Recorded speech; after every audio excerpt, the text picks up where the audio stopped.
Chapter 142. Xia Jinyuan nodded in satisfaction. Suddenly, he noticed that Yi Qian seemed to be looking in his direction. He quickly stepped back, intending to sit down on the rattan chair again.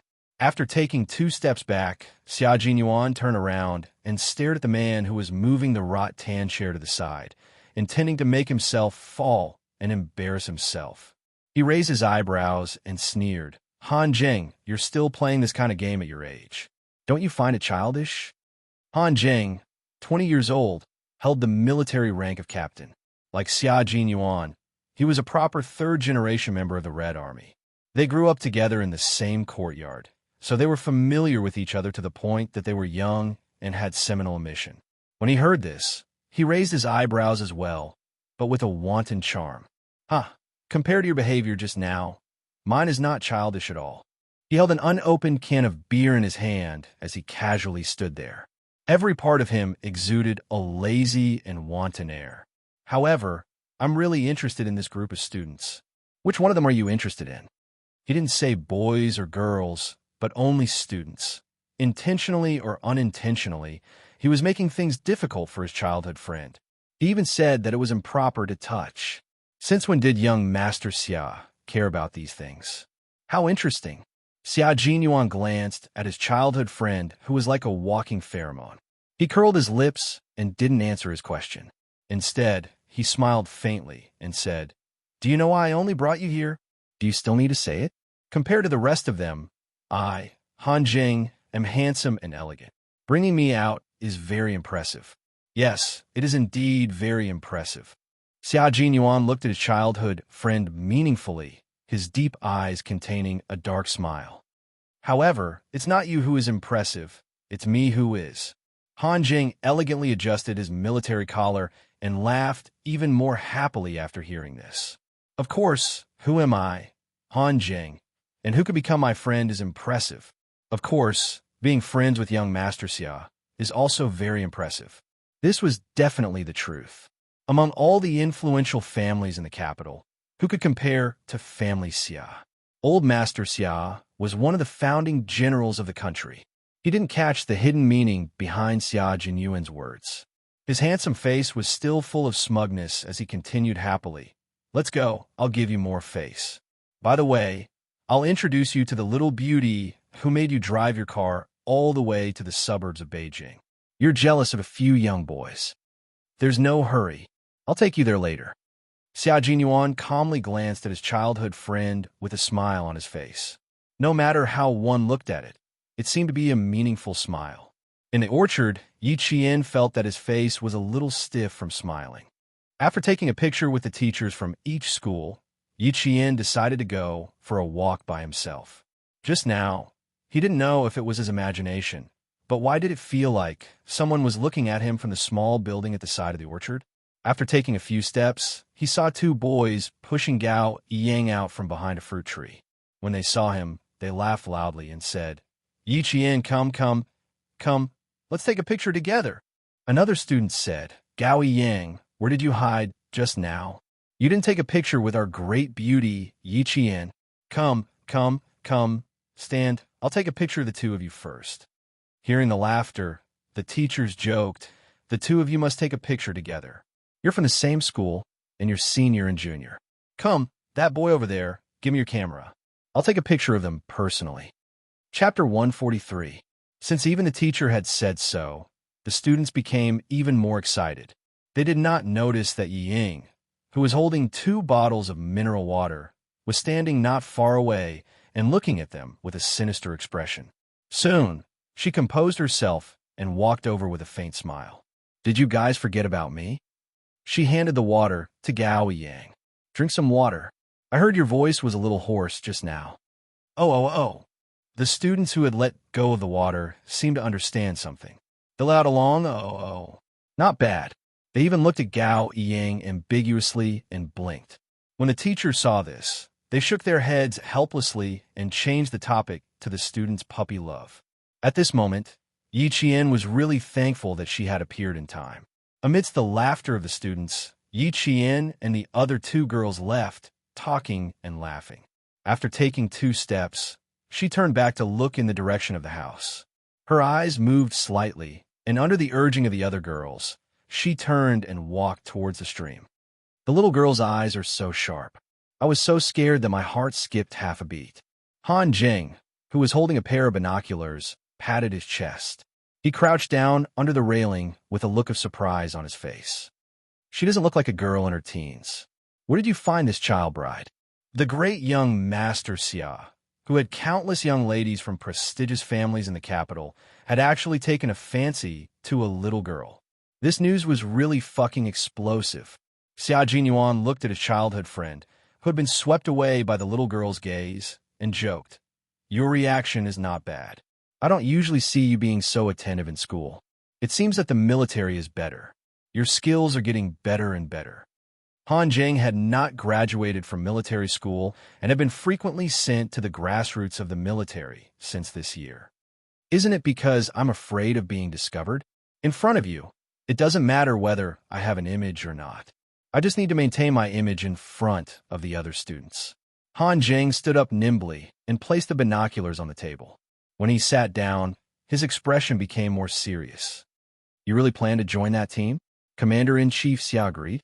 Whether it was his expression or his posture, they all revealed the sharpness of a soldier.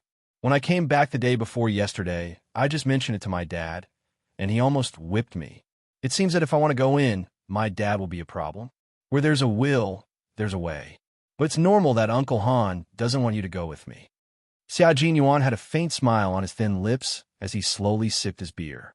His unhurried and low voice was suddenly laced with sternness. How dare a student go to a KTV so brazenly? "Han Jing, who gave you the guts to do that?" His voice wasn't loud, but it was like a clap of thunder. Han Jing's scalp instantly tensed up as he explained, "It's true that we're going to the KTV, but we're not going there to drink or have fun. Fuck, it was Wei Yunjia who caused trouble for me. I wasn't careful and fell into a trap. Forget it. Let's not talk about this today. I'm going to the military academy because I want to join the brigade. My dad has to agree even if he doesn't want to." After saying a few words, Han Jing seemed to realize something. His flirtatious peach blossom eyes instantly burst forth with a wolf-like ferocity. "Commander-in-Chief Xia agreed to let you go? Why did he agree so readily? The brigade was on the brink of life and death, and he actually agreed. The sky was already dark, and the laughter of the students could no longer be heard in the orchard." Xia Jinyuan stood up lazily and looked down at his surprised childhood friend. "Your goal for entering the military academy is to enter the brigade. Unfortunately, so am I," Xia Jinyuan said to Xia Jinyuan. Chapter 144. The difference is that I've already discussed it with Commander Xia before the exam. I'll report on time after a year of training in the army. Young Master Han, you're still too inexperienced." After saying that, she turned around and walked into the room, leaving behind a stunned first young Master Han. He didn't come back to his senses for a long time. "Brother Xia, young Master Xia, my young master, give me some advice. You have to give me some advice." A gust of wind blew past, and Han Jing, who was instantly sober, chased after him. "Give me some advice first, then go see your child bride, okay?" Xia Jinyuan's indifferent voice came from outside the room. "Child bride? I don't have the guts to do that. I'm just protecting the little girl. Let's go, young Master Han. If you want me to do something, you have to perform well. Treat the little fox as a child bride." He really didn't have the guts. The little girl was his informant among the students. Not only did he apply for international police protection, but he also applied for personal protection. Now, whether it was in the country or abroad, protecting her was his current mission. When it was time for dinner, the restaurant of the farm was already filled with the aroma of the food. The local students from Beijing played the role of host and introduced each dish that was served.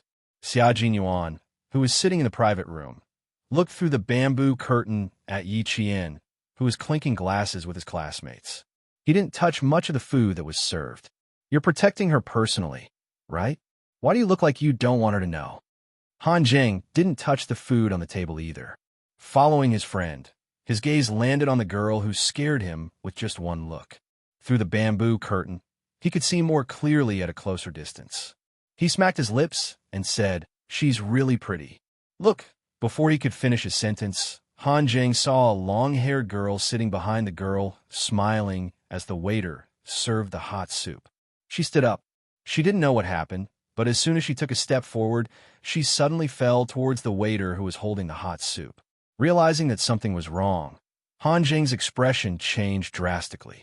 He shouted, "Be careful!" With this loud shout, the waiter, who was completely unprepared, bumped into the bowl of hot soup that spilled out of the bowl and scalded his hand. At the same time, the bowl in his hand flew directly towards the back of the girl sitting at the other table. Yi Qian, who had his back to the waiter, seemed to be prepared. Accompanied by a loud shout from behind the bamboo curtain, Yi Qian stood up in a flash. At the same time, his slender hand grabbed the back of the chair. Under Yi Ying's gloating gaze, he gently lifted the chair to block the waiter. The disaster that would have befallen Yi Qian was instantly stopped by this chair. The entire process happened in the blink of an eye. The chair collided with the large bowl. Accompanied by the waiter's frightened cry, after the bang, there was the sound of porcelain shattering all over the floor. This scene happened so quickly that Yi Ying, who still had a sinister sneer in her eyes, was completely caught off guard. A bowl of hot soup was directly poured onto her legs. "Ah!" She screamed at the same time.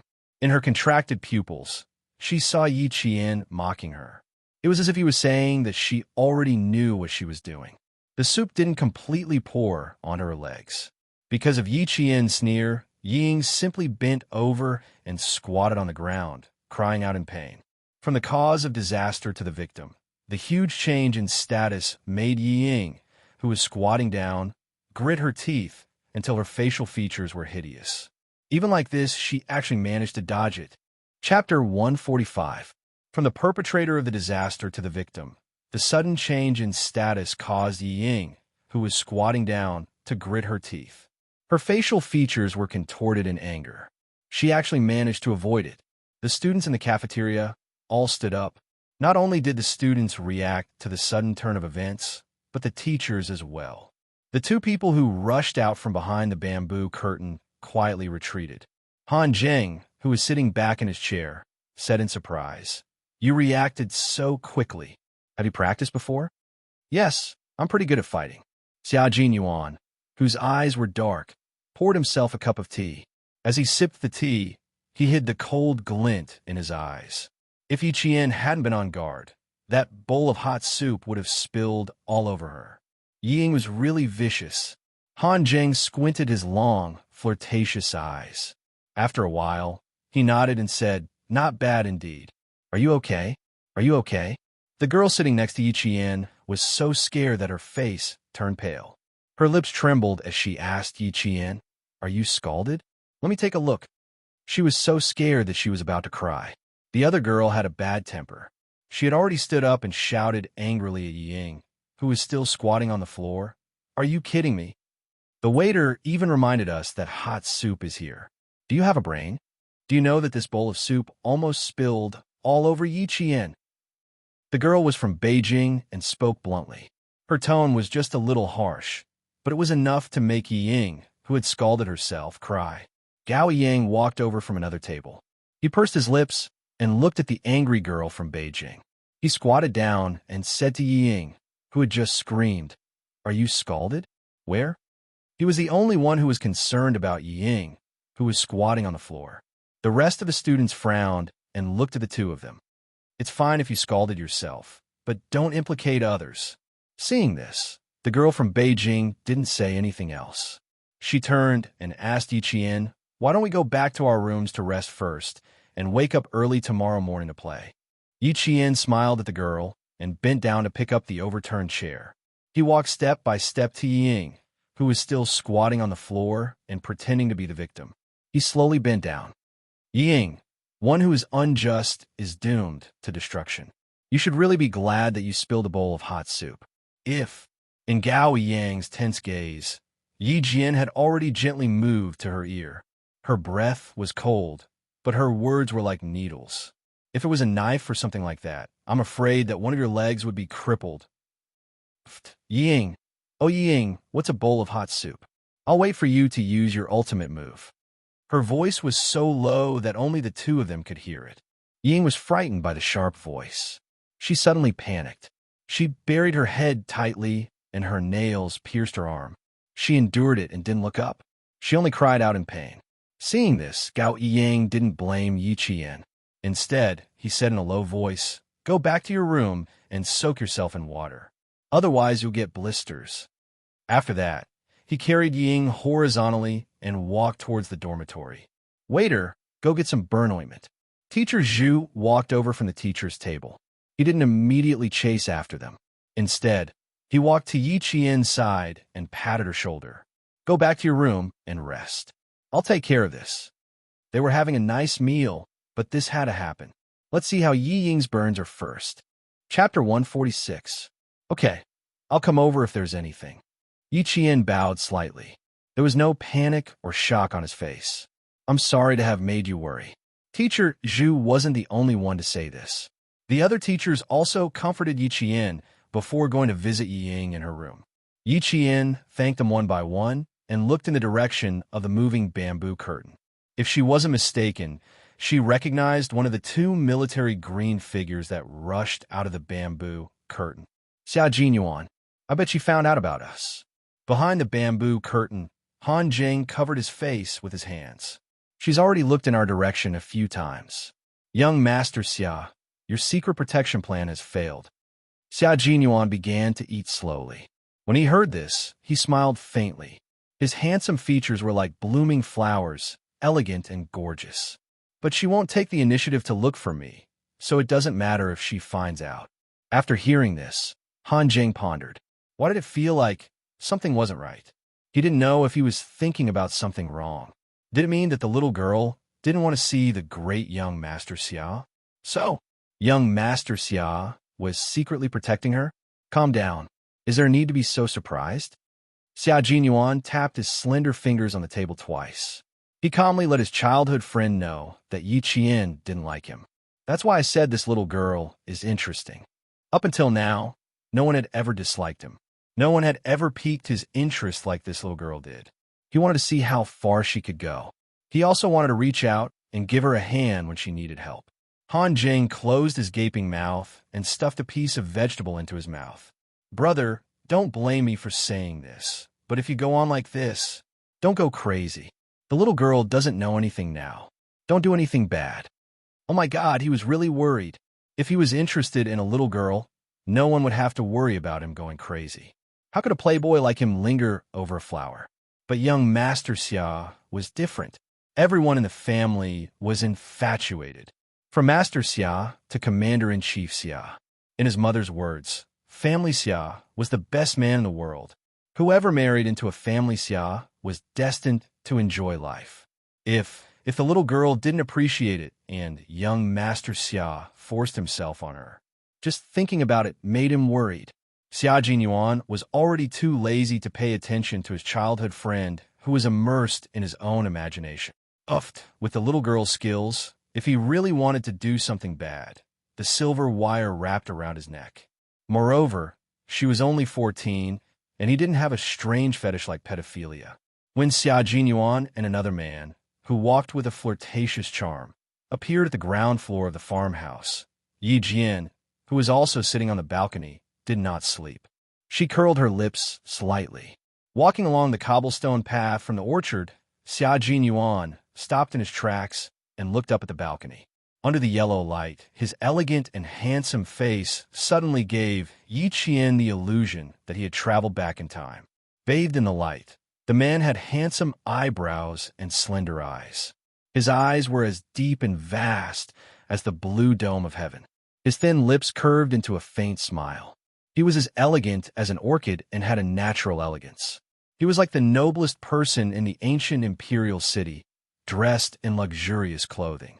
Chapter 147. Their eyes met. Xia Jinyuan placed his right hand on his forehead and waved it away gracefully. He smiled and said, "Good night, little fox." "Good night." Yi Qian lowered his gaze and looked at Xia Jinyuan's handsome face. His faint smile was as free as the wind. She waited until Xia Jinyuan entered the building before she sat back down on the rattan chair to admire the starry night sky. Her state of mind was tranquil, but Yi Ying's state of mind was like a hurricane passing through. She stared at Gao Yang with tears in her eyes. Suppressing the hatred in her heart, she asked in a hoarse voice, "So, you think I did it on purpose? Whether you did it on purpose or not, Yi Ying, it doesn't mean what other people think." Gao Yang took the ointment from the waiter and applied it on her reddened calves and insteps. "Ask yourself if you did it on purpose or not." Yi Ying was so angry that she laughed. "Why should I ask myself? I'm the one who's hurt, not Yi Qian." Gao Yang looked carefully. "I'm the one who's hurt. If I did it on purpose, why would I hurt myself? Damn it, why is everyone suspecting me?" Even the boys who liked her remained silent in the face of the teacher's intentional or unintentional questioning. They didn't stand up to speak up for her. "I know. You think I'm just trying to win your trust, right? Ha ha. Gao Yang originally thought that you understood me, but now it seems that I was thinking too much." Yi Ying laughed self-deprecatingly. Her beautiful face was filled with desolation. Change, everything has changed. You've all changed. In the past, they only trusted her. But now, they only trusted Yi Qian. Even if they were the ones who got hurt, they would rather believe that Yi Qian was innocent and that she had ulterior motives. They've changed. They've all changed. Why did she still lose to Yi Qian even though she tried so hard? Why was it so unfair? Gao Yang pursed his lips and looked at the stubborn Yi Ying. He gently put down her legs and sighed after a long time. "It's not that we've changed, Yi Ying. It's just that you haven't recognized the truth. The old Yi Qian is no longer around. She no longer listens to you, and you're starting to worry." Gao Yang sat down in the chair and looked calmly at the girl who had tears in her eyes. "You're afraid that Yi Qian's light will overshadow yours. You began to worry that one day, everyone would think that Yi Qian was more capable than you, that he was more successful than you. That's why you started to panic. You started to go around trying to prove that you're better than Yi Qian." After all, he knew Yi Ying well. Every word he said hit the nail on the head, directly exposing the darkness in the depths of Yi Ying's heart. This caused her to panic instantly. Faced with the bloody truth, Yi Ying was so angry that her whole body trembled. Nonsense. Why should I be worried? I've always been more outstanding than her. Shut up, stop talking. Don't say another word. If he didn't let her see the truth earlier, it would only have a deeper impact on her future. Gao Yang looked at her deeply, got up, and closed the half-closed door. Outside the door, a few girls who were eavesdropping were caught red-handed and left awkwardly. Soon, Yi Qian found out about the matter. After hearing it, he smiled faintly and said, "I didn't expect Gao Yang to be so understanding. I really couldn't tell in the past." He really couldn't tell, but he knew that Yi Ying would definitely not be persuaded by him to come to her senses. Chapter 148. Because no one in this world knew Yi Ying better than she did. Yi Qian's guess was proven correct. It wasn't until 10 o'clock at night that the students returned to their dorms after playing poker. They saw the usually cold Gao Yang storming out of the room with a furious expression. Yi Ying's soft sobs could be heard from the room where the door was not closed. Yi Qian, who was about to go to bed, smiled lightly and didn't say anything about it. Gao Yang definitely wouldn't have an easy time tomorrow. Yi Ying was the type of person who would make everyone else uncomfortable as long as she was uncomfortable. Suddenly, Yi Jian, who had closed her eyes, opened her eyes. She said to the girl who slept in the single bed next door, "Do you know the girl who slept in the same room as Yi Ying? Why don't we just let her sleep with us?" If Yi Ying was going to cause trouble, she didn't want to implicate others. When the girl from the capital heard this, she thought it was a good idea. "Why didn't I think of that? If we combine the beds, won't the three of us be able to sleep together?" She got out of bed, took off her shoes, and walked outside. "Wait for me to come back, so we can move the beds together." Yi Qian agreed with a smile.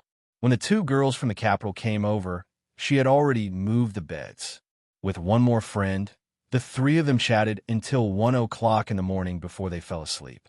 Early in the morning, when Yi Qian came back from a run, she saw Teacher Zhu and a few other teachers from experimental middle school standing in the corridor with serious expressions. A student ran over from the orchard and said breathlessly, "No, we looked everywhere, but there was no one." Yi Qian's gaze turned cold, and she quickly walked over. When she saw Teacher Zhu, she said in a hurried voice, "Yi Qian, did you see Ying?" Ying, who was supposed to be in the orchard, was missing. Just as Yi Qian said, if she was unhappy, she would make everyone unhappy. Nothing in the room was touched. Even the bed looked like it hadn't been slept in. The blankets and sheets were neat and tidy, without a single wrinkle. The disposable slippers and the things in the bathroom were untouched. It was as if no one had been in the room at all. Yi Qian stood there quietly, his gaze fixed on the pillow. Downstairs, Gao Yiying, with beads of sweat on his temples, was surrounded by cold air. He turned a deaf ear to the teacher's call and directly rushed to the second floor. Teacher Zhu realized that something was wrong with Gao Yiying and hurried up to him. Someone said, "Yi Qian is upstairs." This made everyone's heart skip a beat, and they all chased after Gao Yiying. Hearing the commotion outside, Yi Qian stood beside the single bed where Yi Ying used to sleep. When he moved the pillow away, Gao Yiying rushed in with a morning fog. He asked coldly, "Did she come to see you last night? Shouldn't you be the last person to see her last night, Gao Yiying?" His question made Yi Qian's eyes turn cold. After he moved the pillow away, he reached into the seam of the bed. Gao Yiying, with a frosty look in his eyes, walked closer and handed a bottle of mineral water to Yi Qian. "I found 2 bottles like this by the stream. One is yours, and the other is the one Ying drank from. When I left last night, Ying didn't finish this bottle of water, and we didn't finish the bottle of water on the dining table." His words made the students who followed him into the room unhappy. "Hey, are you kidding me? What do these 2 bottles mean? So what if you found them by the stream?" Chapter 149. If he found them by the stream, then it proves that Yi Ying and I met alone last night, Yi Qian said calmly. It's normal for Gao Yang to make such a guess. She pointed at the mineral water bottles in his hand. One bottle should be in my hand, and the other bottle should be in Yi Ying's hand. Now that both of them are by the stream, it makes people think that Yi Ying and I went to the stream in the middle of the night. After all, both of us almost got into trouble last night. This was something that couldn't be explained clearly. It was just a simple setup, but it was enough to make her speechless. Even if the 2 girls who slept with her could prove that she slept with them last night, what about after she fell asleep? Could they prove that she still slept with them? When Gao Yang heard this, the coldness on his face deepened. She didn't sleep last night, and now she's gone. Yi Qian, she didn't sleep last night? Did you see with your own eyes that she didn't sleep last night? Yi Qian laughed, and her cold eyebrows became a little more beautiful. You need to understand. Number 1, just because the 2 bottles were together, it doesn't mean that we were together because you didn't see it with your own eyes. Number 2, you didn't see with your own eyes whether she slept last night, so you can't be so sure that she didn't sleep last night. It's the same as how my roommates can't prove that I didn't go out last night after they fell asleep. If you didn't see it with your own eyes, then everything you say doesn't make sense. Everyone present was smart, so they could understand what Yi Qian was saying.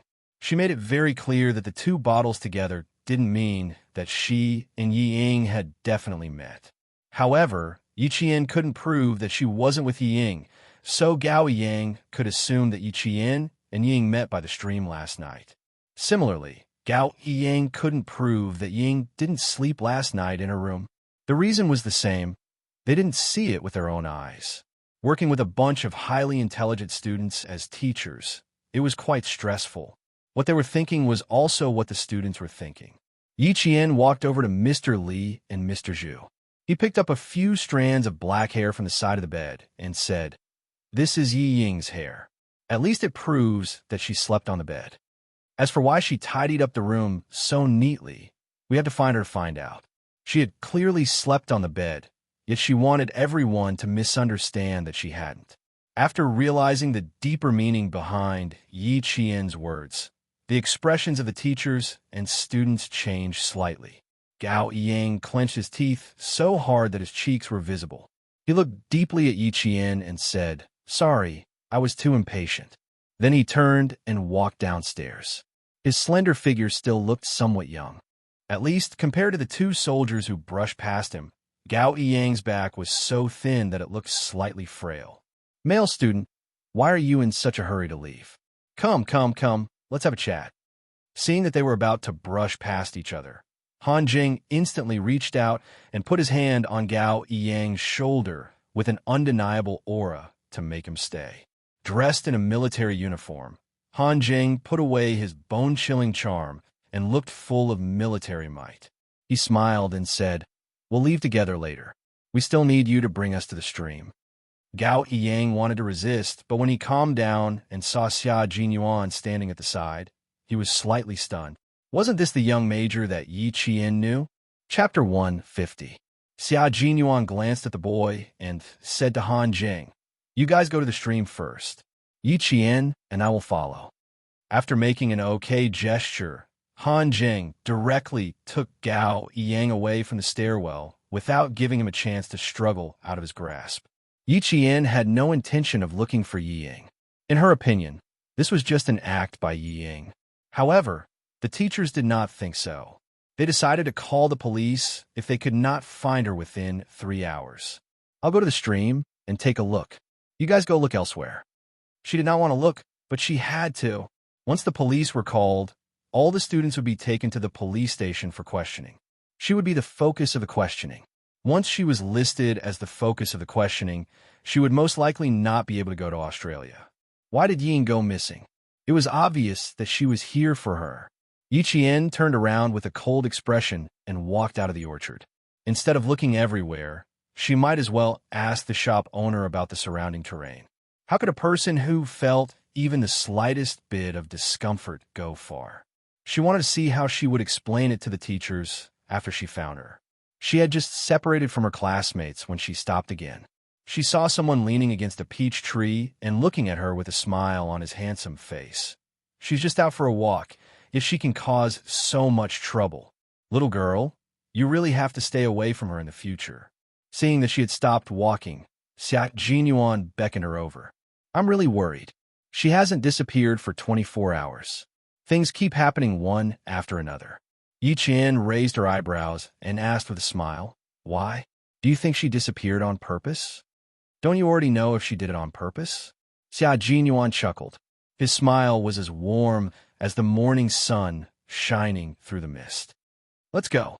You have an hour to hand her over to your teachers for a good lesson." Finding Yi Ying within an hour might be impossible for others, but it was not difficult for Yi Qian. After understanding the situation from the shop owner, she said to Xia Jinyuan, "I'll go look for her. There's no need to trouble you and your friends. You know where he is so quickly? How can you analyze it?" Xia Jinyuan looked at Yi Qian in surprise, who seemed to already know what was going on. Xia Jinyuan asked with interest, "Only 10 minutes. You have plenty of time." At this time, the sun had already dispersed the faint mist. Yi Qian, who was following a small path into the mountains, stopped and turned around. His eyes contained a hint of a cold and sharp smile. He said indifferently, "There's no need to analyze. It's just because you know yourself and your enemy. Know yourself and know your enemy, and you will be victorious in every battle." Xia Jinyuan chuckled softly and sighed. "That sister of yours, have you ever thought of asking her to leave school? Why did you let her leave?" Yi Ying was unwilling to give up and wanted to surpass me in every aspect. She wanted to prove that she was better than me in every aspect. Yet, he couldn't get his way every single time. "If I let her leave, I will feel very bored." She spoke in a low voice, filled with the mischievous interest of a little girl. It could be seen that she really hated Yi Ying. The only difference was that she disdained to use underhanded and immoral underhanded tricks. She liked to use her strength to suppress others and make them live under her halo forever. For someone who wanted to surpass her, this was a form of torture, both physically and mentally. Chapter 151. I can go alone. Don't worry, Captain Xia. Yi Qian once again stopped Xia Jinyuan from going with her. She only hoped that she could handle the matter with Yi Ying herself. Since she insisted, Xia Jinyuan didn't force her. He stared at her quietly for a while, then smiled faintly and said, Okay, find me in my room when you need me. As she turned around, Xia Jinyuan looked at her tenacious and slender back and said in a low voice, "Take good care of yourself. Don't forget, you have a mission now." Yi Qian didn't look back. She just stopped in her tracks and nodded to show that she understood. Walking up the mountain path, there was a small pavilion for climbers to rest in. Further to the left of the pavilion, there was a mountain deity temple that only the locals knew about. Yi Qian looked at the newly broken twigs and the bent grass on both sides of the path. She sneered and walked straight in the direction of the mountain deity temple. Behind her, the army green figure hidden in the branches and leaves didn't leave immediately. Instead, he frowned slightly, and there was a hint of confusion in his deep eyes. There was something wrong with the little girl just now. Hearing the sound of students talking not far away, Xia Jinyuan didn't hesitate. He turned around and walked quickly towards the source of the sound. Although the mountain deity temple was called a temple, it was actually just a natural small cave that could only accommodate about 3 people. It had a certain amount of history, so the surroundings of the cave were extremely dark due to the smoke of sandalwood. Yi Qian, who had slowly climbed up the mountain for 20 minutes, didn't immediately appear. She looked at Yi Ying, who glanced at the entrance from the side of the mountain deity temple from time to time. The cold light in her dark eyes was like the light of a sword. In the forest, the morning birds flew through the branches and chirped happily. In the quiet surroundings, there was no one else besides her and Yi Ying. Yi Qian laughed silently. If she got rid of Yi Ying now, wouldn't she be able to solve the problem once and for all? His eyes, which were so bright that they could reflect the blue sky and white clouds, were already steaming with killing intent. If he really killed her, how many people would know? Yi Jian's right hand gently grasped the silver wire that had been wrapped around her left wrist like a bracelet. Hiding behind the leaves, Yi Jian took a step forward in the strong, killing intent, and a pair of warm and strong hands grabbed her arm. "Don't worry. Wait a little longer." Xia Jinyuan, who had appeared out of nowhere, grabbed Yi Jian and stopped her from taking a step forward. His dark and gloomy eyes were unreadable. He controlled his strength very well. It was as if he was really just holding her back and asking her to wait a little longer. Murderous intent. Xia Jinyuan could tell that she was bathed in blood. Her murderous intent was as thick as ink. He couldn't understand why a 14-year-old girl would have such a strong murderous intent towards someone of the same age. Before this, he couldn't tell at all. When her hand gently grasped the silver wire on her wrist, Xia Jinyuan's eyes were fixed. Even when he purposely made the rustling sound of his body passing through the branches, he did not wake her up. In the end, he had no choice but to take action. The moment Xia Jinyuan grabbed her arm, Yi Qian gently closed her eyes. In just a few seconds, she restrained her murderous aura. Of course, he couldn't kill her here. There was too much evidence and witnesses. If he really killed her, he would be the one to die in the end. Looking back, Yi Qian's clear black eyes calmly looked at the man whose handsome face revealed a hint of seriousness. He sneered and said, "What? Do you really think I would do something that would harm myself? How could that be?" It was just a moment of anger. Chapter 152. He was a soldier and had keen observation skills and intuition. He must have noticed something when he tried to stop her. Therefore, there was no need to hide it. Telling him openly would lower his suspicions. It's normal that you can't let down your emotions. I believe that you're smart and won't let down Father Jin and Uncle Chun because of some insignificant person. Xia Jinyuan heaved a sigh of relief when he saw that she didn't look gloomy and didn't look like she was in trouble. He let go of her slender arm and said with a faint smile, "People who make mistakes must be punished. Although it's just a punishment that doesn't hurt or itch, it's enough to let everyone know her character. It's also a good thing for you. Didn't she always want to compete with Yi Qian? Then let's make her pay for the humiliation she suffered, and her image plummeted to the point where no one was willing to travel with her." His words were like a warning bell that shattered the haze in Yi Qian's heart. His pupils contracted slightly, and Yi Qian exhaled deeply. He almost lost himself just now. "I'm fine. Captain Xia, you should leave us alone. I don't want to explain too much. After all, she asked Liao Jian to spy on us. After Yi Qian finished speaking, he ignored Xia Jinyuan's reply and walked through the bushes and leaves towards the temple. There was the sound of leaves rustling. Yi Ying, who was hiding behind a tree, leaned back slightly and tiptoed towards the back of the temple, falling down on purpose and disappearing on purpose. Yi Ying, how much more of these tricks do you want to play? The sudden voice behind her made Yi Ying's body stiffen. There was a hint of panic in her eyes. Yi Qian looked at Yi Ying, who was panicking because of his appearance. His dark eyes were cold as he said with a faint smile, "You spent so much effort to frame me. You even purposely put the bottle of water I drank by the stream, but you just had to hide so close. It wasn't challenging at all for me to find you." There was the sound of messy footsteps coming from below. There were also the voices of teachers reminding the students to watch their steps and be careful not to fall. Clearly, they were all heading for the mountain deity temple. Yi Ying, whose eyes were filled with fear, suddenly looked up. Her reddened eyes stared straight at Yi Qian.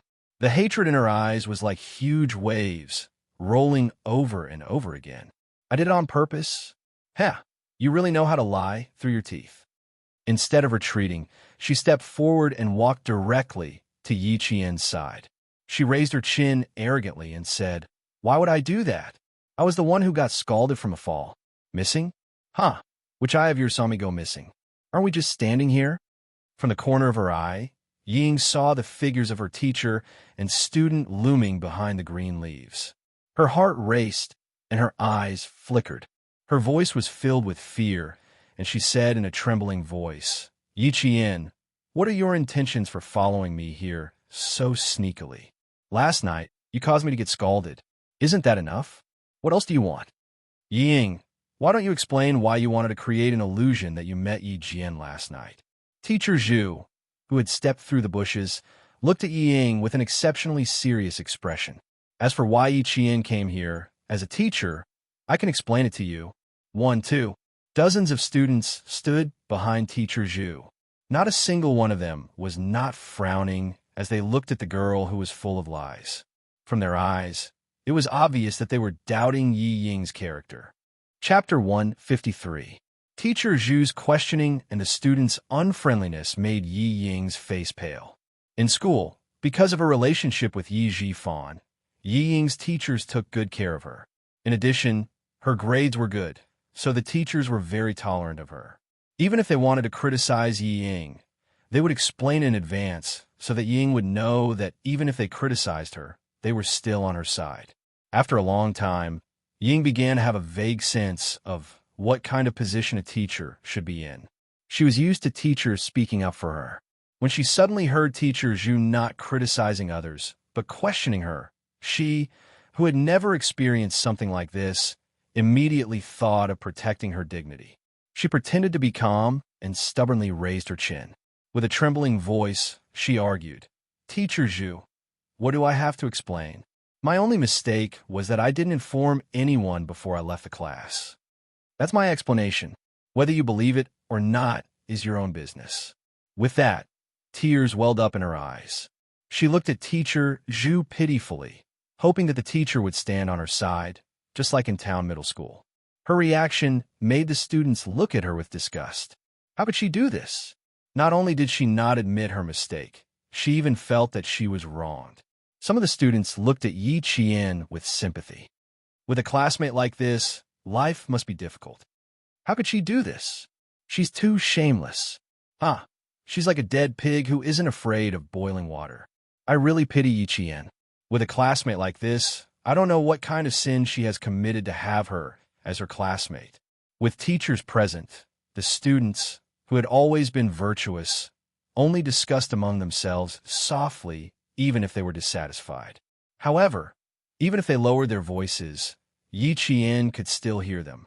Hearing this, her indifferent expression had a hint of a smile that no one could see through. Yi Qian was no stranger to doubting a person's character. When she saw the teachers and students doubting Yi Ying's character, she had the urge to laugh out loud. The heavens were right, and retribution was not pleasant. What she went through back then was what Yi Ying was facing now. The only difference was that he had been wrong back then, while Ying had reaped what she had sown. Teacher Zhu felt his heart ache from anger. Was this still a student? He was the ancestor that the teachers had to worship. However, as a teacher with high professional ethics, she did not embarrass Ying in front of all the students. Instead, he said to Yi Qian, "In order to find her, all of you skip breakfast.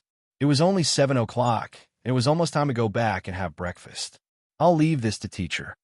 Teacher Zhu, who had already noticed the strange look in the student's eyes, sighed softly and said, "Everyone makes mistakes.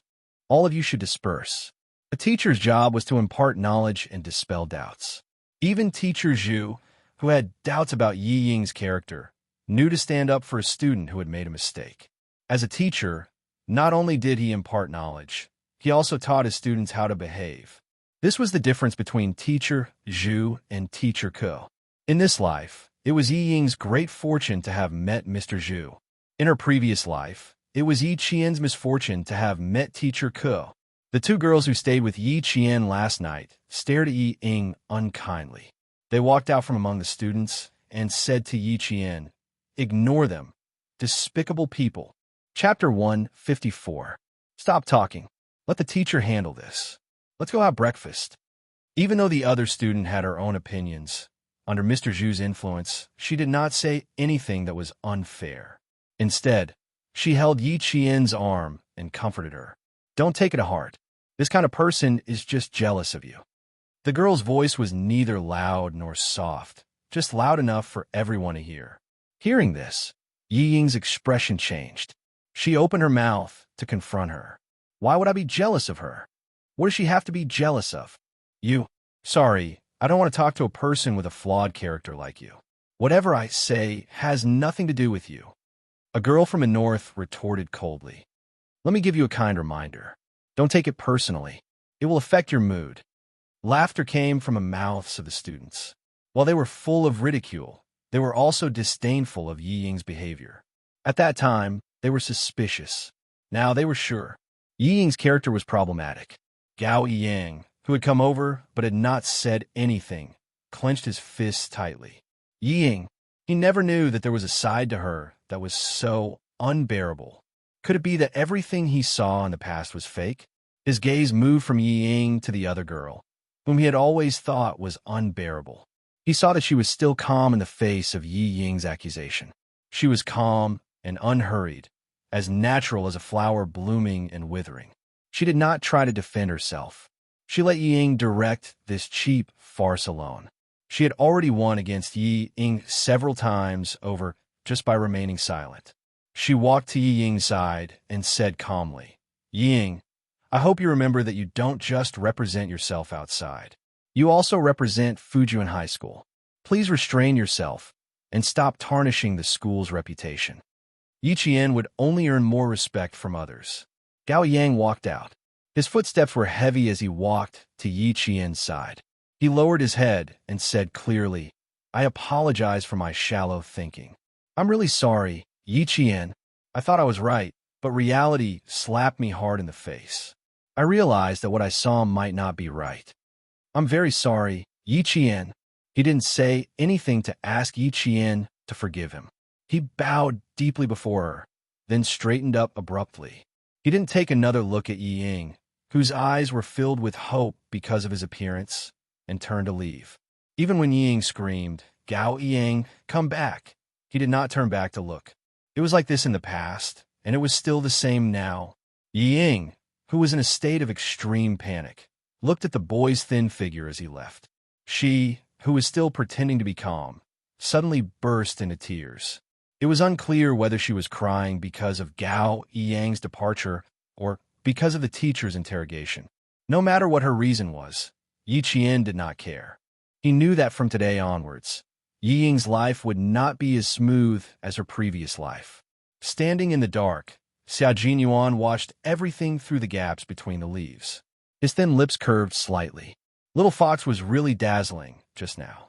She was obviously not outstanding, but the way she handled the situation won the respect of the teachers and students. A little girl like this was the little girl he knew. The girl's cries continued, but Xia Jinyuan did not take another look at her. After Yi Qian left, he quietly left the scene. He left for Australia tonight. He and Yi Qian were on the same flight. Chapter 155. Yi Qian didn't know that Xia Jinyuan was on the same flight as him. After Yi Ying's incident, although it didn't affect Yi Qian's mood to play with the other students, the teachers couldn't be at ease with this trip. They were supposed to leave at noon, but the return trip ended at 9 a.m. At 3 p.m., Mr. Zhu and the other students returned. Yi Qian didn't see Yi Ying. Even Gao Yang remained silent and didn't ask where she went. Not long after Mr. Zhu and the others left, Yi Qian and the others boarded the bus to the airport. They boarded at 8:30 p.m. Less than half an hour after the plane took off, most of the passengers had already fallen asleep. Yi Qian chatted with Yang Yi, the girl sitting next to him, for a while before falling asleep.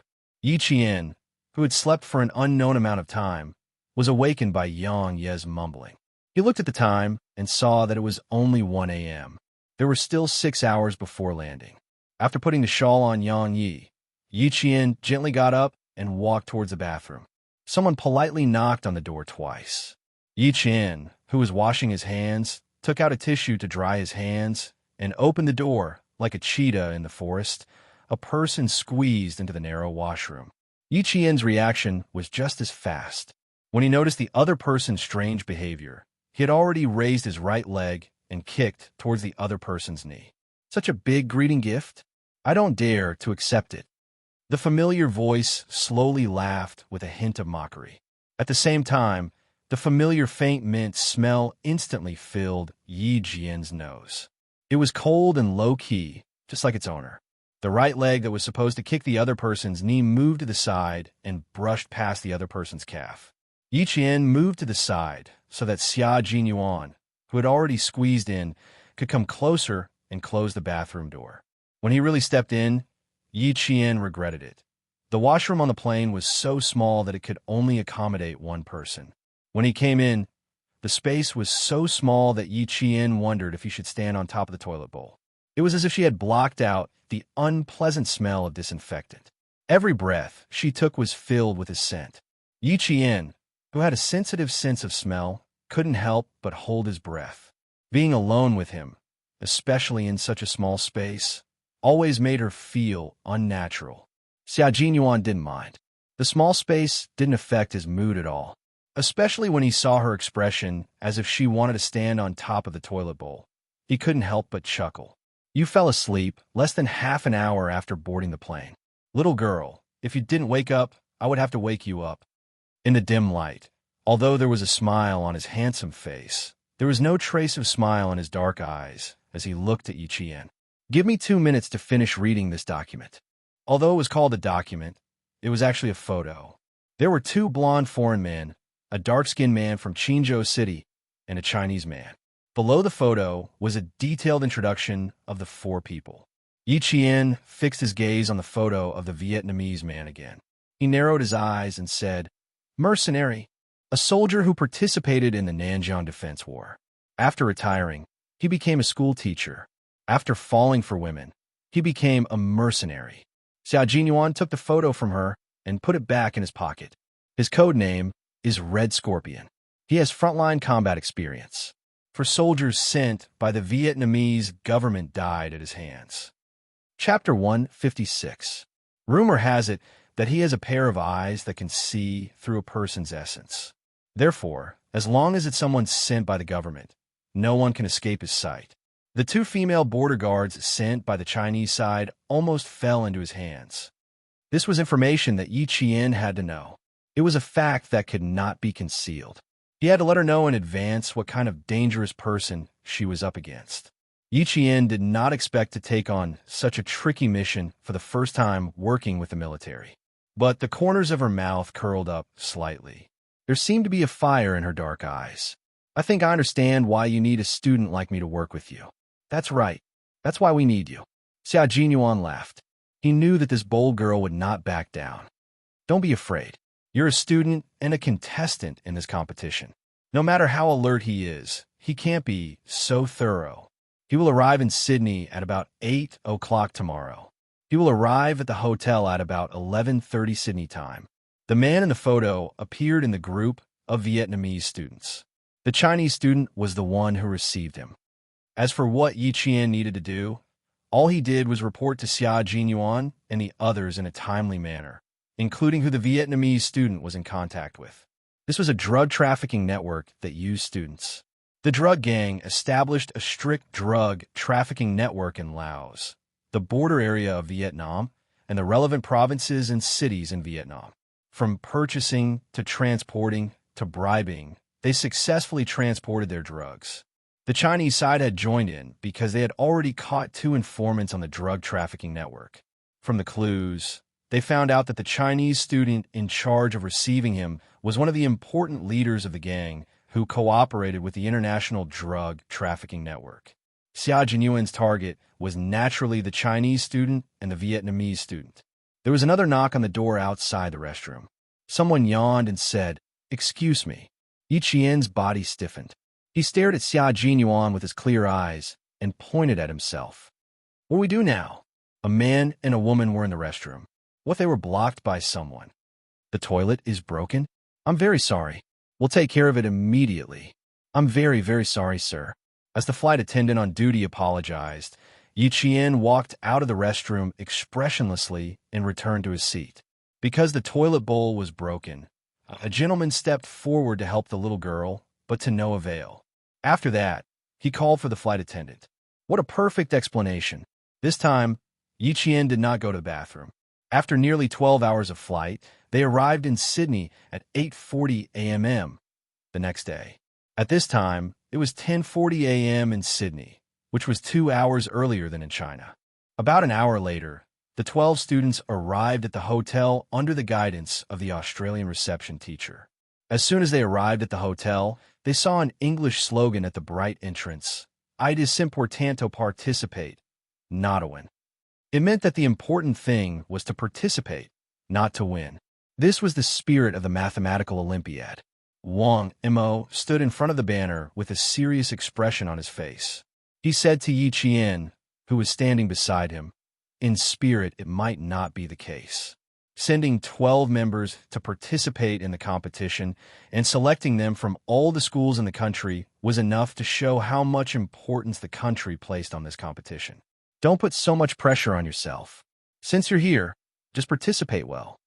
Yi Qian twisted his luggage and smiled at Wang Mo, who was in his 3rd year of junior high. It's mealtime. Don't think about these stomach-aching things. Chapter 157. While the two of them were talking, a bus drove over. It circled around the fountain and slowly stopped at the entrance of the hotel.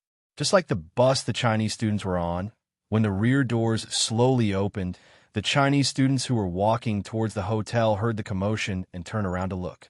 Their competitors had arrived. In this competition, the participants from each country wore an armband representing their country on their sleeves. It was easy to tell which country they were from. This time, there were 6 teams from Asia participating in the competition. When the doors opened, they saw the same Asian faces, except that their skin was slightly darker. They were dressed in the same uniform and walked out. Their gazes all landed on the other party's arm. When they saw the national emblem of a 5-pointed star on a red background and 2 bundles of golden rice ears symmetrically surrounded by red ribbons, the Chinese students knew which country this student was from. The Vietnamese students who got out of the bus did not expect to meet their competitors at the entrance of the hotel before they even arrived. The eyes of the students from the 2 countries met for a brief moment. It was as if sparks were flying. Before the competition even started, the competition had already begun. Yi Qian, who was a few steps behind, nodded and smiled at one of the students, who was probably the leader of the neighboring team. He teased Wang Mo. "Your eyes are about to pop out of their sockets. Those who don't know would think that you're looking at a beauty. Those who don't know would think that you're trying to kill someone. They're glaring at me, so I'm glaring back." Wang Mo chuckled. Following Yi Qian, he smiled faintly at the Vietnamese boy who was glaring at him. "However, I still think that it's better to be friendly." Yi Qian laughed. His laughter was faint, but it was indescribably pleasant. "Let's go, Student Wang. We still have to rush for lunch." The Vietnamese students' voices came from behind.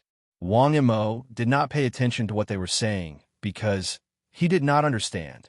The students who went in were already lining up to get their room cards. Before checking into the hotel, the information of the students from each country had already been arranged. They only needed to get their room cards before they could check in. When it was Yi Qian's turn, the hotel waiter smiled and said in a friendly manner, "If you need anything, please feel free to contact me." He said, "I not." At the same time, he handed over the room card and lightly touched Yi Qian's finger under the card. "Your contact information is on the room card." "Thank you." "Okay, thank you." Yi Qian calmly took the room card. His hand on the black marble counter moved slightly, and the message he sent out was, "Understood." The smile on the man's light gray eyes deepened. "Nice to meet you. He pointed to his name tag. "Bell, the hotel's front desk attendant. I'm happy to be at your service." Someone from the International Police Force was secretly protecting her. Why did this scene feel a little too big? Yi Qian's eyes darkened as he turned around. He bumped into a Vietnamese man who had also come to check in. In his hand, he was holding the list of his country's contestants. When the slip of paper accidentally scratched Yi Qian's arm, he raised his head and quickly apologized. "Sorry." There was a fierce look in his eyes, and the muscles on his arms were rather taut. Yi Qian nodded lightly and left with his luggage without saying anything. Yi Qian didn't turn back. Even if this person was the #1 target from Vietnam with the codename Red Scorpion, he didn't look back as he left, because he already knew there was no need to look back. Chapter 158. Of the 12 contestants, 2 were girls and 10 were boys. 2 of them shared a room on the same floor. The first thing Yi Qian and Yang Yi did when they entered the room was to put the books and test papers in their luggage beside the bed. There were even a few sets of test papers in English. There were no other clothes in their luggage, only blue and white school uniforms with short sleeves and long pants. They were dressed in a refreshing and sporty style. 12 o'clock just happened to be mealtime. When Yi Qian's group of 12 walked through the hotel's dining hall, contestants from various countries had gathered together. As the host country, Australia's contestants had all appeared in the dining hall and were enthusiastically chatting with the other country's contestants.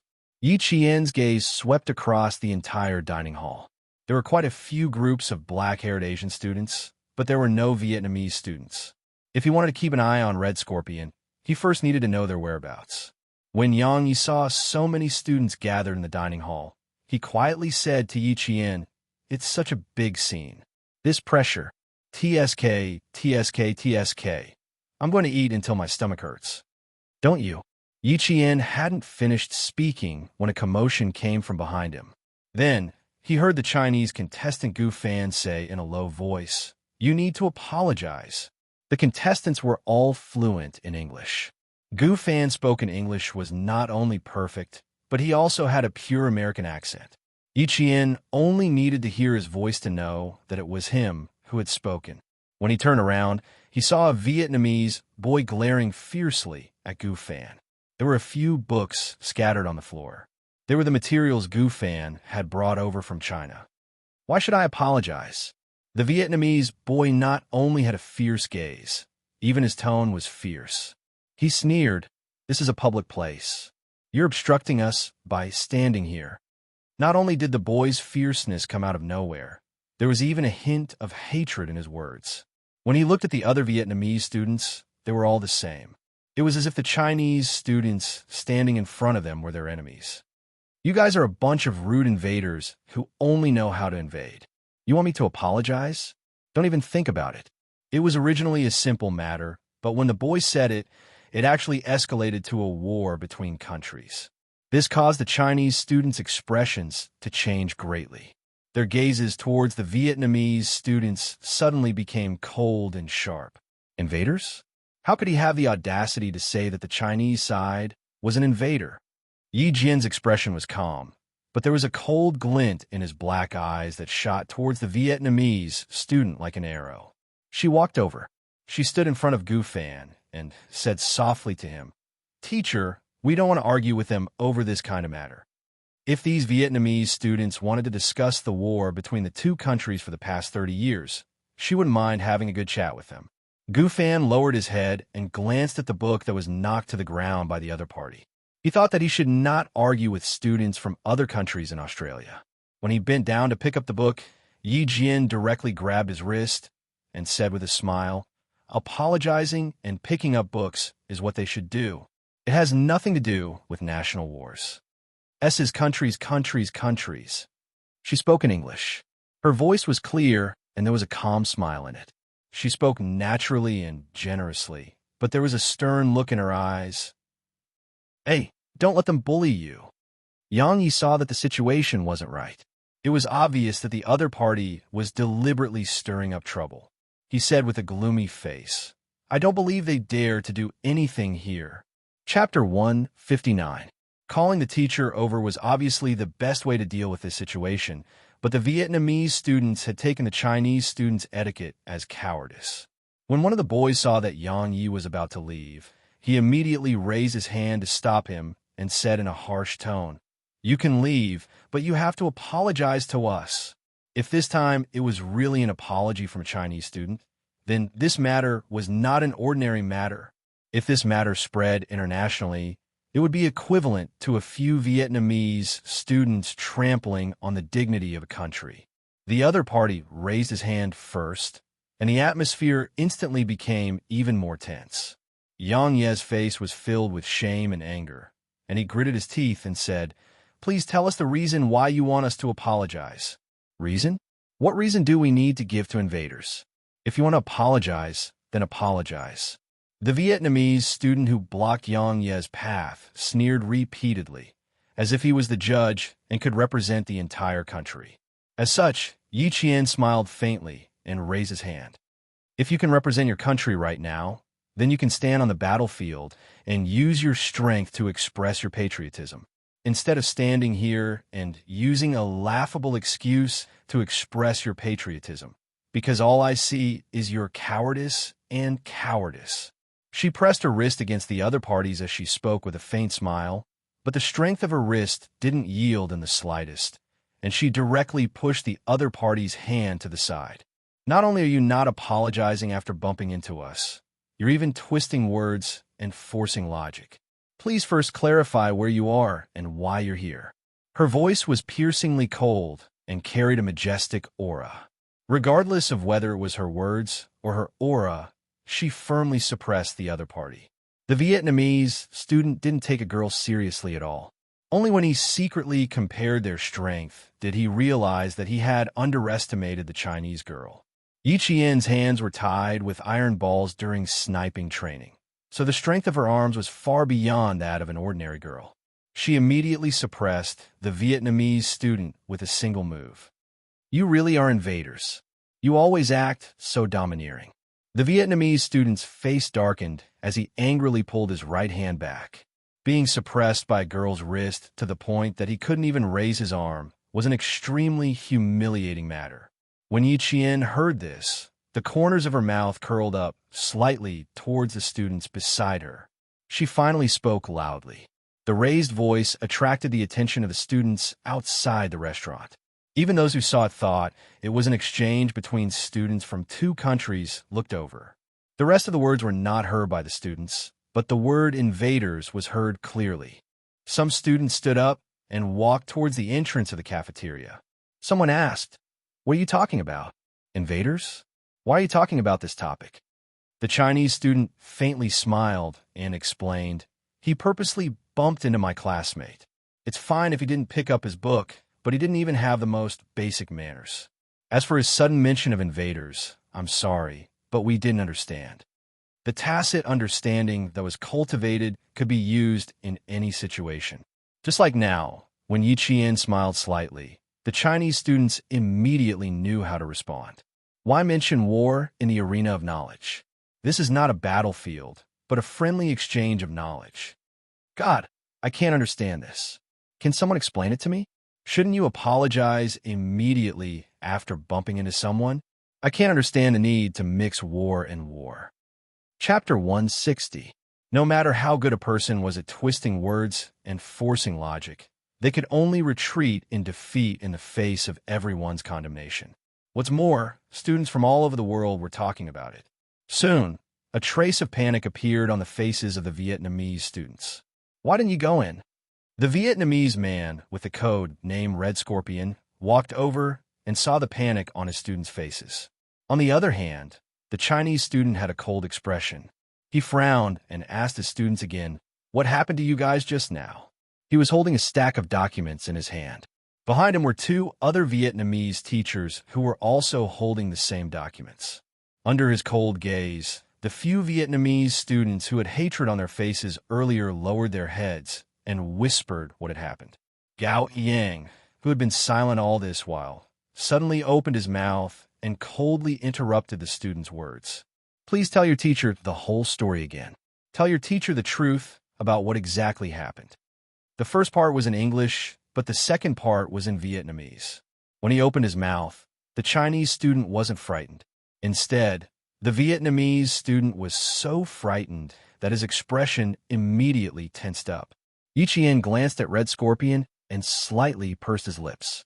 With a cold expression, he said, "Please use language that we can all understand and honestly tell us what happened." If the invaders hadn't been mentioned, this dispute would have just been between students.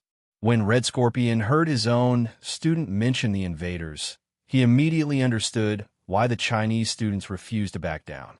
The Chinese teacher walked over with the documents in his hand and happened to hear the second half. His expression was so serious that it made the Chinese students feel apprehensive. The Vietnamese students were able to pick up the books and apologize without a hitch. The four Chinese teachers didn't leave immediately. Instead, they said to Yi Chien and the others, "You guys go eat first. Leave this matter to the teachers." The matter seemed to have passed just like that, but the Chinese students knew that it wasn't over yet. After eating, the 12 students sat in the teacher's room and talked about what happened in the afternoon. They were still a little angry. The leader of the group was Teacher Li from Beijing's experimental high school. When he saw that the students were still talking about the war of self-defense against Vietnam in 1979, he sighed and said, "You guys still know too little. They're not talking about the war of self-defense against Vietnam in 1979, but the counterattack of Laos Han in recent years. Classmate Yi Chien, I remember that your personal profile stated that your hobby was military affairs. Have you studied Laoshan's counterattack?" Laoshan's counterattack was a modern war between the two nations.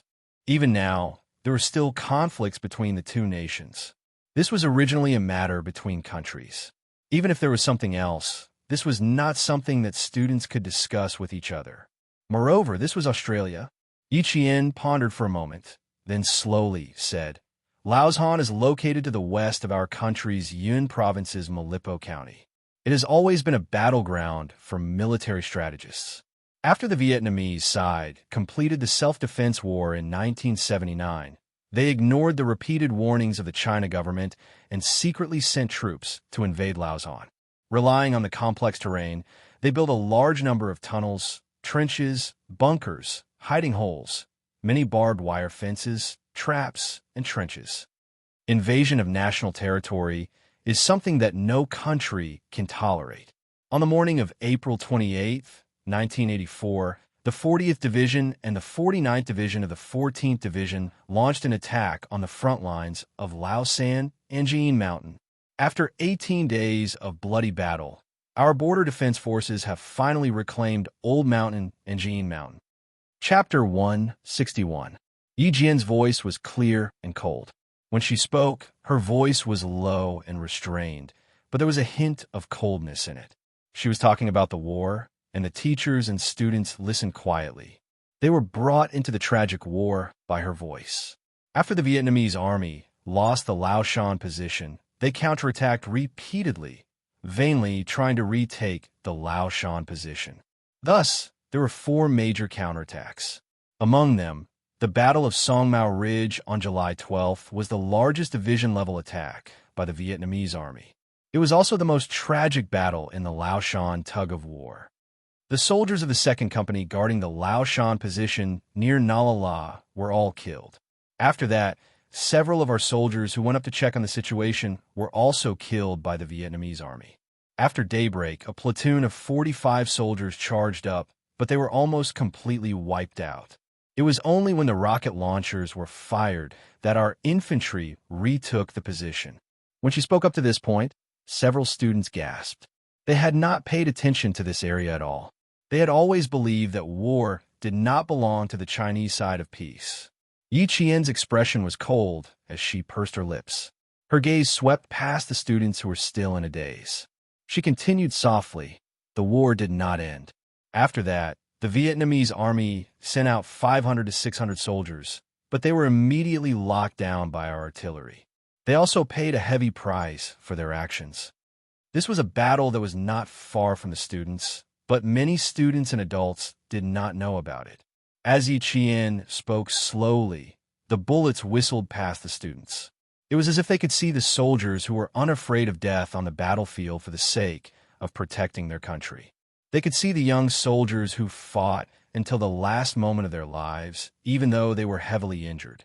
When Yi Qian spoke about the flying flesh and blood and broken limbs on the tree branches, in the bamboo forest, in the grass, and in the bushes, it was as if they were already on the battlefield. Sobbing sounds could be heard. It was Yang Yi crying. He was crying for the brave soldiers who had sacrificed themselves in the war. "Teacher Li, teacher Yu," and the other teacher's eyes were red. Even though Yi Qian had finished speaking for a long time, no one spoke. "It's very tragic, but why don't we know much about it?" A student asked in a hoarse voice, heavy and sorrowful. This question was answered by the teacher. Director Li sighed heavily. "I hope that the next generation will always enjoy peace and happiness. I also hope that you can stay away from war. However, as students, you have to know that war means putting people in danger. It means death, blood, and loss of peace and happiness. We must stay away from war, but we must understand and recognize war." As he spoke, Director Li took another look at Yi Qian. His impression of her had undoubtedly deepened. As a student, she didn't know much about Laoshan's counterattack. When Yi Qian heard what she said, he knew that she had really paid attention to it. Sitting in the corner, Gao Yang lowered his gaze to hide the complicated emotions in his eyes. She knew much more than they did. In another hotel room, Red Scorpion sat on the edge of the bed with a gloomy expression. The gaze he swept over the boys was exceptionally cold. "I didn't bring you out to discuss the battlefield with the Chinese students. I need you to be honest about my matters and your families. I don't want to see such foolish things again. If you anger me, don't even think about going back." The three boys' shoulders clearly shrunk as they lowered their heads. None of them dared to raise their heads to look at him. It could be seen from their expressions that they were all afraid of Red Scorpion. Chapter 162. There was no one who wasn't afraid of him, and these three boys were even more afraid that their teacher would end their lives at any moment. They left in a panic and didn't raise their heads as they quickly entered the opposite room. "It can't be. They're living next door to us." Yang Ye's eyes were wide open as she looked at the three figures that flashed before her eyes. She said with some difficulty, "Dear, can we request to change rooms?" "Are you kidding me? They're actually right next door to us, just a wall away." Yi Qian wasn't surprised at all. Instead, he heaved a sigh of relief in his heart. This made things easier for her. It looked like Xia Jinyuan had made meticulous arrangements for her. From this, it could be seen that Red Scorpion was definitely someone who was difficult to get close to. Otherwise, they wouldn't have arranged for her to be so close to him. He smiled faintly and said, "So what? Even if it's not us, there will be other students living here. Dear, we can go back to our room and sleep for a while. I suggest you apply ice to your eyes before you sleep. Otherwise, they'll definitely swell when you wake up." What should I do? Where's the ice? What should I do if I become ugly? Yang Yi belonged to the smart and beautiful type. She had an oval face and curved willowy eyebrows. Although her facial features weren't as exquisite as Yi Qian's, she was still a standard beauty. She had just cried, and now that she had calmed down, she knew how to show off. Yi Qian swiped his card to open the door. He put his hands on her shoulders and gently pushed her into the room. "Go in, beautiful. I'll get the waiter to bring you some ice." Xia Jinyuan, who said he would contact her in Australia, still hadn't made a move. Was he here or not? If she went out for a walk, perhaps this elusive man would take the initiative to find her. When she walked to the elevator and was about to press the button, a ding sounded. The elevator door opened, and a tall hotel waiter pushed a clean dining cart into the elevator. When he saw Yi Qian, he nodded slightly with a smile and pushed the dining cart out. Yi Qian also smiled slightly. She was about to press the button, but her feet moved slightly. When she brushed past the tall waiter, she calmly pressed the button. The waiter in the dining car stood in the middle of the room where the 3 Vietnamese boys came out in fear. He knocked on the door and said, "Sorry to disturb you." When the elevator doors opened, Yi Qian, who had entered the elevator, slowly closed the doors. His eyes were sharp. This was one of the foreign men in the photo. The door to the room he stopped at was Red Scorpion's room. They had already begun to make contact. The receptionist, Belle, was still there. After Yi Qian explained the purpose of his visit with a smile, Belle happily said to Yi Qian, "Okay, follow me." Then he said to his colleague, "We'll be leaving for 5 minutes. We'll be back soon." He saw Yi Qian's fingers making secret signals on the marble countertop as he spoke. "You saw him? Oh God, I need to contact my colleagues, damn it. When did he come in?" After Yi Qian finished speaking, Belle's expression changed drastically. He reached behind him to take out his walkie-talkie. God, how could he be the waiter? Damn it. Hearing this, Yi Qian quickly turned off the call button that was about to connect. He spoke in fluent English like his mother tongue. "Belle, I suggest you first find out if the waiter was really killed. I didn't smell anything on him, including the smell of blood." The speed was so fast. Mr. Bell, who hadn't recovered from Yi Qian's speed, looked at Yi Qian in surprise with his light gray eyes. Was this a Chinese student? Why didn't he act like a student? Chapter 163. After the initial shock, Bell's expression was cold and serious as he said, "Yes, your suggestion is very good. That's right. I should go and find out where the waiter is. Maybe God will bless him and let him be safe." Yi Qian let go of his hand and looked at him with dark eyes. "No, you still need to prepare for the worst. There are countless ways to make a person die, quietly, without shedding a drop of blood. Also, how did the suspect get in? Does he have friends in the hotel? Bell, you're a police officer. You should know what I mean. I stopped you only because I didn't want to alert his friends in the hotel, and I didn't want to put myself in danger. After all, I was the one who met him just now. For a criminal with countless lives on their hands, they would rather kill 100 innocent people than let one person go if there was even the slightest movement. If there really were friends in the hotel, then Belle's actions would make her the next target of the criminals. She had been targeted too many times in her previous life. In this life, she had to be alert if there was even the slightest abnormality. Belle put away the walkie-talkie and looked at Yi Qian with his deep, light gray eyes. After a few seconds, he sighed. "Jane, you're really special. Now I understand why the young major insisted on you being the informant among the students." He was unbelievably calm. He didn't seem like a student, but like an experienced police officer.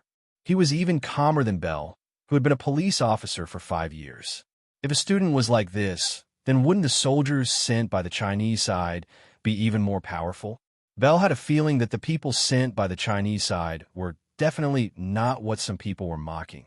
Soldiers trained by a backward country, not even as good as the traffic police on the streets. "Please give me the ice. I need to send it to my classmate upstairs." Yi Qian was really calm. Even his eyes were as calm as water without a trace of emotion. "I also need a communication device to contact you. If you have one, please give it to me." "Thank you." Belle immediately put the ice into a stainless steel cup. When he spoke again, he didn't have the casual tone of an adult talking to a child. It was to truly place Yi Qian in the right and equal position. "Yes, I need to give it to you. Not only is it a communication tool, we have also equipped you with a locator." By the time Yi Qian returned upstairs with the ice, she had 2 extra items on her body. One was a locator, and the other was a transmitter. As for Yang Yi, he was already sleeping soundly. After wrapping the ice in a towel, Yi Qian gently placed it over Yang Ye's eyes, who had already fallen asleep. Then, he gently moved the sofa in the hotel and slowly placed it against the wall. Red Scorpion's room wasn't even bugged. It wasn't that they didn't want to, but that Red Scorpion's anti-reconnaissance ability was quite strong. No matter where the bugging device was installed, he would be able to find it. This also reflected how difficult it was to deal with Red Scorpion. They were only separated by a wall, so he didn't know if he could hear anything. After pressing his ear against the wall and listening for a while, Yi Qian gave up. He didn't hear anything, which was to be expected. Thus, Yi Qian didn't continue listening. After flipping through a few math Olympiad papers, he leaned against the sofa and fell asleep. Chapter 164. When she woke up, there was someone knocking on the door. It was a blonde, handsome boy with blue eyes and 2 glasses of ice cola in his hands. He smiled at Yi Qian as she opened the door. "Hey, I'm Auburn. Nice to meet you." The man was of average height, about 1.78 meters. His warm smile was as sweet as cotton candy. "We'll be having a party by the swimming pool tonight. I hope you and your friends can join us." It was a passionate invitation from a handsome boy. Yi Qian felt that if she were to reject this angelic boy's invitation, it would be a very bad thing. It would be too rude. As it turned out, there was no student who could resist the temptation of a party. Yi Qian watched as the boys and girls held crystal glasses filled with champagne and gently clinked glasses. They chatted happily and without any obstacles by the colorful swimming pool. From their faces, she couldn't see any nervousness from the competition. It was as if they were here for a vacation, relaxed and comfortable. Yi Qian stood in the dark, keeping an eye on Red Scorpion's side. She sipped her champagne until a familiar low voice suddenly came from her earpiece. She walked over to Wang Yimou, who was closest to her, and said, "I need to go back to my room." Then she left with a calm expression. When the door opened, there was a faint but familiar mint smell in the air. Yi Qian gently closed the door and locked it. In the dimly lit room, she saw someone sitting on the sofa. The figure in the dark was like a beast hibernating in the dark, waiting for its prey to arrive. Without turning on the lights, Yi Qian walked over to another sofa and sat down. The first thing she asked was, that waiter should have met with a mishap, right? People of different statuses even talked about different topics. Yes, he was killed around 2:10 in the afternoon. His body was hidden in the hotel's utility room. Xia Jinyuan spoke softly, his cold voice carrying a hint of hostility. Red Scorpion is already on the move. The first transaction should be completed soon. The Chinese target hasn't appeared yet, so we won't make a move for now. In the dark room, his usually sharp and cold gaze was more substantial than usual. When it fell on Yi Qian, it was especially serious. The 2 foreign suspects are the targets of the international police. They have nothing to do with us. Yi Qian, you know what I'm talking about, right? Their conversations were always full of mystery. Sometimes, even if one tried to guess, they might not be able to understand. However, if the 2 of them had a certain level of tacit understanding, they would be able to understand each other's meaning with just one sentence. Yi Qian paused for a moment, then said calmly, "I understand. What we need to do is within our duties. As for how the international police arrange things, it's not something we can interfere with. Little girl, it's good that you know. You don't have to say anymore." Xia Jinyuan smiled coldly. "Our country is still a little weak in the eyes of some other countries," he said. "Our country is still a little weak in the eyes of some other countries. In 1995, all aspects of China were still in the process of revitalization. However, whether it was the national economy or the military, they were all secretly developing in the best direction. Yi Qian had been there before, so he knew what the future would be like. On the other hand, Xia Jinyuan was a soldier, and his family was the core of the military. Naturally, he knew more. As for why some countries said China was weak and didn't allow China to interfere too much in this operation, the reason was simple. As developed countries, they thought China was weak. Regarding this, China, which had always kept a low profile, naturally continued to keep a low profile and didn't say much. Chapter 165. This was what Xia Jinyuan wanted to express. Since Yi Qian could think of not interfering with the international police, she naturally understood what he was trying to say. The country's weakness was a heavy topic, but at the same time, it was also a kind of motivation. Fortunately, China had always been motivated to become a powerful country. Yi Qian was not deceived by his fake seriousness, because she knew that in the near future, China's military strength would make the former world's superpowers feel threatened. She smiled slowly and said, "You should know better than me how powerful we are. If you don't interfere too much, then I, as a student, won't." "No, little girl, we will interfere, but not now, but—" Xia Jinyuan raised his eyebrows slightly. His cold and handsome face was calm and composed. His innate elegance at this moment made his temperament even more cold and unpredictable. He smirked and paused for a moment. Then he slowly said, "Instead, they will have no choice but to ask for our help. Just you wait, little girl. Since we are here, how can we let some people look down on us?" Soldiers were proud, and at the same time, they represented the country's military strength. If they were looked down on, of course, they had to be ruthlessly dealt with. "What should we do? I'm suddenly looking forward to the day you mentioned." Yi Qian smiled, her clear eyes shining like stars as she looked at the arrogant man in the dark. "I hope that when the time comes, Captain Xia will still think of me and let me experience it." Her words made Xia Jinyuan smile happily. He stood up from the lounge chair, his cold and slender figure as sharp as a sword. Hearing his cold voice, he said indifferently, "Don't worry, little girl. Time is not the only thing that makes you grow. You still need more training." He looked forward to her growth, so he would do his best to let her lay the strongest foundation in the process of her growth. The party downstairs didn't end until 10 p.m. If it weren't for the teacher's reminder, it would have gone on even later. Yi Qian didn't go downstairs. Instead, she stayed in the room and digested Xia Jinyuan's words, using the excuse of doing test papers as an excuse. A gentleman has to do what he does and doesn't do what he does. Just thinking about it made her motivated. There are 3 rounds in the competition. One is a team competition, one is a theory test, and the last is a trial test. It will be held over 3 days, 5 hours per round. It starts at 8 a.m. and ends at 1 p.m. Early the next morning, a group of students still hadn't woken up from last night's party and were already preparing for tomorrow's competition. Director Li did not waste his breath. Yesterday, they had played and slept. Today, no one would be able to rest as easily as yesterday. With a wave of his hand, it was as if he was here in person, causing the students who wanted to relax in the afternoon to stop. Once they immersed themselves in their studies, they realized that the day had passed just like that. Rest early tonight. Go to bed at 9 o'clock sharp. Hand over one of your room cards. Our teacher wants to check on you one by one. When they went downstairs for lunch at 5:30 p.m., Director Li made another move. He confiscated a room card from each room so that it would be easier for them to check the rooms. In China, it was normal for teachers to check the rooms. Last night, when they were chatting with students from different countries, the teacher directly pushed the door open and checked the rooms. TSK, TSK, TSK. The expressions on the faces of the foreign students were unbearable. It was as if their bodies were being violated. They couldn't accept that the teacher didn't care about the students' privacy and barged in without their permission.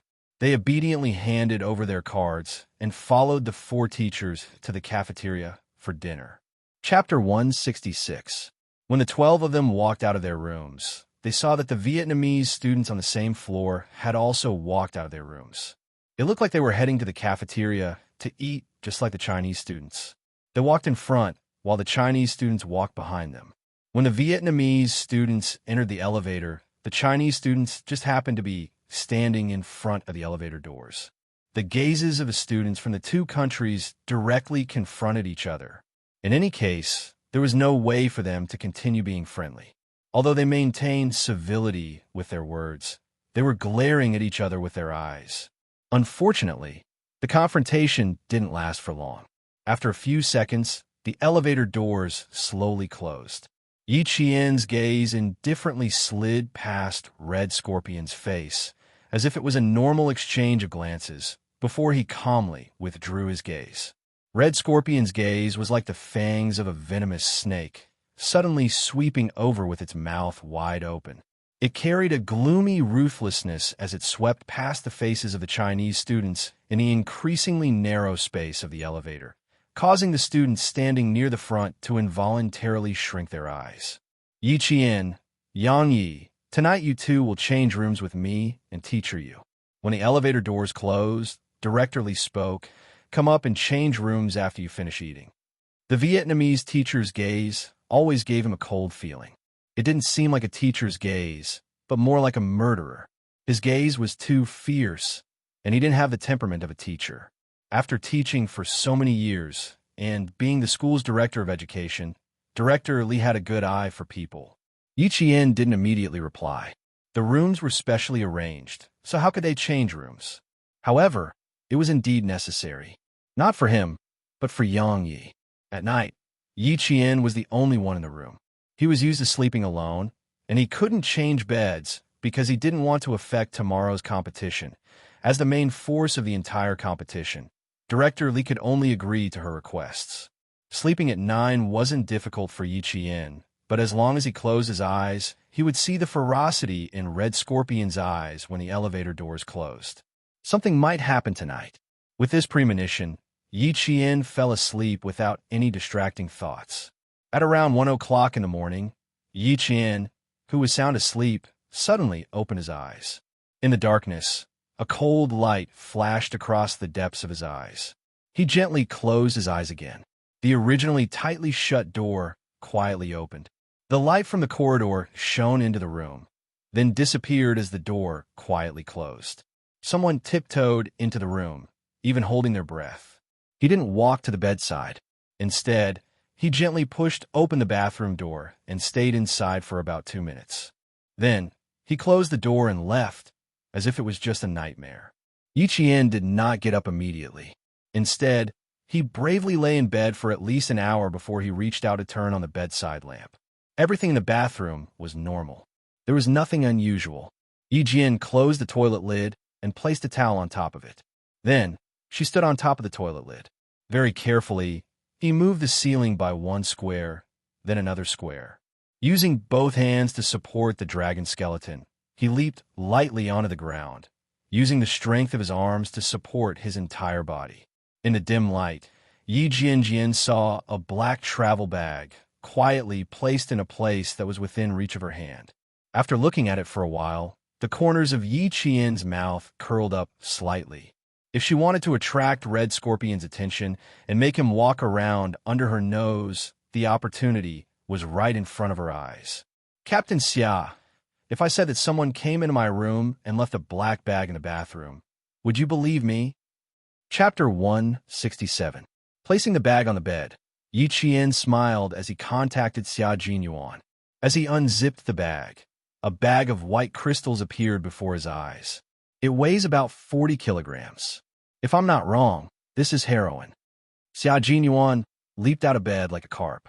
His deep, handsome eyes were cold as he said in a deep voice, "Wait for me. I'll be right there." He didn't even give Yi Chien a chance to refuse before he cut off the call and rushed downstairs. He didn't even go through the front door. Yi Chien was stunned for half a second when he heard a light, knocking sound coming from outside the window. Then he rushed over and pulled open the curtains. He saw the dangerous man who said he was coming over a minute ago, standing dangerously outside the window. There was no cover except for a few potted plants. Yi Chien's mouth twitched slightly as he hurriedly opened the window. "I don't want to go through the front door. I want to go." He stopped halfway through. If they couldn't go through the front door, it meant that they had to avoid being noticed. Did that mean there were accomplices of the suspect in the hotel? When he entered, Yi Chien's expression instantly turned cold. Instinctively, she reached out and wrapped her slender arms around Xia Jinyuan's shoulders. "Be careful. We're on the 8th floor. If you fall, you'll be crippled even if you don't die." The little girl's slender arms gave him a sense of security. Even though he didn't need her protection, Xia Jinyuan knew very well that the moment she wrapped her arms around his shoulders, his heart was filled with warmth. He hadn't misjudged little Fox. She was only a student, but she already had the awareness to protect her comrades at all times. He didn't reject her and even reached out to hold her slender but indomitable shoulders.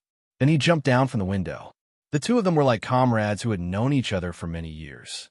One was tall, and the other was short. Under the dim light, they looked so harmonious. Heroin. It weighs 42 kilograms. If it's converted to Vietnamese currency, you won't have to worry about food or clothing for several lifetimes. Yi Qian placed the black bag on the coffee table. 1 hour and 5 minutes ago, Red Scorpion personally came in and put in my room. Xia Jinyuan furrowed his brows and looked at Yi Qian sternly. You discovered it an hour and 5 minutes ago, and you're only telling me now? The major was a little angry. What if something happened to the little fox? How was he going to answer to the two seniors who were still waiting for her in the depths of the mountains? Are you angry? Don't. Yi Qian, who felt his heart skip a beat after being glanced at by Yi Qian, calmly explained the situation. After he was done, he concluded, how could such a difficult person attack my student before the deal was done? You should know that the competition is tomorrow. If something happens to me, this competition will be canceled. Once it's canceled, won't he get nothing? So, of course, she wasn't afraid. Xia Jinyuan didn't know if he should be happy or angry. The overly intelligent little fox could be quite worrying at times. Just as she said, Red Scorpion had hidden the drugs in her room, so they couldn't kill anyone in her room. This proved that the most dangerous place was actually the safest place. But this little girl was too daring. Xia Jinyuan exhaled softly. When he opened his mouth again, there was a solemn look on his face that was reserved for his soldiers. Yi Qian, listen up. In a team battle, you must ensure that you can communicate with each other at every step. When you can contact your comrades, you must report your whereabouts and discoveries to them. Chapter 168. He was training Yi Qian as his own soldier, teaching her how a qualified soldier should cooperate with an entire group on the battlefield. Major Xia's eyes were cold. Even though he knew that such a fierce person could very well cause Yi Qian's disgust, he still had to discipline her. His deep voice was as cold as ice as he slowly said sternly, when you lose contact, no matter what, you have to leave a mark for your comrades to know. You can't act on your own and make your own decisions. Hearing this, Yi Qian's smile immediately disappeared, and he seriously accepted the criticism and education. Yes, she took it for granted, but she didn't think that her actions would cause others to worry. After Xia Jinyuan scolded her in a deep voice, he saw her guilty expression, like a little rabbit, and he secretly felt a headache coming on. Sometimes, he found himself unable to be ruthless towards this girl. Even if he couldn't be ruthless, he had to be ruthless. Being lenient today was equivalent to harming her. Yi Qian waited for him to finish scolding her, then immediately said obediently, I won't do it again. I definitely won't do it again. Just now, I was afraid that Red Scorpion would be watching outside or sneak into the room again. So I waited an hour before contacting you. In short, she had to have the resolve to immediately admit her mistakes. When Xia Jinyuan saw this, such a high level of awareness, the seriousness on his face disappeared, replaced by a low chuckle. You're quite aware of your mistakes, but your judgment is very normal. However, the prerequisite is that you need to immediately contact your comrades if the situation permits. This is also a form of self-protection. Understood. There won't be a next time. Yi Qian also laughed. It was undeniable that working with a man like Xia Jinyuan was a very pleasant thing. After being serious, there was an appropriate amount of humor. While feeling his deterrence, at the same time, one could also understand that he was truly doing it for their own good. A man with a pure heart, no matter how dangerous it was, there would still be people willing to approach him. The black bag was no longer touched, but the goods inside were no longer the original goods. After changing the bag, Yi Qian put the bag back in its original position. Now that the goods that all parties wanted were in the hands of the Chinese side, all that was left was for certain parties to beg the Chinese side to come forward. The next day, they got up at 6 o'clock and gathered. After an hour of mealtime, buses stopped outside the hotel and picked up the contestants from the 24 countries. The Australian TV station arrived early and reported that students from 24 countries had entered the University of Sydney. The hotel was right next to the University of Sydney, and it was only a 10-minute drive away. There were police cars leading the way in front and police cars protecting the back. 24 buses slowly drove into the university in the QS World University Rankings. Yang Ye's eyes were fixed on the outside of the carriage, and he was so excited that his right hand grabbed tightly onto Yi Qian's left hand. You know, right? This is my goal. You really didn't disappoint me. You're too beautiful. After speaking excitedly, he turned his head and asked Yi Qian, "What about you, Yi Qian? Which university is your goal?" Gao Yang, who was sitting in front of the two, happened to hear this. His eyes had been closed, but his expression was cold. He gently opened them and turned his head, his gaze landing on the famous university campus. Studying abroad. This was also part of his plan, but could it be part of Yi Qian's plan? My goal? Yes, but it's definitely not studying abroad. Yi Qian replied with a smile. There was a tenacity between his beautiful brows that no one his age had. He said indifferently, "I'm still working hard. I hope I can achieve my goal in 4 years." Chapter 169. Yang Yi tilted his head, thought for a moment, and said, "Your results are very good. Even if you don't study abroad, you can choose between Hua University and Shi University. I can't. My family has already made arrangements. It's either America or Australia. No matter where it is, let's work hard together." Yi Qian, who didn't want to discuss which university they would go to in the future, pointed outside and said with a faint smile, "It's so beautiful there. Where is it?" When the topic changed to Sydney University, which Yang Yi was concerned about, she didn't continue to ask. She looked in the direction Yi Qian pointed, and her eyes lit up. It's the Central Tower, the iconic building of Sydney University. Founded in 1850, Sydney University was recognized as one of the most beautiful campuses.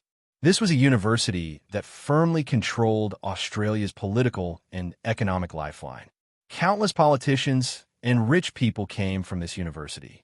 The bus stopped at Sydney's most iconic Central Tower.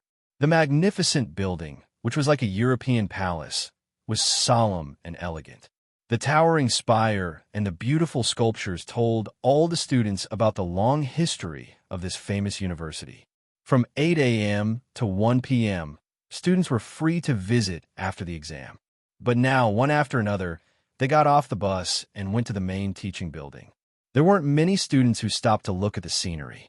The teaching field was a hall that could accommodate hundreds of people. There was a total of 288 long desks that were about 90 meters long. The distance between the desks was very large, and all the students were only allowed to sit in the middle of the desks. This was to prevent cheating and make it easier for all parties to monitor.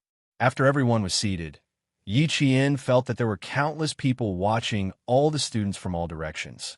After a famous politician who graduated from Sydney University and had participated in 2 mathematical Olympiads gave a few simple but powerful words of encouragement to the students, the clock tower rang, and the theory test from 8 a.m. to 1 a.m. began.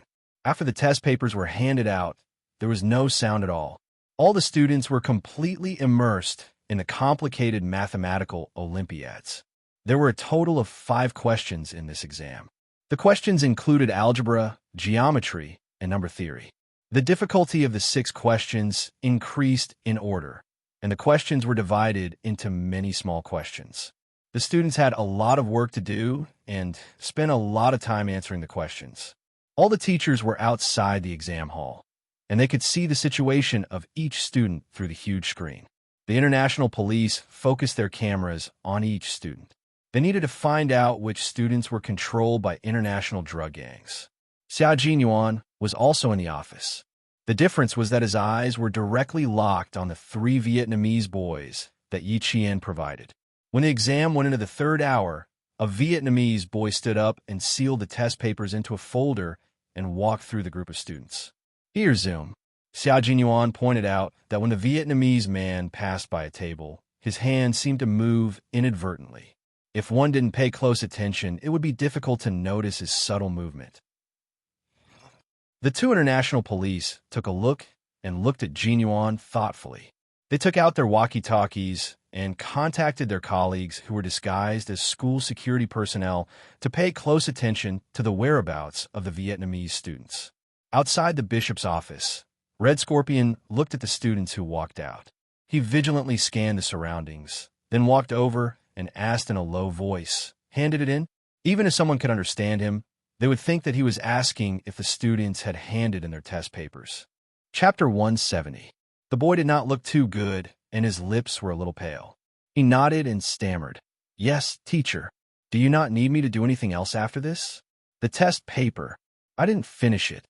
Test paper? Do you still want to continue? Child, your sister is still in their hands, your father is still in prison, and your mother is still waiting for you to return. Are you sure you still want to do the test paper?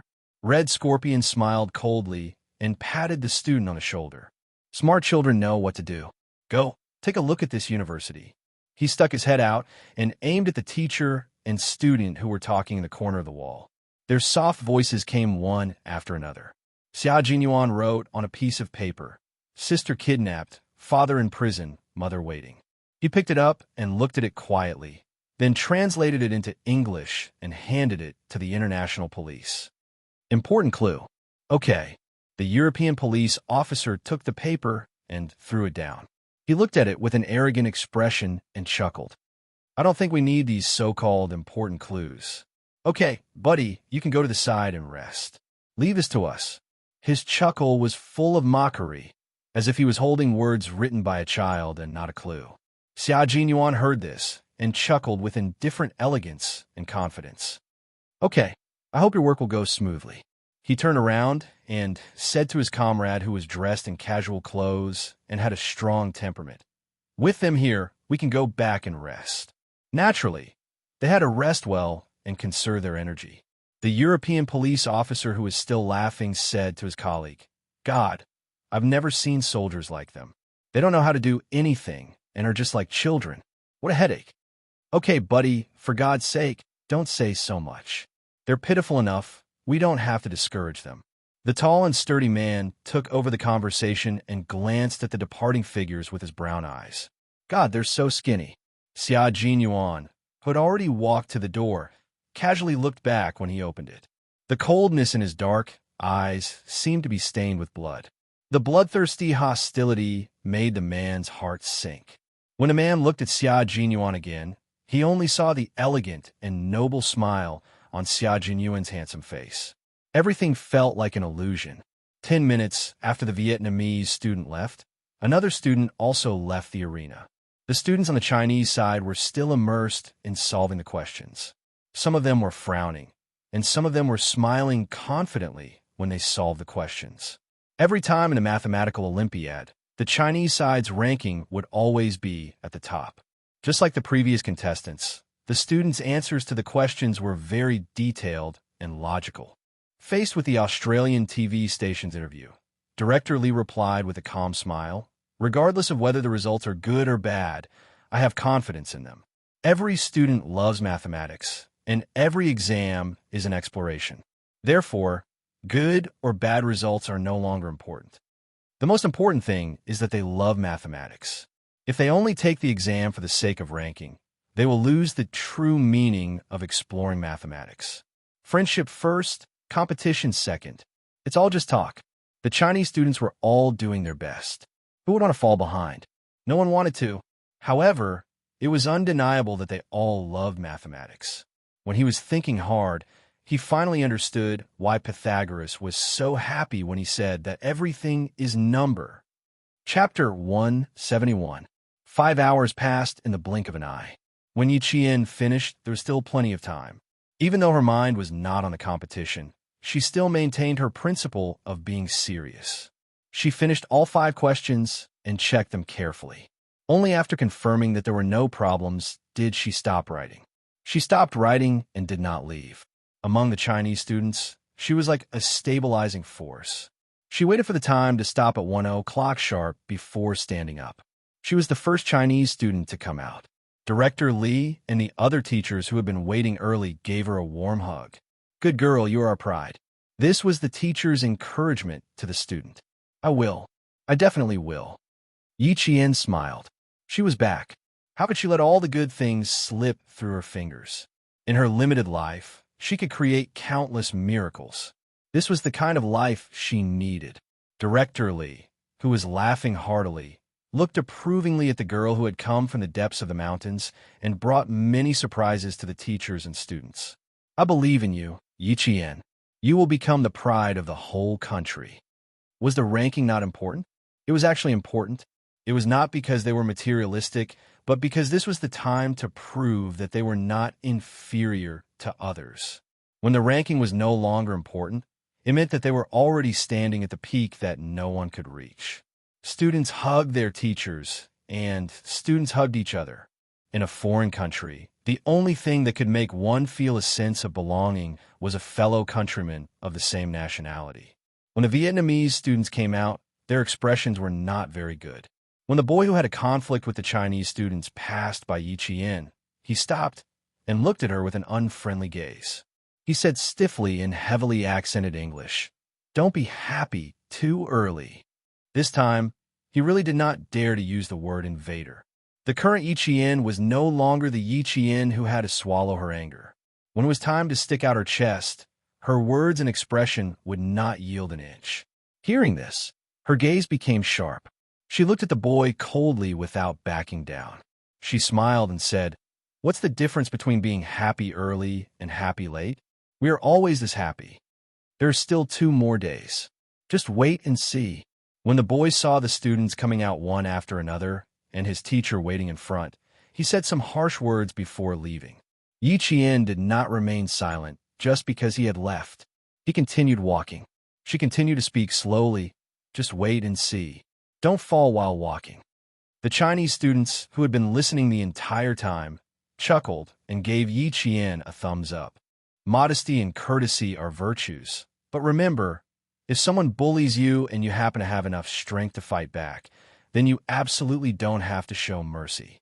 Gao Yiyang smiled as he looked at Yi Qian, whose eyebrows were in high spirits and whose smile was as bright as the sun. A hint of a smile appeared on his usually cold face. She was really the same as when she was in school. Whoever bullied her, she would definitely fight back. His impression of Yi Qian, who was always submissive to everyone, was becoming more and more blurry. Sometimes he even thought that maybe it was just an illusion. The real Yi Qian was like this, bright and beautiful like the sun, reserved and confident, inadvertently attracting the attention of countless people. He did not hug Yi Qian without any scruples like the other students. Instead, he said to Dean Li, "My father will be here in about 10 minutes. It is very likely that I will have lunch with him in the afternoon." Chapter 172. Father? Director Li was taken aback by this distant form of address. Before he could say anything, a black sedan slowly drove over. Under the sunlight, the body of the car was so smooth and domineering that even those who didn't know much about cars would know that this car was extremely expensive. Gao Yiyang, who had a slight smile on his face, saw this, and the coldness in his eyes deepened. When the car stopped, he said to Director Li, "He's already here." It's rare for him to be punctual. He didn't hide his sarcastic tone at all. For what he could remember, this was the first time he had arrived 10 minutes earlier than the agreed time. The appearance of Gao Yang's father really shocked all the Chinese students. Tall, handsome, and with a powerful aura, he was like an overlord. His every move showed that he was a very successful businessman, and he exuded a strength that didn't allow anyone to refuse. When he exchanged greetings with Director Li, even if he was smiling, he still couldn't make people feel close to him. Yi Qian looked at him, and then looked at Gao Yang. The father and son really were carved from the same mold. They had the same facial features and the same temperament. It was rare for a father and son to resemble each other so much. It's not convenient to eat out. Mr. Gao, go ahead. Just have Gao Yang return to the team before 6 in the evening. Director Li smiled as he rejected the invitation of this famous businessman who often appeared in the domestic financial news. He lightly patted Gao Yang and looked at the boy whose expression had become colder ever since his father appeared. He said gently, "Remember, return to the hotel at 6. You still have an exam tomorrow." From Gao Yang's increasingly cold expression, it could be seen that he didn't want to interact too much with his father. However, this was a student's family matter, so Director Li naturally wouldn't say much. He only reminded him implicitly. Gao Yang's father didn't insist. He took out an antique phone in Yi Qian's eyes and dialed a number to inform his assistant to cancel tonight's meal order. Yi Qian's gaze passed over Gao Yang's father's shoulder and landed somewhere behind him. There, Red Scorpion seemed to be communicating with a tourist. The Vietnamese boy standing next to him seemed very nervous. Under the sunlight, his thin shoulders seemed to be trembling slightly. Tonight at 8 o'clock, the first batch of transactions will be completed. He will be in charge. Red Scorpion noticed the student's strange behavior and raised his hand to directly place it on the boy's shoulder. He lowered his head and softly warned him in Vietnamese before saying, "Remember, I need USD." The tourist was wearing a baseball cap with the brim pulled low. Yi Qian only saw him make an okay gesture, and the conversation ended in 1 minute. This was an unfamiliar figure. Yi Qian searched his memory and was certain that there was no trace of this man in the past 2 days. He watched as the man crossed the fountain in the square and quickly disappeared from the campus.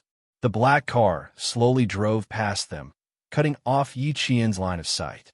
It then took Gao Yang away from the campus. A limited edition Maybach. How much money does Gao Yang's family have? After the father and son who didn't communicate with each other the whole time left, a boy whispered in surprise, "There are only 10 of them in the world. Even if you have the money, you can't buy a peerless car." Because of Gao Yang's father's appearance, the students heading to the cafeteria at the University of Sydney had another topic to talk about. After eating at the University of Sydney, the teachers led the students on a tour of one of the most beautiful universities in the world. The wide lawn, tall steeple buildings, and unique and enchanting scenery made countless tourists stop in their tracks. Chapter 173. The most beautiful scenery is the exam season from late October to November every year. The campus is filled with rows of blue trees decorated with violet flowers. It's extremely beautiful. Yang had never been to the University of Sydney before, but he knew very well that she really liked this school. From their conversation, Yi Qian found out that more than half of the students here were already prepared to study abroad. They would go abroad directly after graduating from high school. Every time this topic was brought up, Yi Qian would smile and remain silent, because she knew very well that the school she wanted to study would definitely not be overseas. Even if she could, she wouldn't choose to study abroad. Compared to Yang Yi and the others who were in high spirits, Yi Qian used the excuse of being tired as an excuse to return to the hotel with the other boys after seeing Red Scorpion bring 3 boys into a silver car that drove into the campus. The ones who returned with them were all students who had no intention of studying abroad. The 4 of them returned to the hotel together. After entering the elevator, they looked at each other and smiled. They understood the meaning in each other's eyes and agreed to meet at 5:30 before returning to their respective rooms. Yi Jian glanced at her hair, which was still in the lock before she left. Only then did she close the door gently. There was no smell of strangers in the room, which meant that Red Scorpion hadn't been here. She took out the communicator hidden under the mattress. Yi Qian remembered Xia Jinyuan's words, so she wore her headset even when she was asleep. Today's difficult exam had lasted for 5 hours, so she was indeed mentally exhausted. Just as Xia Jinyuan had said, within the limited time, do your best to preserve your energy. She had just put on her headset when Xia Jinyuan's low voice lazily came from the other end. "You just got back? Do you want to go upstairs and eat a bowl of Chinese instant noodles?" 3 in the afternoon. It's too late for lunch, too early for dinner. Yi Qian directly laid on the soft bed and replied lazily, "I don't have the habit of eating last minute. Right now, I just want to have a good rest. I use too many brain cells in the morning, so I need to recover." Their rooms were only separated by 1 floor, which was why Xia Jinyuan was able to jump out of the window last night. Hearing this, the coldness in his eyes softened quite a bit. He asked, "Was it very difficult? Are you done?" He had also participated in the Olympiad before. Sometimes, it would take him 2 or 3 pages to solve a geometry problem. Only those who had experienced it could understand how difficult and challenging it was. "It's okay. I finished it an hour in advance. After checking it, there shouldn't be any problems. I'm a little tired. I want to rest." Yi Qian closed his eyes as he spoke. Listening to his voice, all the complicated and uneasy feelings seemed to have disappeared, leaving only a peace of mind. Yi Qian's breathing gradually lengthened, and the space between his brows gradually relaxed. He quietly fell asleep to the sound of his zither strings. Xia Jinyuan listened to her shallow breathing through the earpiece, and his thin lips curved into a sexy smile. This girl must be really tired to have fallen asleep so quickly. Sleep well, don't think about anything. I'm here. He spoke softly, and the gentle smile on his elegant and noble face fell in the eyes of his comrade Suyu. It was no different from the sun rising from the west. Xia Jinyuan was already looking sideways at his comrade, who had a strange expression on his face. He asked in confusion, "What's wrong?" Suyu, who had a dignified expression, opened his mouth and stopped. He reorganized his words before continuing. "I know who you were talking to just now. If I didn't know, I would have thought you were talking to your girlfriend." Chapter 174. They were not comrades in the same army. Suyu was a member of the Yunnan Border Police Force and had worked with Xia Jinyuan twice. They only found out about this mission after meeting each other. Xia Jinyuan raised his eyebrows and leaned on the soft pillow casually. He smiled and said, "What an interesting girl. If she were a little older, I might have such an idea." Suyu was so scared that he rubbed his face and said, "Don't mess around. Don't mess around. You can't mess around with military discipline. 14 years old, you're worse than a beast." Some words were not taboo during rest time. Xia Jinyuan laughed and said, "Comrade Suyu, I mean, if she were a little older, I might have such an idea. She was too young now. When she was a little older, she would be at least 18. Another important point was that the girl was not enlightened at all. Besides, he did not want her to be enlightened so early. It would be better if she did not become enlightened when she was in middle school, high school, and university. "You scare me to death. You must have the awareness of being a monk now." So he was relieved to see this. Soldiers like them who were directly on the line between life and death usually joked with each other about each other being monks. They must abide by the rules and discipline and never violate them. This meant that they were in such a dangerous frontline army.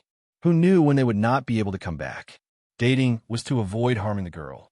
Xia Jinyuan sneered and said, "You don't dare to talk about it.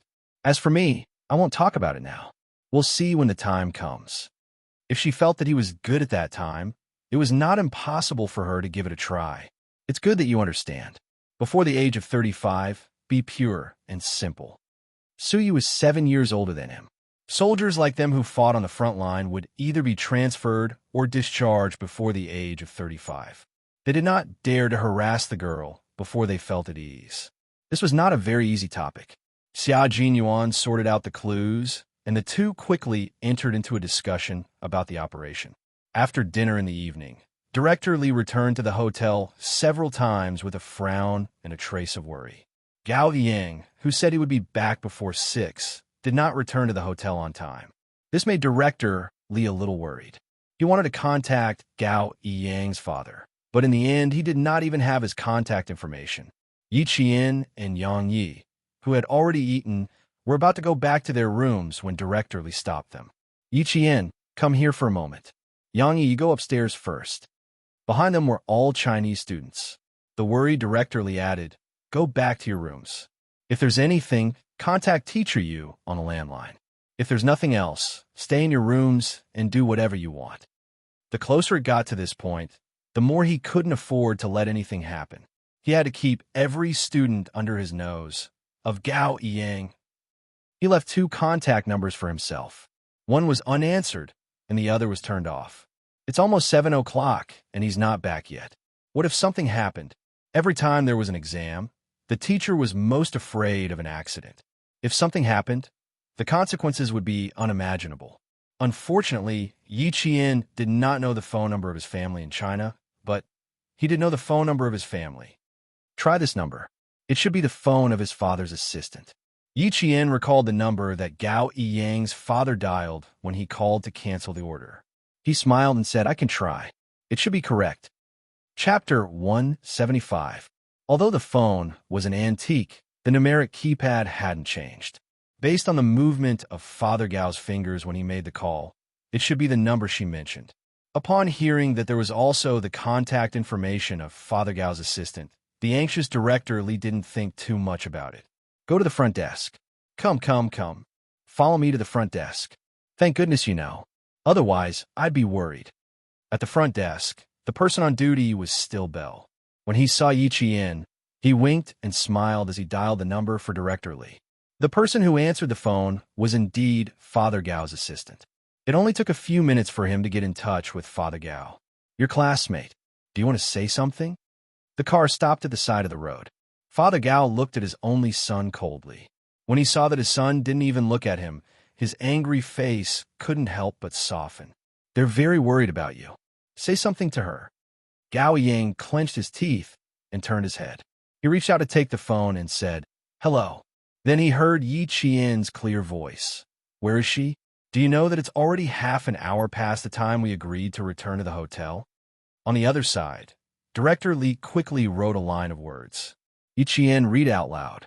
"Sorry, she's already back." He didn't expect it to be Yi Qian. His cold voice immediately softened. "Return to the hotel in 10 minutes. I'm hanging up." He hung up after he finished speaking. Yi Qian was even faster. He had already put the phone back on the phone. "I said I'll be back in 10 minutes. Don't worry, go eat." The phone rang again. This time, it was picked up by the front desk. "Excuse me." Bell smiled at Yi Qian with the phone in his hand. Before she left, he said politely, "It's your friend. She probably has something urgent to talk to you about." It was a call from Yang Yi. It was an extremely urgent call.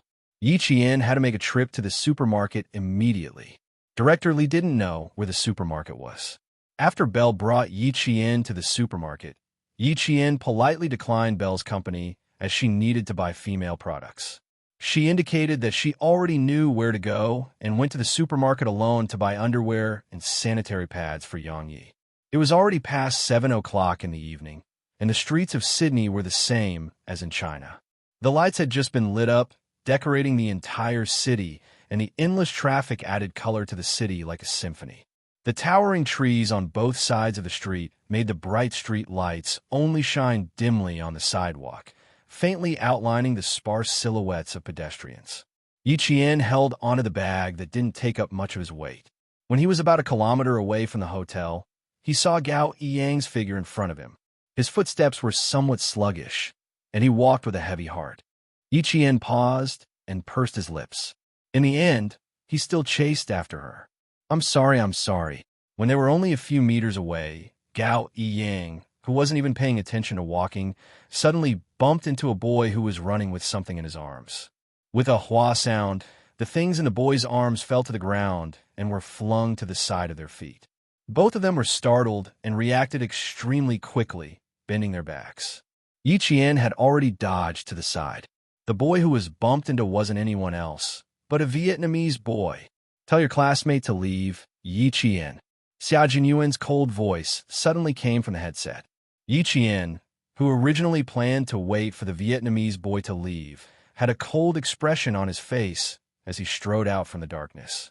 Chapter 176. The Vietnamese boy didn't look good, and his whole body exuded a deathly aura of despair.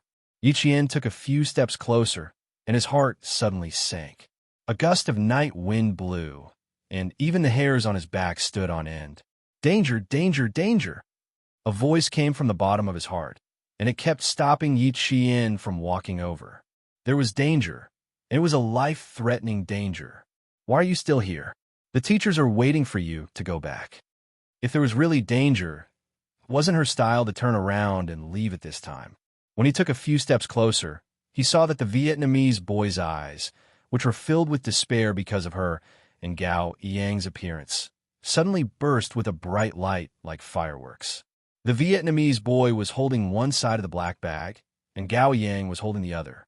When he heard Yi Qian's voice, Gao Yang, who didn't feel anything wrong, turned his head.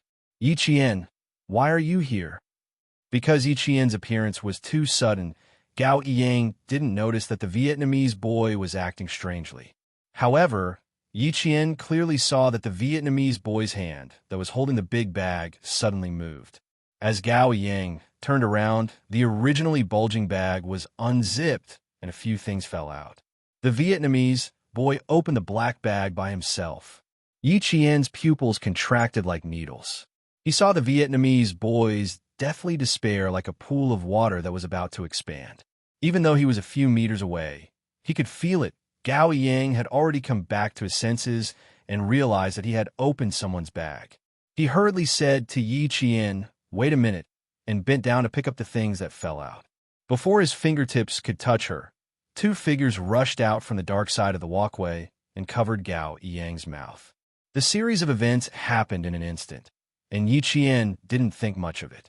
When he saw Gao Yang being dragged to the side of the road by a car that screeched as it braked, he immediately ran after them. Xia Jinyuan's angry voice came through the earpiece. "Retreat." "Yi Qian." "It's too late, Captain Xia." Yi Qian, who had rushed out, saw someone rushing towards him at the same time. He quickly said, "Vietnamese boy, open the bag yourself. Gao Yang has been taken away. I have to chase after them." In the dark, Xia Jinyuan's handsome face was cold. "I will come and find you, Yi Qian." His low voice was as cold as a sword, but it also carried a mountainous promise. He knew that Yi Qian had made the right choice because someone had to know where Gao Yang was. Yi Jian, on the other hand, was China's only choice. "I have never doubted," Yi Qian said softly. As she retreated in fear, she quickly pulled out the earpiece hidden in her long hair and stuffed it into the bag of sanitary pads and underwear. "I have never doubted your loyalty, and I have never doubted your promise, because you are an indomitable military man.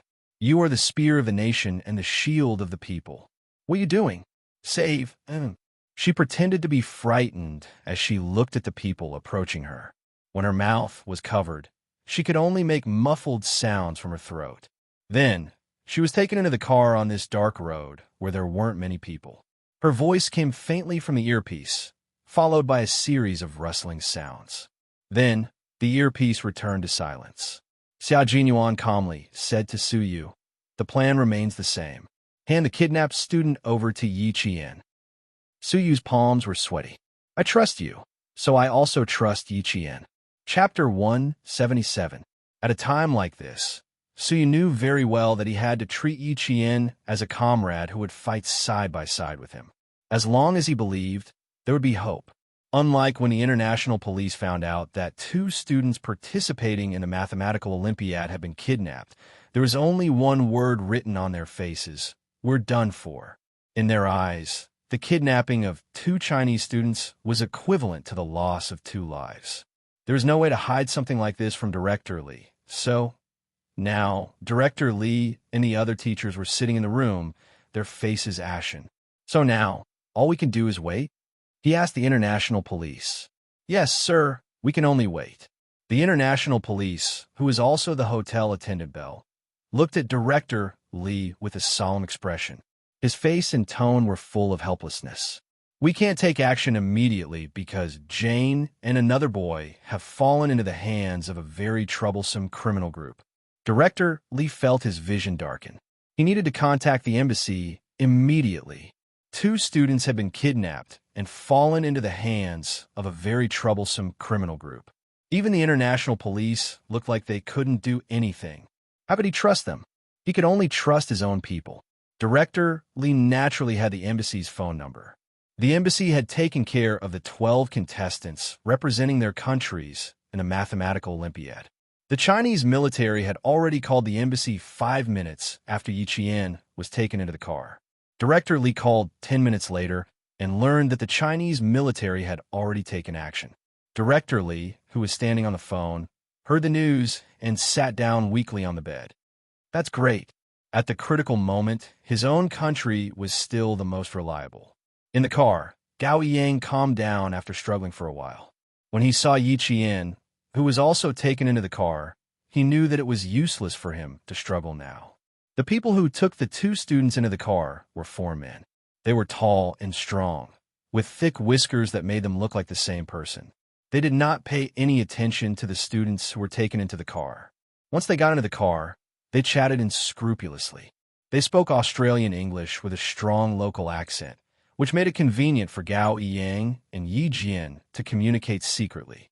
Gao Yang, who was close to Yi Qian, pursed his lips and whispered in Chinese, "Don't be afraid. They want money. Don't make a fuss at any time. If you want to cry, wait until they leave. Let's see where they take us first." After he calmed down, he still didn't understand that his kidnapping had nothing to do with money. However, for someone who had been kidnapped before, the scene in front of him was very similar. It was reasonable for him to think that he had been kidnapped for money. His calmness made Yi Qian look at him in a new light. It was rare for a young boy to be able to calm down after struggling for a few seconds. When encountering such a situation, it would be strange if you weren't scared at all. You should at least cry a little. Yi Qian said softly. Her voice was muffled and sounded like she was about to cry. For a moment, Gao Yang could not tell if she was afraid or not. There were 4 kidnappers and a driver in the car. In addition, there was a man in the front passenger seat who had been talking to someone since he got on the car. The 6 people's attention was not on the 2 students. After the car door closed, they started chatting among themselves. Chapter 178. Yi Qian recognized the voice of the foreign man in the front passenger seat. It was the man she had bumped into when she was pushing the dining cart out of the elevator. He was one of the suspects wanted by the international police. Yes, it's a bit bad, but we're lucky it's just 2 students. Yes, that's right. We'll proceed according to the original plan. I don't want to wait any longer. Let Red Scorpion worry about the rest, huh? The man on the phone didn't try to hide anything. He said whatever he wanted to say and spoke in English. He wasn't afraid that the 2 kidnapped students would understand. Yi Qian's eyes darkened. The other party didn't care at all, which meant he wasn't afraid that they would spill the beans. Because dead people don't talk. She wasn't afraid. In her past life, she was bullied by Yi Ying until her guts were as hard as stone. She only knew how to survive and didn't know fear. In this life, at this moment, she really wanted to thank Yi Ying for what she had done to her in her past life. That was why Yi Qian was who she was today. Fearless, fearless. A pair of slender but cold hands quietly grasped her hand. Yi Qian instinctively wanted to shake it off, but the owner of the hand tightened his grip.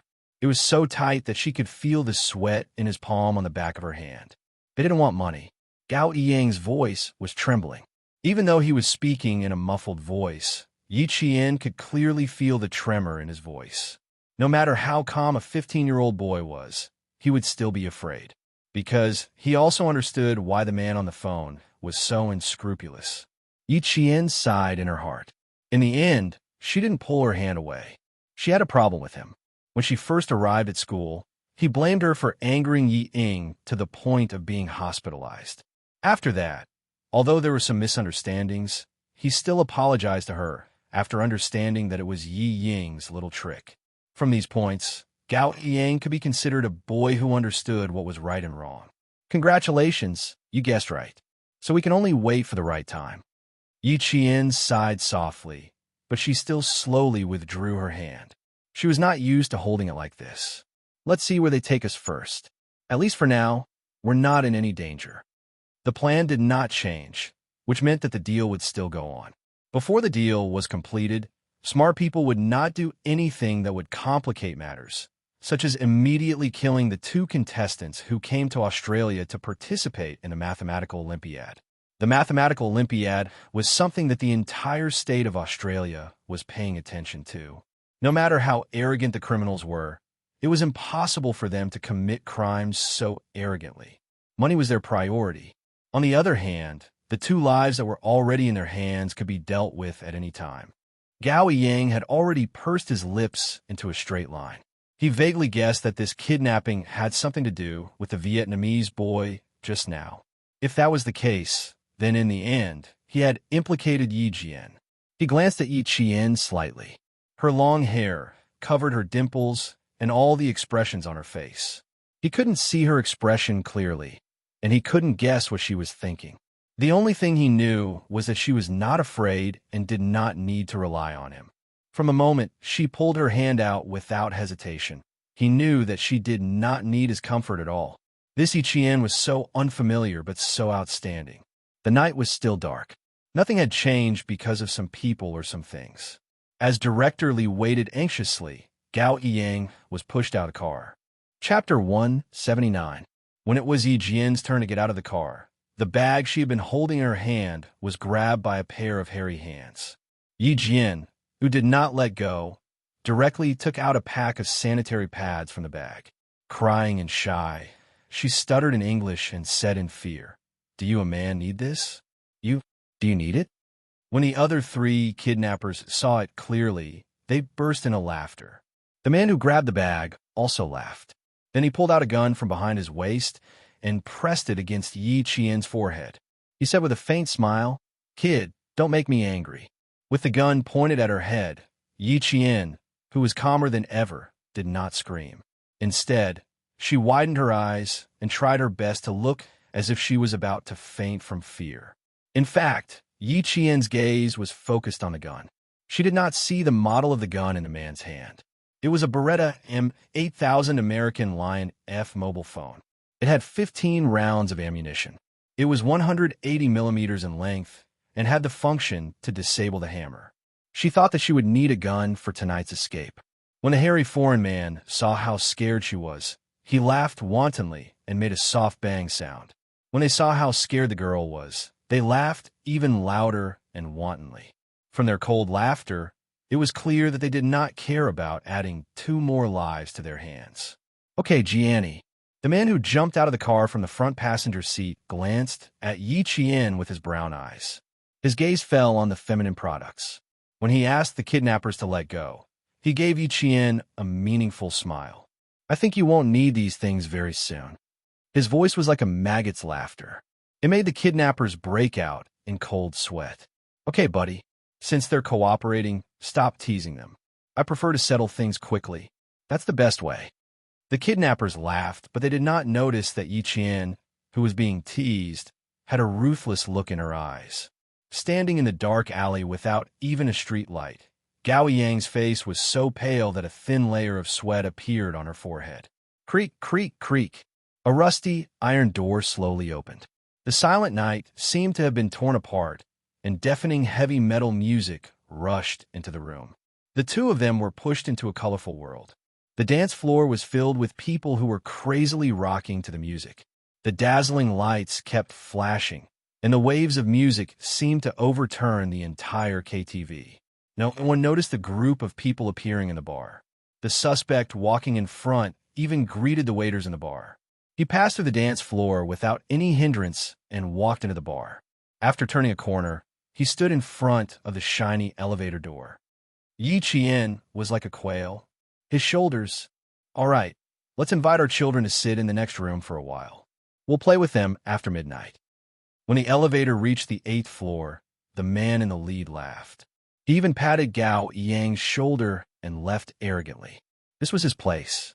He could do whatever he wanted.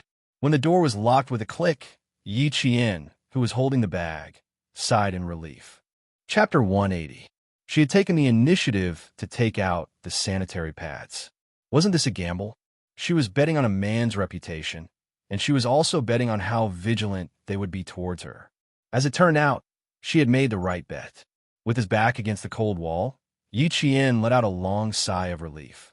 The locator and communication device were on him, so all that was left was to send the location to Xia Jinyuan, the international police. She really couldn't trust them. On the other side, Gao Yang was already looking around to see if there was an escape window. With a whoosh, he pulled open a thick curtain and saw a brown sliding glass window. He could vaguely see the street lights outside through it. Delighted, he immediately reached out to push the window, but the sliding window didn't budge at all. It was obviously sealed shut. "Yi Qian, come here." Not giving up, he turned around and said to Yi Qian, who was leaning against the wall, "Glass. We have to find a way to pry it open." Gao Yang wasn't panicking, nor was he panicking. He still knew how to look for an escape. His performance undoubtedly made Yi Qian feel a little more at ease. There were no cameras in the room, so he didn't feel like he was being watched. With his back facing Gao Yang, Yi Qian put on a headset that was too far away and had no signal source. He then took out the locator that was smaller than the palm of his hand and entered a string of signals. Soon, there was a DDD sound. The code that was sent out went through a series of processing and transcoding before finally appearing on the server of Bell's laptop. "Xia, over here." Bell was able to become the police officer who contacted Yi Qian at the hotel because he had worked with the Chinese military before. This time, when no one else was willing to step forward, he volunteered to cooperate with the Chinese military. Xia Jinyuan and Suyu were both in the room. When they heard the sound coming from the server, the two of them rushed to the computer at almost the same time. They clicked, zoomed in, located, confirmed.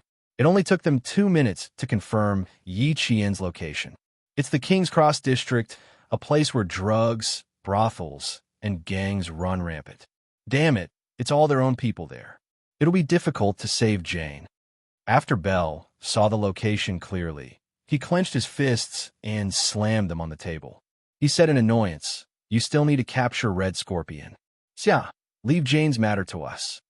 After confirming Yi Qian's specific location, Xia Jinyuan secretly, he sighed and said to Suyu, "We'll leave in 3 minutes."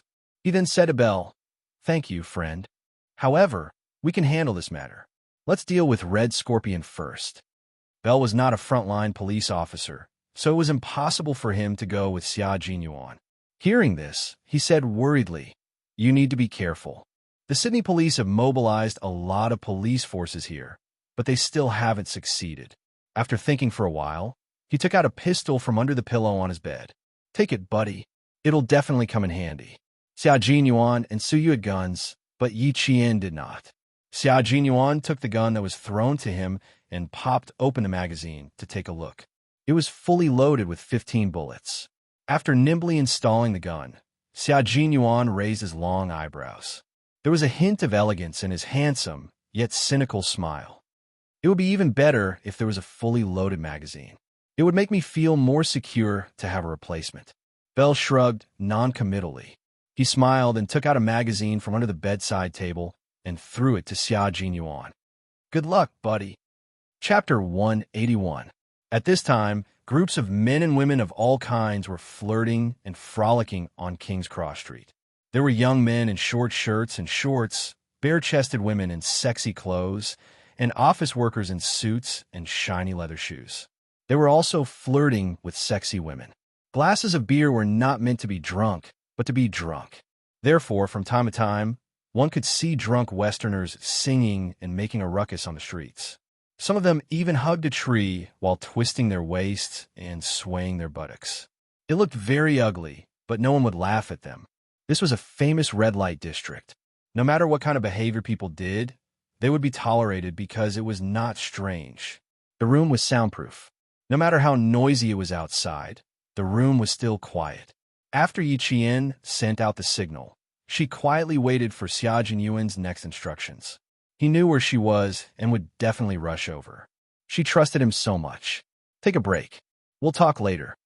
After she was done, she saw that Gao Yang was still trying to figure out how to open the window.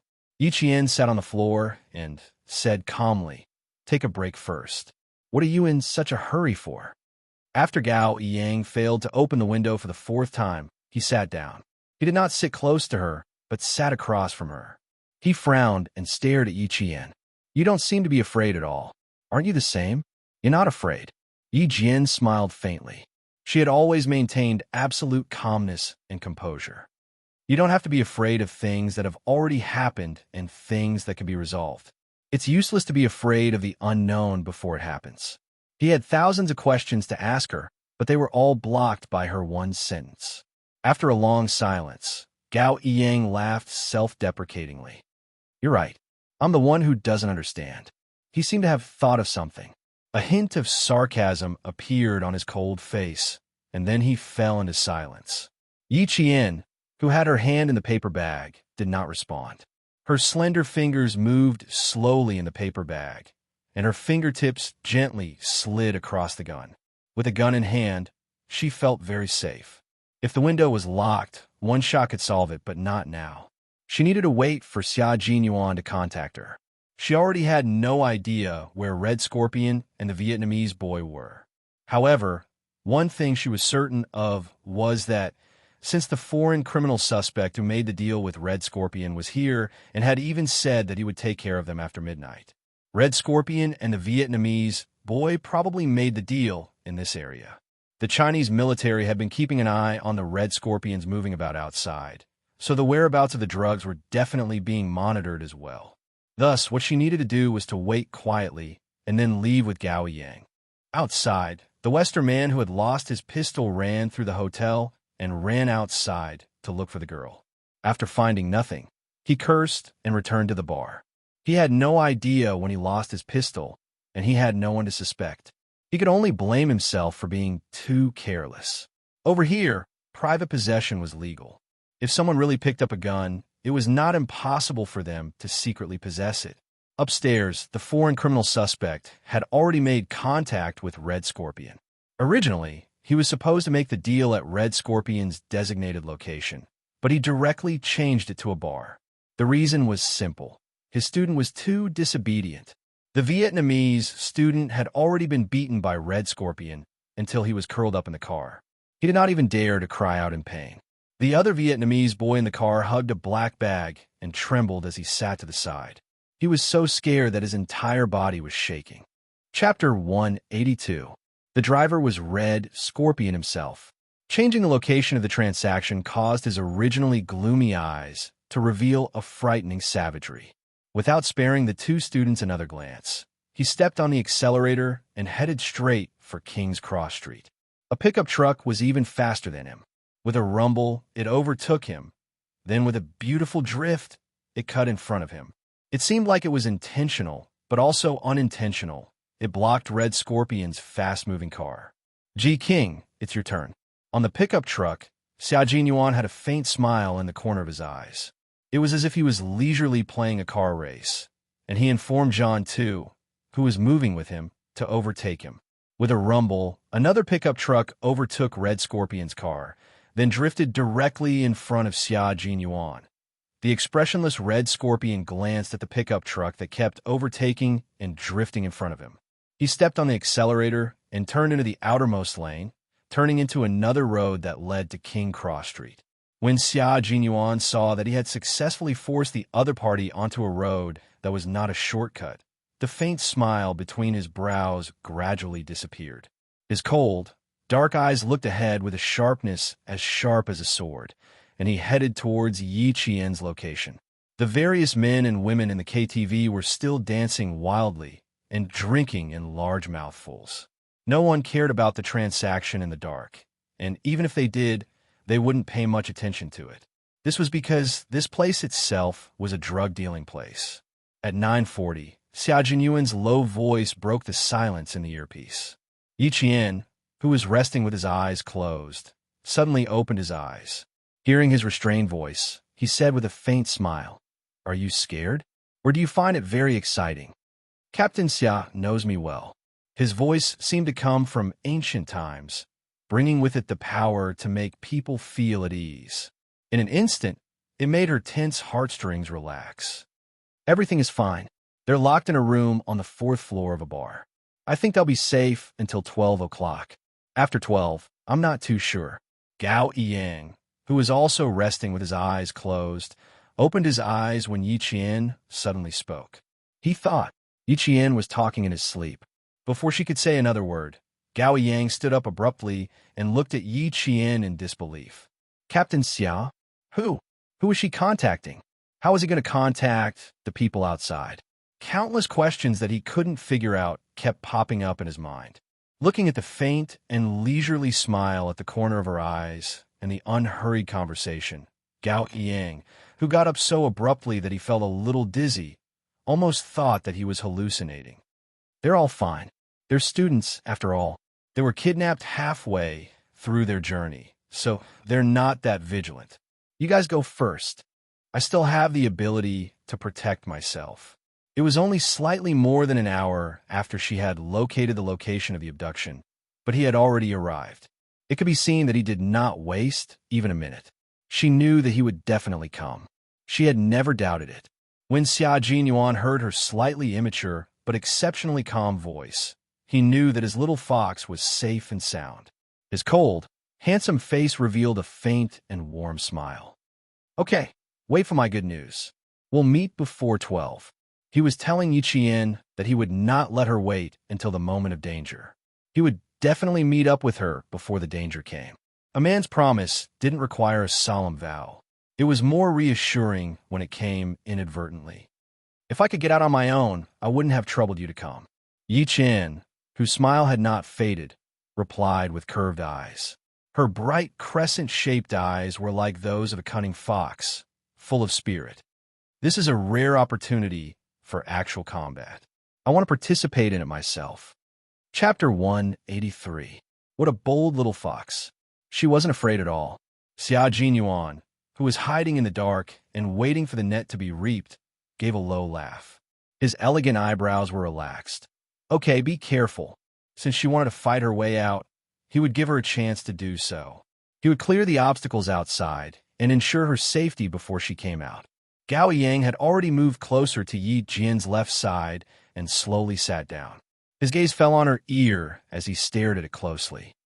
You can contact the outside world. It was a completely affirmative sentence. Yes, I can. Yi Qian lifted her long black hair, revealing a small black earpiece. It's our military personnel. They're outside now. They'll come find us after they've dealt with the outside before midnight. Gao Yang trembled slightly and closed his eyes. When he opened them again, his handsome eyes were filled with self-mockery. So, all we have to do now is wait, right? Then why did you say that if you could, you wanted to go out by yourself? He wanted to ask, but he couldn't. She could contact the outside, but during this hour of torment, she kept silent and didn't tell him. What did this mean? That she didn't trust him? Or was it that he wasn't even worth a single word from her? That kind of helplessness made Gao Yang feel deeply frustrated. Not only was there helplessness in his tone, but there was also a trace of anger. Yi Qian narrowed her eyes slightly and looked at him indifferently. She chuckled. I didn't tell you because if you didn't contact us, you would only feel more uneasy. I'm not hiding anything from you now. I've already told you that someone will come to save us. You just have to wait patiently. She paused, seeing that he was trying his best to hide his fluctuating emotions with indifference. Her cold smile deepened. If no one contacts me, this communication device is useless. What she meant was, rather than letting him have hope in the beginning, why not give up hope in the beginning? Because when hope was shattered, he would be the one hurt in the end. Gao Yang's expression froze. He suddenly lowered his gaze weakly, and his straight shoulders slumped lightly. He had nothing to say. What she considered was far beyond what he could have thought of at that time. She still knew how to take care of her own feelings at a time like this when she was about to break down. Gao Yang lowered his head and smiled bitterly. Just as his father had said, his so-called intelligence and inviolable self-esteem were just a joke in the eyes of others. He didn't ask any more questions, and Yi Qian didn't say anything either. Whether or not he could understand was his business. He had already made it clear enough. Time passed bit by bit, and at 10:30, Red Scorpion appeared near the KTV. Beside him was a student who trembled as he walked. Pass through here. Remember, one hand for the goods and the other for the money. If you don't get the money, you don't have to come back. The boy's lips trembled slightly. He still wanted to say something, but when he saw the ferocious look on Red Scorpion's face, he hugged the black bag in his hand and walked step by step towards the end filled with evil. He couldn't turn back, and Red Scorpion, who had never personally come forward to trade, definitely wouldn't allow him to turn back. Here we are, Nick. Someone closed the open window and informed Nick, who was waiting for the goods in the KTV. He was the #1 target that the international police had to capture. Red Scorpion still had his student deliver the goods. Nick, who was smoking a cigar, took a deep breath. His rugged face revealed a ferocious look. He crossed his muscular arms over his chest, revealing the green beast head tattoo on the side of his arm. Tell him that my patience is limited.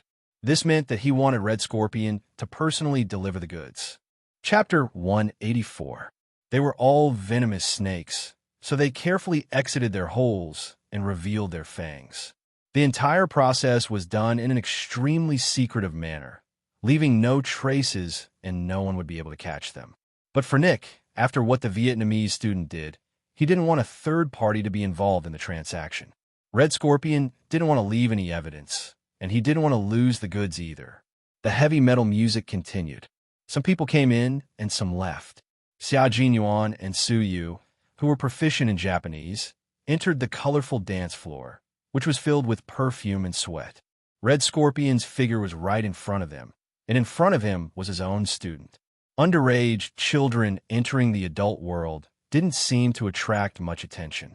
Outside, the international police were dispatched. Less than 2 minutes after Red Scorpion went in, Xia Jinyuan appeared in the kitchen of the bar. He was like a cheetah that had walked out of the grassland. He silently knocked down a large pastry chef wearing a long white chef's hat. When he came out again, he was also wearing a white chef's outfit, a white apron around his waist, and a long white hat. He lightly patted the chef, who was fiddling with a plate of desserts on the shoulder. "Hey, is this done?" "Okay." The pastry chef, who was about to turn around, suddenly felt a heavy blow on the back of his neck. Another pastry chef was knocked unconscious and finished off the job. A fire alarm suddenly rang, and thick smoke rose from the kitchen. Several pastry chefs in the bar all fainted on the ground, waiting for the international police to drag them away. Elimination complete. In the kitchen, Xia Jinyuan took off his white chef's outfit, crumpled it into a ball, and threw it directly into a pot of boiling water. His hat was also thrown into the pot, disinfecting and erasing evidence. It was a very good method. 2 smoke grenades were thrown out, and the smoke alarm in the entire kitchen suddenly rang. Then, the fire alarm in the entire KTV rang loudly. The ear-piercing alarm wasn't covered by the heavy metal. A towel soaked in alcohol was ignited and thrown in the passageway leading to the kitchen door. The dancing men and women heard the fire alarm and smelled the burning smell. At the same time, screams rang out and chaos broke out in the crowd. The international police officers who blended into the crowd took control of the situation. They acted like experienced guests who were trying to escape, guiding the screaming crowd away. The bodyguards working in the bar immediately rushed to the kitchen where the alarm sounded. Xia Jinyuan and Su Yu, who had been waiting for a long time, swiftly acted as the vanguard. Before the bodyguards could take out their guns, they had already taken care of them. Upstairs, Nick received a call from his bodyguard. "Fire? Are you sure?" Red Scorpion, who was about to hand over the goods, moved quickly. He immediately took back the bag and rushed out of the door with almost no hesitation. This was an extremely vigilant, venomous snake. Even the slightest movement would make him shrink back into his cave. Outside, the sirens sounded like an unfamiliar intruder, breaking the extravagance of King's Cross Street and announcing their arrival, warning the criminals that they had been surrounded. When the Chinese soldiers outside heard the sirens that came out of nowhere, their expressions changed as they contacted Xia Jinyuan. "Q King, the international police are acting without permission. The sirens have been sounded. You must be careful." The Chinese side sent out a total of 5 soldiers to carry out the mission. 2 of them were outside, keeping an eye on Red Scorpion, Xia Jinyuan, and Su Yu were in the hotel, and Yi Qian was among the students. It could be said that they cooperated quite well, but they ran into a group of self-righteous international police officers. Chapter 185. Xia Jinyuan froze when he heard the news from his comrade waiting outside. Switch to the public channel. According to the plan, they needed to wait until they found Yi Qian and Gao Yiyang before the international police could show up. Now that these guys had stirred up trouble, even the usually well-mannered Xia Jinyuan wanted to beat them up. Xia Jinyuan switched to the public channel and immediately contacted Yi Qian. Chaotic sounds came from the headset. Yi Qian, who had also heard the sirens outside, no longer sat on the ground to rest. Instead, he stood up immediately. "Roger that. Don't worry about me. I found a pistol. I can protect myself." "Found a pistol?" Xia Jinyuan crouched on the stairs on the 2nd floor and stood guard. Su Yu was standing on a high stool he had gotten from somewhere. He was fumbling with a fire alarm light. After 2 minutes, he gave Xia Jinyuan an OK sign. Xia Jinyuan nodded slightly and gestured for them to move forward. When he heard her words, a smile flashed across his eyes. "Good job, little girl. We are now on the 2nd floor. The international police have surrounded the ground floor. You can leave through the escape window." Hearing his cold voice, Yi Qian turned off the lights in the room. He walked past Gao Yiyang, who had woken up, and stood in front of the window. Bang! With a cold gaze, Yi Qian fired a shot at the glass.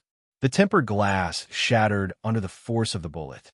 Then, spiderweb-like cracks spread all over the glass. Yi Qian lifted his leg and kicked the glass lightly. When a footprint appeared on the spiderweb-like glass, Yi Qian turned to Gao Yiyang and said, "Take off your shirt and give it to me. Quick." He couldn't be sure if there was anyone down there, so he could only use his bare hands to dig the glass into the room. Ever since Yi Qian fired the shot, Gao Yiyang's expression was one of shock and astonishment. Yi Qian said sternly. He had no choice but to obey. After he took off his short-sleeve uniform, he saw her wrap her hand with the uniform. She put a finger through the bullet hole and hooked it into the room. With a few clattering sounds, Yi Qian's gentle hooking force shattered the entire piece of glass in the room, leaving only a frame that only one person could pass through. Outside, there was no anti-theft net installed like in China. The flashing police lights illuminated the room. Yi Qian shouted at the motionless Gao Yiyang, "Quick, jump out of the window!" Gao Yiyang, who had been stunned by the gunshot, heard her shout and quickly rushed over. "Okay, follow me closely. Put on your clothes." Yi Qian didn't say much. He just threw the clothes back. "Move quickly. Don't panic. There are international police officers outside." Suddenly, the sound of footsteps came from outside, followed by 2 gunshots. The shots hit the door lock and made it fall off. Seeing that something was wrong, Yi Qian quickly loaded her pistol and pulled Gao Yiyang behind the door. The room was dark. When the enemy kicked the door open, a figure rushed in with a murderous aura. He rushed to the window that only had a frame left. After taking a quick look, he cursed, "Fuck you." He turned his head and shouted at his partner standing at the door, "Damn it, they escaped." He cursed and rushed out again. The man standing at the door quietly raised his hand and pointed behind the door. After counting from 1 to 3, he suddenly turned the light switch back on. The dark room was lit up again. Chapter 186. The man who hadn't left the room pulled the door open and saw the 2 students he thought had escaped standing against the wall. With a furious expression, he raised his hand and slapped Yi Qian without hesitation. "Fuck you." Gao Yiyang saw this and didn't have time to be afraid of the gun in the man's hand.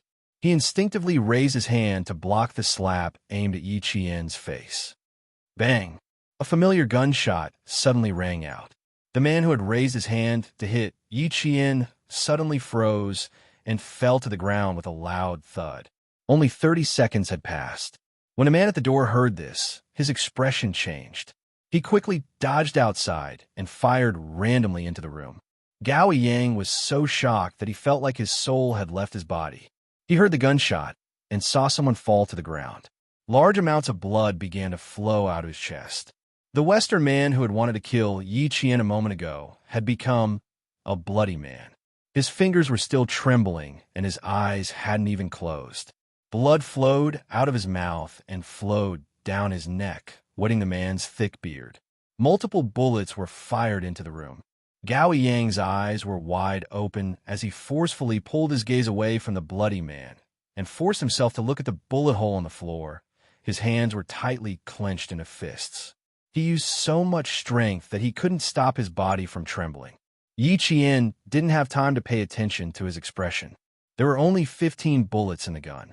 Her gaze fell on the dead man's hand. He still had a gun in his hand. She needed this gun. After the random gunshot stopped, Yi Qian turned her head to look at Gao Yiyang, who was so shocked that his pupils were dilated. "I'm going to shoot outside now. Pick up the gun and give it to me." Gao Yiyang didn't know how many more times he was going to be scared tonight. He slowly shifted his gaze and looked at Yi Qian. Just now, he saw with his own eyes Yi Qian shoot one of the kidnappers without even blinking. She was so calm and practiced. It was as if she had done this countless times before. Her movements were swift and fierce, and her eyes were ice cold. Her entire body was emitting an aura that made his heart tremble. Even if she ordered him to pick up the gun, he couldn't refuse. "Okay."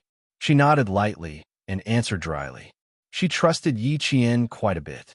Yi Qian calculated the trajectory of the bullets in his mind, then looked at the closed door and said, "You've learned Taekwondo before. Show some dexterity. When I count to 3, roll over and pick up the gun." "All right." Gao Yiyang swallowed his saliva. His cold expression had already cracked. Under Yi Qian's cold and sharp gaze, he nodded solemnly. Okay, shooting, killing. Yi Qian didn't give Gao Yiyang a chance to accept it. At a time like this, every second was the key. After counting from 1 to 3, she lifted her leg and kicked the door open again. At the same time, she dodged to the side of the door and fired 3 shots outside. The bullets pierced through the door and into the kidnapper's left shoulder. A scream came from outside. Gao Yang was so nervous that his palms were covered in cold sweat. He picked up the gun and rolled over to Yi Qian's side. Gunshots came from outside the room again. Chaotic footsteps passed through the bullet-holed wooden door and clearly reached Yi Qian's ears. Chapter 187. At the same time, Xia Jinyuan's voice could be heard from the earpiece. Yi Qian, calm yourself down, don't panic. You're still the same as how you usually shoot. Okay, I still have someone ambushing me outside. Let's get my classmate to leave first. Yi Qian took the gun from him and replied calmly, I can't leave for now. I have to cover the rear. He removed the magazine and took a look. Not bad, there were 13 bullets in it. He looked at Gao Yang, whose neck was dripping with sweat. Without waiting for Xia Jinyuan's reply, he pursed his lips and said to Gao Yang, get down from the windowsill, I'll cover the rear. No, Gao Yang refused directly. I can't be at ease if I leave you here. Yi Qian raised his eyebrows and said in amusement, did you see me scared when I was killing people just now? Also, when I counterattacked, you should have heard someone screaming outside when you picked up the gun. The bullet I shot hit his left shoulder. After careful calculation, I shot to make sure there was no mistake. So, Gao Yang, you have to leave. I can't take care of you anymore. Xia Jinyuan and the others were still in the bar. She could roughly tell from the public channel that the international police did not care about the lives of the Chinese soldiers and directly took action. There was no movement outside, but they couldn't stay put and not leave. Under Yi Qian's urging, the pale-faced Gao Yang retreated step by step to the window. He heard Yi Qian's cold voice and shouted again, leave now. Gao Yang supported himself with both hands on the windowsill. His actions seemed to be instinctive as he propped himself up and left the room. Even when the glass pierced his palms and the sharp pain stimulated his nerves, he did not wake up from his daze. From holding the hose down to sliding to the ground, to being rescued by the police in the car, it was as if his entire being had been emptied. Upstairs, Yi Qian held 2 pistols and forcefully pulled open the door. After shooting randomly, she saw the bullet holes on the ground increase. After seeing the bullet specifications, Yi Qian gently curved the corners of her mouth. The USM-9 pistol produced by the Meberetta Company had 9 by 19 mm ammunition and 15 plus 1 rounds loaded. Now that the bullet holes on the ground increased to 12 rounds, there was a short pause. This is the moment. While the other party was reloading, Yi Jian rolled on the ground a few times. Lying on her back on the floor of the corridor, she fired her gun at an extremely fast speed. She fired 2 shots consecutively with both hands, destroying the lights in the corridor. Following the trajectory of the bullets, Yi Jian calmly fired a shot in the direction where the bullets came from. There was a muffled sound, followed by a plop sound. Someone had already fallen to the ground. She was on the 4th floor, while Xia Jinyuan was on the 2nd floor. Yi Qian did not know how many targets there were on the 4th floor. After taking care of 2 burly men with guns, Yi Qian spoke to Xia Jinyuan. 2 targets eliminated on the 4th floor. The exact number of targets is unknown. On the 2nd floor, Xia Jinyuan heard the gunshots through his earpiece and knew that she had taken action. It would be a lie to say that he was not worried. The target is on the 6th floor. Girl, you must remember to hide on the ceiling above the corridor. I'll come and find you. No matter how worried Xia Jinyuan was, he did not show it in his words. He also did not tell Yi Qian that he and Su Yi were the only ones who entered the KTV. He also did not tell Yi Qian that their combat style was actually assassination and shooting. Chapter 188. Su Yi was in charge of shooting and clearing while Xia Jinyuan was in charge of the assassination. The 2 of them cooperated seamlessly and went straight up to the 4th floor to rescue Yi Qian. But now that she was out, her comrades outside could hide on the 6th floor. Soon, Yi Qian heard Xia Jinyuan say in a low voice in the public channel, G3, Operation Coiling Snake, the third step of Operation Stone Crushing. Coiling Snake. The snake, here naturally referred to red scorpion. Coiling was equivalent to killing. The Vietnamese military didn't need to care if Red Scorpion was dead or alive, as long as he was captured in the end. News from the Vietnamese. One student was successfully rescued from the car, and the other student is still in the hands of Red Scorpion. G3's voice was different from Xia Jinyuan's low voice, but it also contained a hint of elegance. His voice was a bit hoarse, like the edge of a knife scraping against a whetstone. Just hearing it made one feel that this person was not to be underestimated. Hearing this unfamiliar voice for the first time, Yi Qian, who had already turned around to hide on the ceiling, held his breath. She was holding a gun like this. It was actually illegal. She didn't know if it would affect Xia Jinyuan. Another person spoke, and it was also an unfamiliar voice. Looks like we have to meddle in other people's business again. J5 received Operation Coiling Snake commencing. G3, J5. Q King. Why was Xia Jinyuan the only one with Q King, which meant King of Elites? Is the little girl still there? If she is, say something to me. J5 style was a little different. It was less cold and hard, but more casual and bad. If you're still on the 4th floor, find a place to hide. You must remember your brother Xia's words. Hide well on the ceiling. Your brother Xia will come looking for you soon. Be good. Although it's cool to hold a gun, bullets will hurt a lot when they hit your body. J5 was an instructor. One day, he insisted on switching positions with the company commander. From then on, he no longer forced the soldiers to do ideological and political work. He was even more obsessed with the glory of the battlefield than the company commander. In his own words, it would be very cool for a man to run a lap on the battlefield. Super cool. Countless female soldiers bowed to him. When Xia Jinyuan heard that J5, who usually liked to tease female soldiers, was teasing the little fox that he had his eyes on, his dark eyes darkened. He said with a faint smile, J5, I heard that you got a 1 last week. I'd like to go back and spar with you. Please enlighten me. Student Yi Qian, please be careful. Believe in the People's Liberation Army and believe in Captain Xia. They will definitely save you. Also, look for me if you don't have enough bullets. Over. The J5 style changed again. It was full of coldness, and the sharpness of a soldier was fully displayed in its words. As the subject of their conversation, Yi Qian felt that there was no need for her to remain silent any longer. She hid her emotions well and smiled faintly. Thank you for your concern. They say that it's better to rely on yourself than on others. I've always liked to help myself.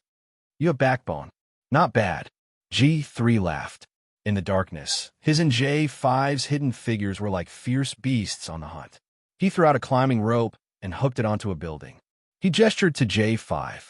He grabbed the rope with both hands and agilely climbed up to the 7th floor in an instant.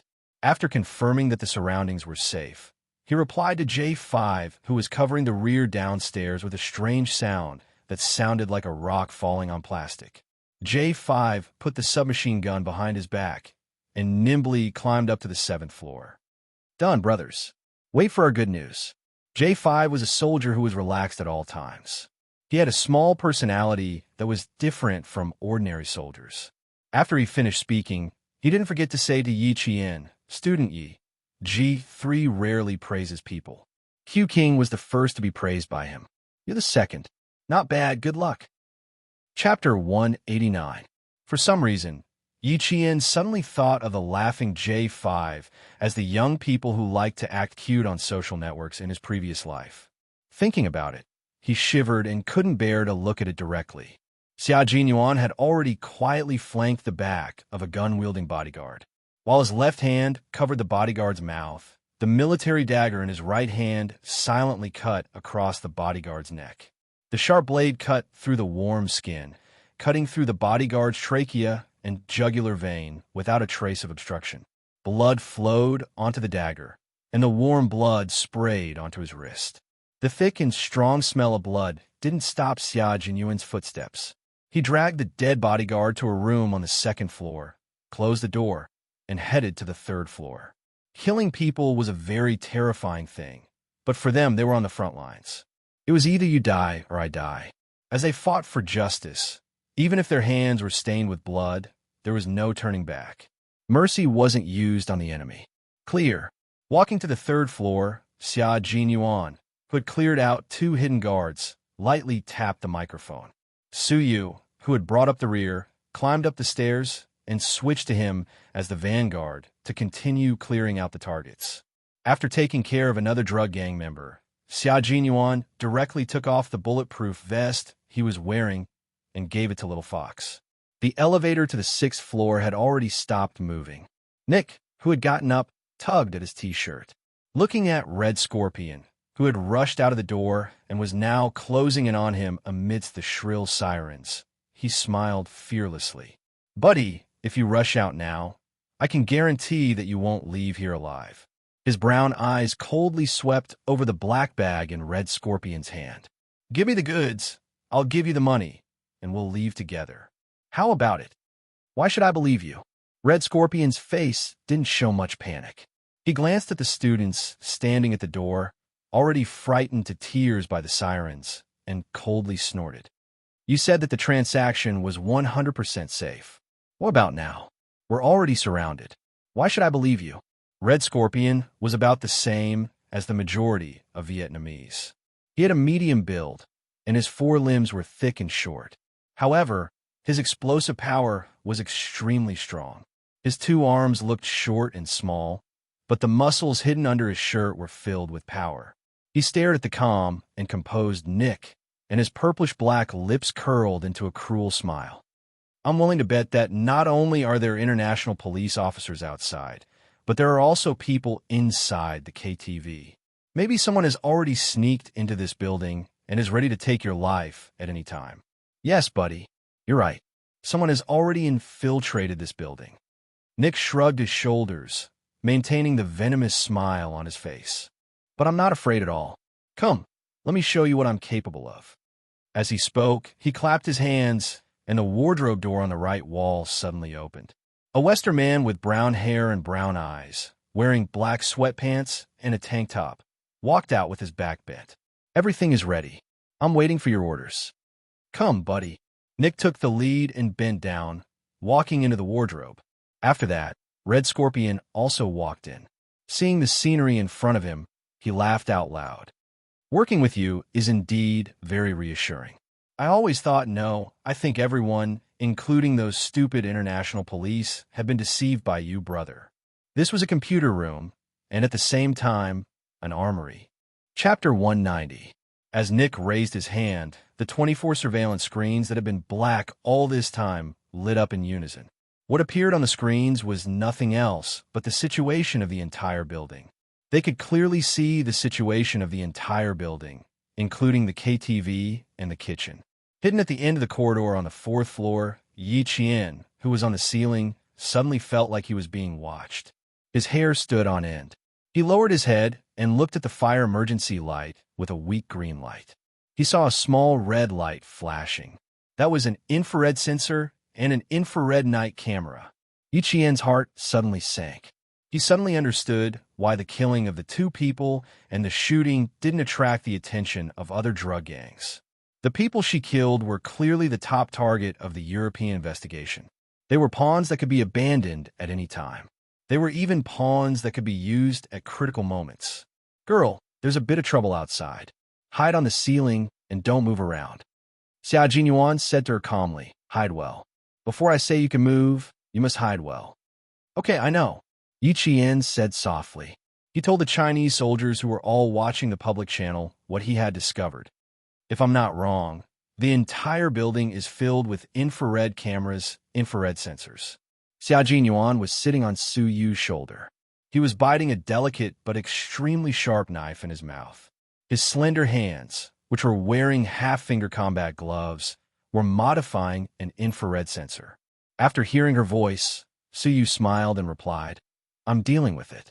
Don't worry, it'll be done soon. This little girl's sensitivity was really amazing. He turned off his microphone and said to Xia Jinyuan, you can even find out like this. You're really good. Of course. Don't you know who wanted you? Xia Jinyuan raised his eyebrows and smiled. Under the helmet, his handsome face was calm and gentle. "Hide well. I'm dealing with a small matter on the 3rd floor." This was Nick's base camp.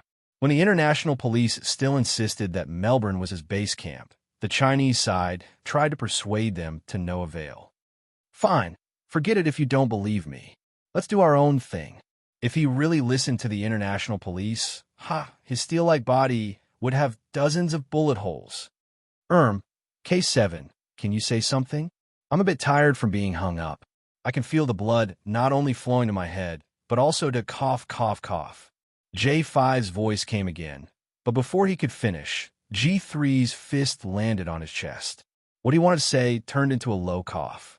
He wanted to say that blood was flowing to a certain part of a man. There's another case 7 with 26 English letters as its code name.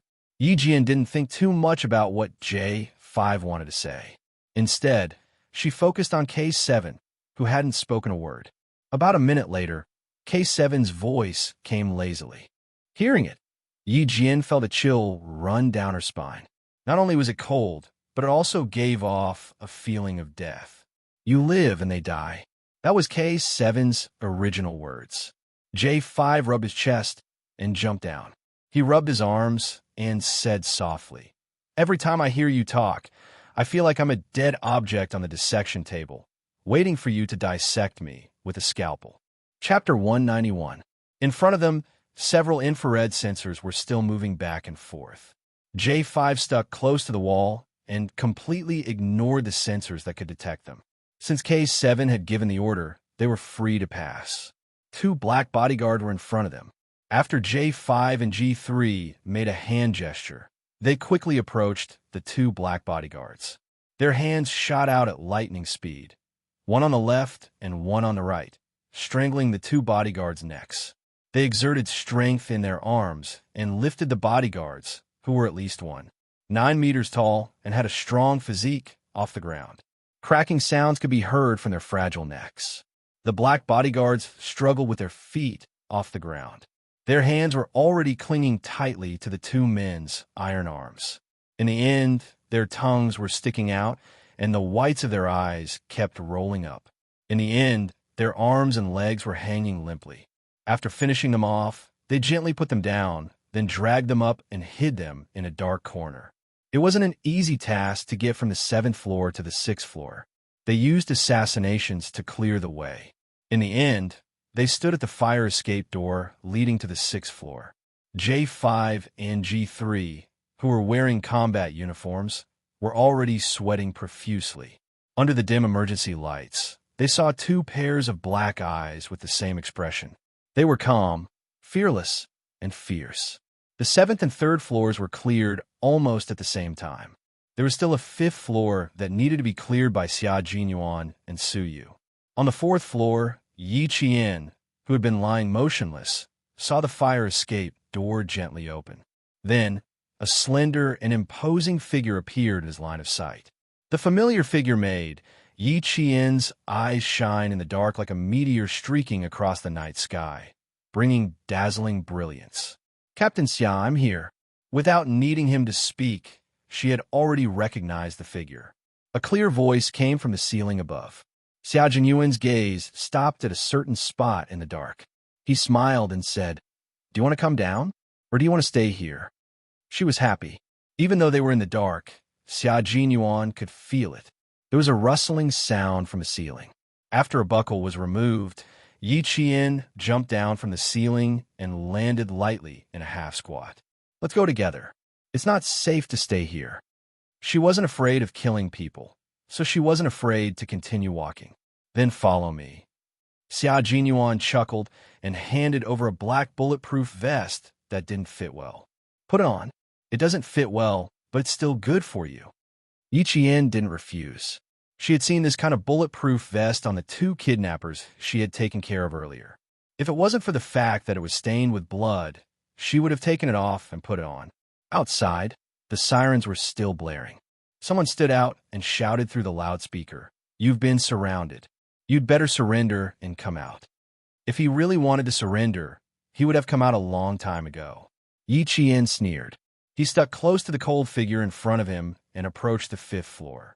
On the sixth floor, Red Scorpion listened to the voice that he loathed and said through gritted teeth, "I think we can teach them a lesson right now."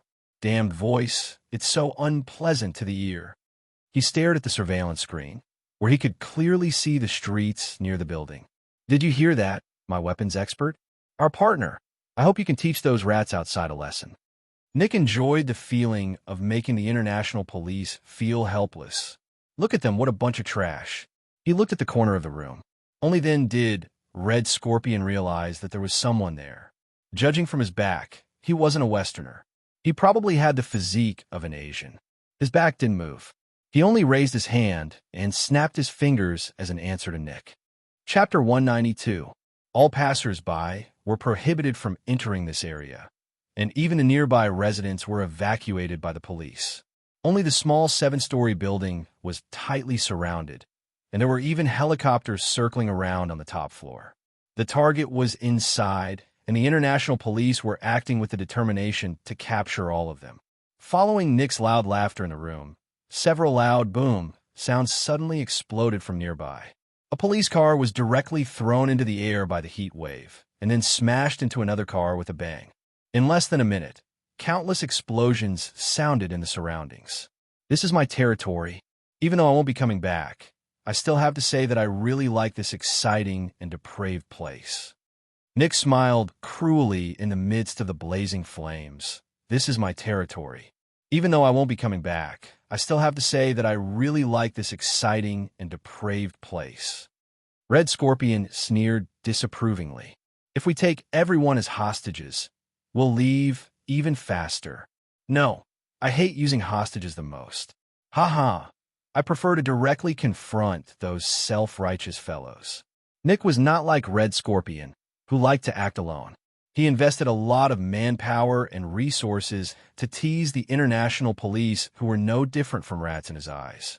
The international police, who were originally full of confidence, were instantly shaken by the 4 explosions around them, and all of their faces tightened. The commander began to roar loudly, and the sound of ambulances filled the entire sky of Sydney. The entire city's police force was mobilized, and all of the entrances to King's Cross Street were sealed off, entering a state of high alert. Damn it! Where are the explosives experts? Hurry and get them here. God, there's still a bomb here. Hurry! A police officer began to call for help with his walkie-talkie, but before he could finish, the bomb was manually detonated, causing the officer who was on the phone to directly lie under the car door. Among the rocks that rushed into the air, his voice was distorted. Manually detonated. Can't get close. The international police had loudspeakers, and so did Nick. His voice was transmitted through the speakers outside the KTV, and he laughed loudly. I hope you like my present, cute rats. If you have fun, I don't mind giving you my present again. His voice was cold and cruel like a demon's, causing the faces of the international police officers hiding under the cars, behind the trees, and behind the buildings to turn the color of pig liver. This was humiliation. They were being humiliated by a criminal. Yi Jian didn't know why, but when she heard that, she felt quite relieved. K7's cold and emotionless voice came through the earpiece. He mentioned Yi Qian's name directly. Hey, Yi Qian, you're small. Go through the ventilation duct and give them a few smoke grenades. Then, without waiting for Yi Qian to reply, she told him the location of the ventilation duct from the 4th floor to the 6th floor. He then said to Xia Jinyuan, "This is a good arrangement. Does Q King have any objections?" K7, you're talking too much. Focus on your work. Be careful. You might expose your identity. J5's voice was no longer as casual as before. Instead, he cut him off coldly. Also, you have no right to assign a student to complete the mission for us. She's still a student. No matter how capable she is, she's still a citizen that we need to protect. In the past, as a political instructor, once he discovered that his comrade's behavior was out of line, he had to immediately stand up and stop him. Chapter 193. K7, who was hiding somewhere, was silent for a while before he said, "Sorry." Then he didn't say anything else. After secretly taking care of the 4 people on the 5th floor, Xia Jinyuan raised his hand and shielded Yi Qian behind his arm. Under Su Yu's vigilant gaze, he said calmly, "The 5th floor has been cleared.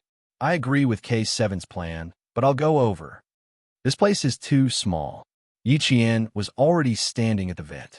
Xia Jinyuan walked over to take a look, then squatted down and patted his shoulder. He said to Yi Qian, "Come, sit on my shoulder and use it to pry open the seal." Yi Qian looked at Su Yu, who was holding a gun, then looked at Xia Jinyuan, who was already squatting down in his combat uniform and helmet. He bit his lower lip and didn't hesitate anymore. He took the military knife from Su Yu's hand, took a deep breath, and sat on Xia Jinyuan's shoulder. After prying open the seal, Yi Qian narrowed his eyes and said in a low voice, "You can go in. All 3 of you can go in." After saying that, she held the sides of the opening with both hands and leaped into the air like a fish entering the vent. K7 informed the international police. Let them do as they see fit. Grabbing Yi Qian's arm, Xia Jinyuan jumped up with 1 foot on the wall and climbed up the vent again. "Su Yu, go." After K7 tampered with all the infrared rays, the 3 of them disappeared right under Nick's nose. After 5 consecutive explosions, red flames could be seen rushing over King's Cross Street in the sky above the city. Gao Yang, who was struggling violently in the ambulance, was forcibly injected with a tranquilizer by the medical staff. He was directly pushed into Sydney's best private hospital, a private hospital that the Gao family owned 25% of the shares in. When Director Li, who was waiting in the hotel, heard about this, he clasped his hands together and prayed, "God bless." Now he just had to wait for Yi Qian, who was with the Chinese soldiers, to come back. Director Li was finally relieved to see him with his own people. Outside the KTV, Nick proposed a deal. It was very simple: leave safely. His request happened to be something that the international police could not agree to. They could only stall for time and quickly arrange for the team to enter the KTV. Smoke grenades were thrown in one after another, and the fire alarm continued to ring sharply without stopping. "Where are the soldiers from the Chinese side? Tell them to contact me immediately. Right away." The commander of the operation was a white man. At this time, he was so angry that he was like a mad lion. He roared, "Damn it, where did they go? Damn it, why let them get involved? God, let them go to hell." As the commander-in-chief of this operation, he had an undeniable responsibility for the 5 consecutive explosions. However, it was not over yet.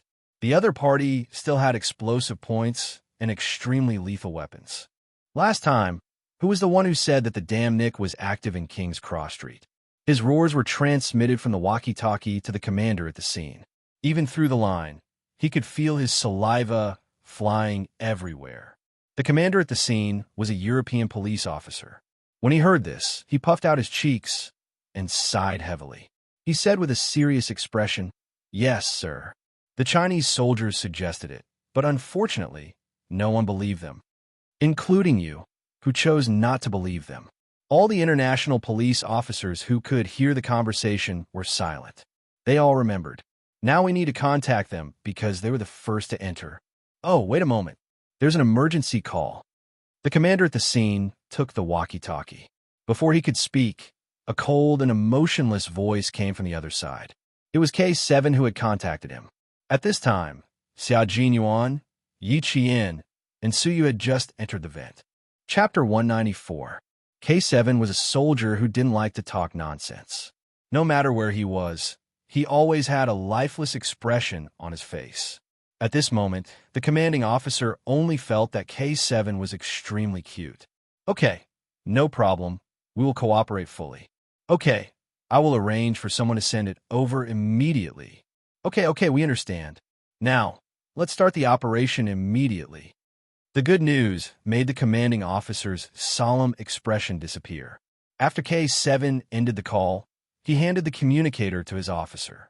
After the cross-section of the building was sent to the international police, the 30 vanguards directly cut into the 6th floor, while the 20 vanguards rushed in from the 7th floor. K7, who was still in contact with Xia Jinyuan, looked behind him and sent a message on his phone. "The sniping operation has begun." On the opposite side of the building, someone looked down at the message and whistled happily. He set up his sniper rifle and put his blue eyes close to the scope. The cross in the scope was aimed at a certain direction. As long as the main target appeared, he would immediately open fire. On the 6th floor, Yi Qian, who was lying on his stomach, could clearly see the number of people walking back and forth in the corridor through the ventilation blinds. He already knew the number of people, but now he had to wait for a very important item. He had to wait for the international police vanguards to send the gas masks over. Only with the masks could they throw down the smoke grenades and tear gas grenades. The elite vanguards moved very quickly. In addition, everything on the 1st floor had been cleared out. The 2 vanguards who were responsible for delivering the gas masks also carried a 30-round emitter submachine gun that was specially provided to the special forces. After Yi Qian received it, he suppressed his surprise and skillfully checked the gun. Under Xia Jinyuan's orders, he had already prepared 2 smoke grenades, 2 flash grenades, and 2 tear gas grenades. They were all thrown out at the same time. Q King, Broken Wing, G3, who had broken into the 6th floor, had a cold expression. They cooperated seamlessly and started the operation together. The international police vanguards broke into the door from the right and fired directly. G3 and J5 broke into the door from the left and fired directly. The entire 6th floor was plunged into an intense gunfight. In the room, Nick, who was still feeling pleased with himself, heard the gunshots outside. He looked at the surveillance screen that didn't show any abnormalities at all. His face instantly contorted. He slapped the face of the staff operating the surveillance system and roared, "Motherfucker, give me the rocket launcher." Red Scorpion's reaction was even faster. They snatched the drugs from Nick's hands in an instant and threw back the box containing US dollars that they had traded for. He firmly believed that the goods were the safest in his hands. Pulling his student over, he picked up a machine gun and started shooting at the escape window. "Damn it, what are you doing?" When Nick saw this, he immediately waved his hand to signal his bodyguards to stop Red Scorpion's foolish actions. "You want to run? Suit yourself. Don't drag me into this, you idiot. Blow them all up. Motherfucker, you're playing with me." As Nick roared furiously, 2 tear gas grenades and 2 smoke grenades appeared out of thin air in the bulletproof and explosion-proof room. In an instant, the entire room was shrouded in thick smoke. The tear gas made everyone unable to open their eyes. "Up there, motherfucker. Shoot up there." Someone shouted, but he choked on his tears, and his nose kept flowing, and he even coughed. The people in the room were like living targets, as countless bullets rained down. The international drug cartel's higher-ups, led by Nick, were almost completely wiped out in this encirclement. Chapter 195. Red Scorpion, where do you think you're going? After everything was cleared, someone appeared and pointed his gun at a cabinet. His cold voice was as calm as a pool of stagnant water. "Come out, Red Scorpion." Behind the cabinet was Red Scorpion, who had one hand tightly covering his student's head. He didn't move, as if there was no one hiding behind him. The cold eyes of the person who spoke didn't waver in the slightest. He didn't give Red Scorpion a chance to think, and directly fired 2 shots at the cabinet. "My patience is limited, Red Scorpion. Don't test my patience." This was K7's voice. His face was thin, and his skin was sickly pale as if it had never been exposed to sunlight. His eyes, which were staring at the metal cabinet, were black, sharp, and filled with cold, killing intent. There was movement behind the metal cabinet, and Red Scorpion walked out with his student. When he saw who was standing in front of him, his pupils contracted. "It's you." It was Nick's weapon expert. After seeing who it was, he pressed the gun against his student's head even harder. He stared coldly at K7. "Who are you? You won't live no matter how many hostages you have." K7 directly ignored his question. He pulled the trigger lightly, and his thin lips moved slightly. In his eyes, Red Scorpion was already a cold corpse. "Before you die, don't drag others down with you." It was standard American English. Surprisingly, K7 spoke much more elegantly when he spoke English than when he spoke Chinese. "Give me the student, and the rest is up to you." In return, Red Scorpion laughed contemptuously. He directly pressed his gun against the Vietnamese student's head, and the hole left a green crescent moon mark on the boy's temple. Do you know who he is? The son of a big shot. Ha ha ha. You can talk to him right now. See if he wants his son back alive or shipped back as a corpse. His words made K7 furrow his brows without leaving a trace. His thin but extremely delicate face became even colder. The hostage in Red Scorpion's hands is said to be the son of a big shot. They've hidden the identity of the Vietnamese student. Fuck, I knew these bastards were unreliable. G3 sneered and said to K7, the hostage is in our hands. Stay calm and wait for us to arrive. K7's black eyes stared at Red Scorpion without blinking. His hands that held the gun were also aimed at the center of his target's forehead. No need. Clean up the weapons outside. Leave this place to me. This was the room where Nick had first made his deal with Red Scorpion. The tense atmosphere became increasingly tense under the boy's terrified gaze. Time ticked by, and after about 5 minutes, K7 heard the identity of the hostage. His brows were tightly knitted together. He seemed to be in a difficult position, but in fact his tense gaze had relaxed a lot. The vents of every room were connected. Yi Jian, who didn't jump down from the vents, moved her body gently under Xia Jinyuan's instructions and entered the central air conditioning vent that was so narrow that only girls could enter. Continue forward, Yi Qian. Don't look back. I'll wait for you in front. The low voice, one word at a time, slowly, and with a penetrating force, came through the earpiece.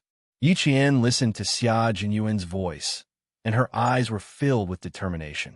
His voice was like light, able to pierce through the darkness, piercing through the shade. It carried a warm force, encouraging her. Chapter 196. With him behind her, as well as the soldiers that belonged to her own country, she felt so at ease.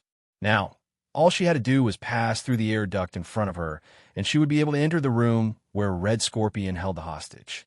Yi Qian only lightly tapped the side of the microphone rhythmically, telling them that she was fine and that they didn't need to worry. There was already sweat on her temples. Nervousness, excitement, and excitement. Under these three emotions, Yi Qian's delicate lips lightly pursed. Then, she lightly breathed in the slightly turbid air and continued forward. She's fine. K7, keep a close eye on her. Xia Jinyuan said to everyone, including K7 who was currently confronting Red Scorpion. She's inside. I'll hand her over to you. Hearing this, K7 indifferently blinked his eyes, as if he had agreed. Red Scorpion had been uneasy for a long time. His elbow was tightly wrapped around the Vietnamese student's neck, strangling him to the point that the student's breathing suddenly became difficult. He wanted to gasp for air, but because of the lack of oxygen, his face was flushed red like a stranded fish. He didn't even have the chance to struggle. After 2 minutes, the hostage in your hands will die from lack of oxygen. As for you, Red Scorpion, you still won't be able to escape. K7 was indifferent to this, as if the hostage in the enemy's hands was actually a puppet. In the narrow air duct, Yi Qian's back was already drenched in sweat as she crawled. Even though she was wearing a gas mask, she didn't stop. Using her shockingly flexible body to pass through a right angle, she paused for a moment to adjust her breathing. Then, she moved to the air duct where she could clearly see Red Scorpion's back. Outside, everyone was on high alert. The representative sent by the Vietnamese military was already so anxious that his forehead was covered in cold sweat as he prayed nonstop.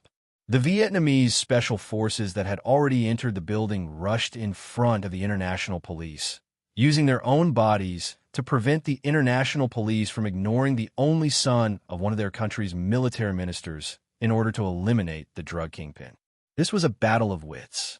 For the Chinese military, they were fully prepared. Eliminating all of them in one fell swoop was definitely not a problem. Outside, the international police and the Vietnamese military watched through the thick smoke as they held their guns tightly and guarded the side of the engine room. In front of the hidden cabinet door that led to another room, a police officer stood up and said in a very troubled tone, "Right now, there's only one target left.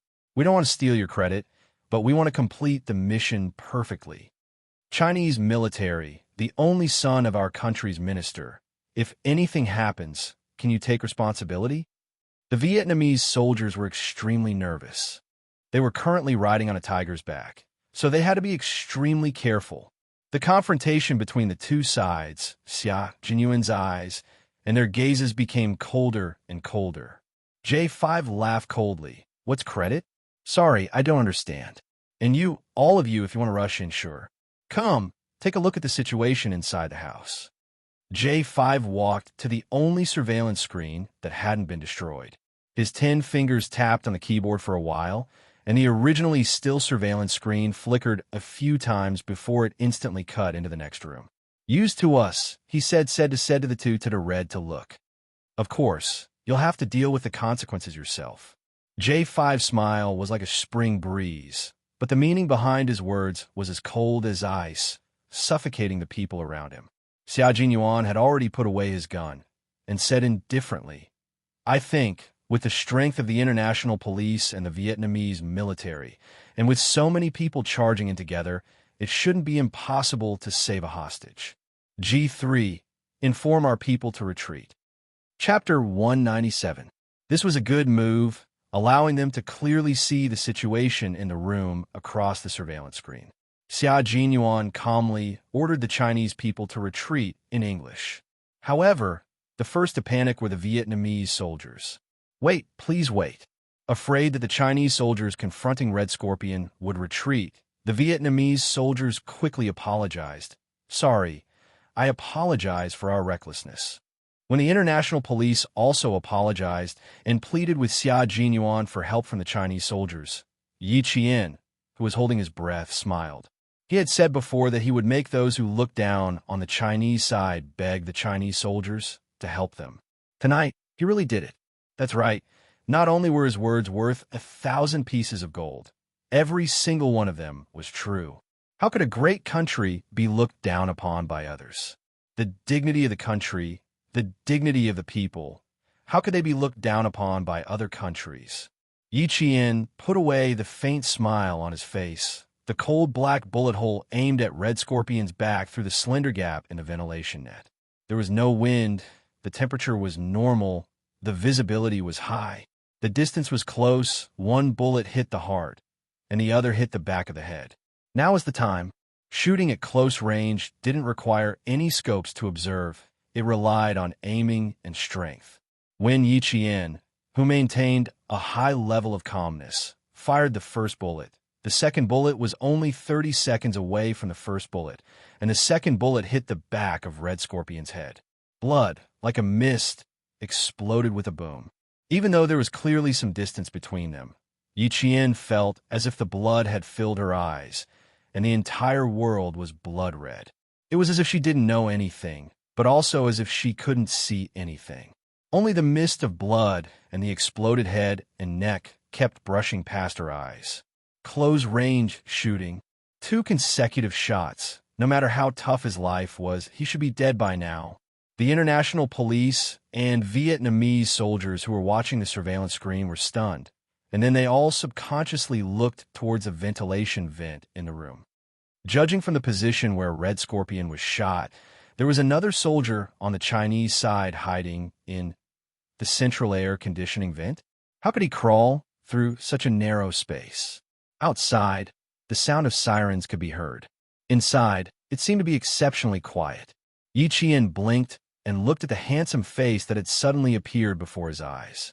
He blinked again and then chuckled softly. Sweat flowed into his eyes, but with the mask on, it was not convenient for him to wipe it off.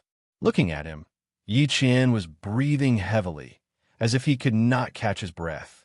Red Scorpion's miserable state was still lingering in his mind, as if it was branded in his mind. Even though she knew that she had made the right choice, just like how she had shot the 2 of them earlier, when she saw the huge, bloody hole on the back of his neck, it hit her heart and made it difficult for her to breathe. What a bold little girl. She was scared. Don't look, girl.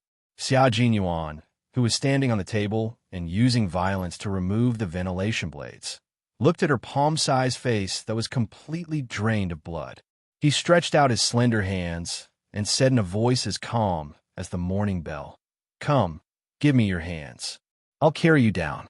Don't look, Close your eyes. 2 consecutive shots, especially the gunshot wound on the back of his neck. It was especially terrifying and bloody. This child was scared.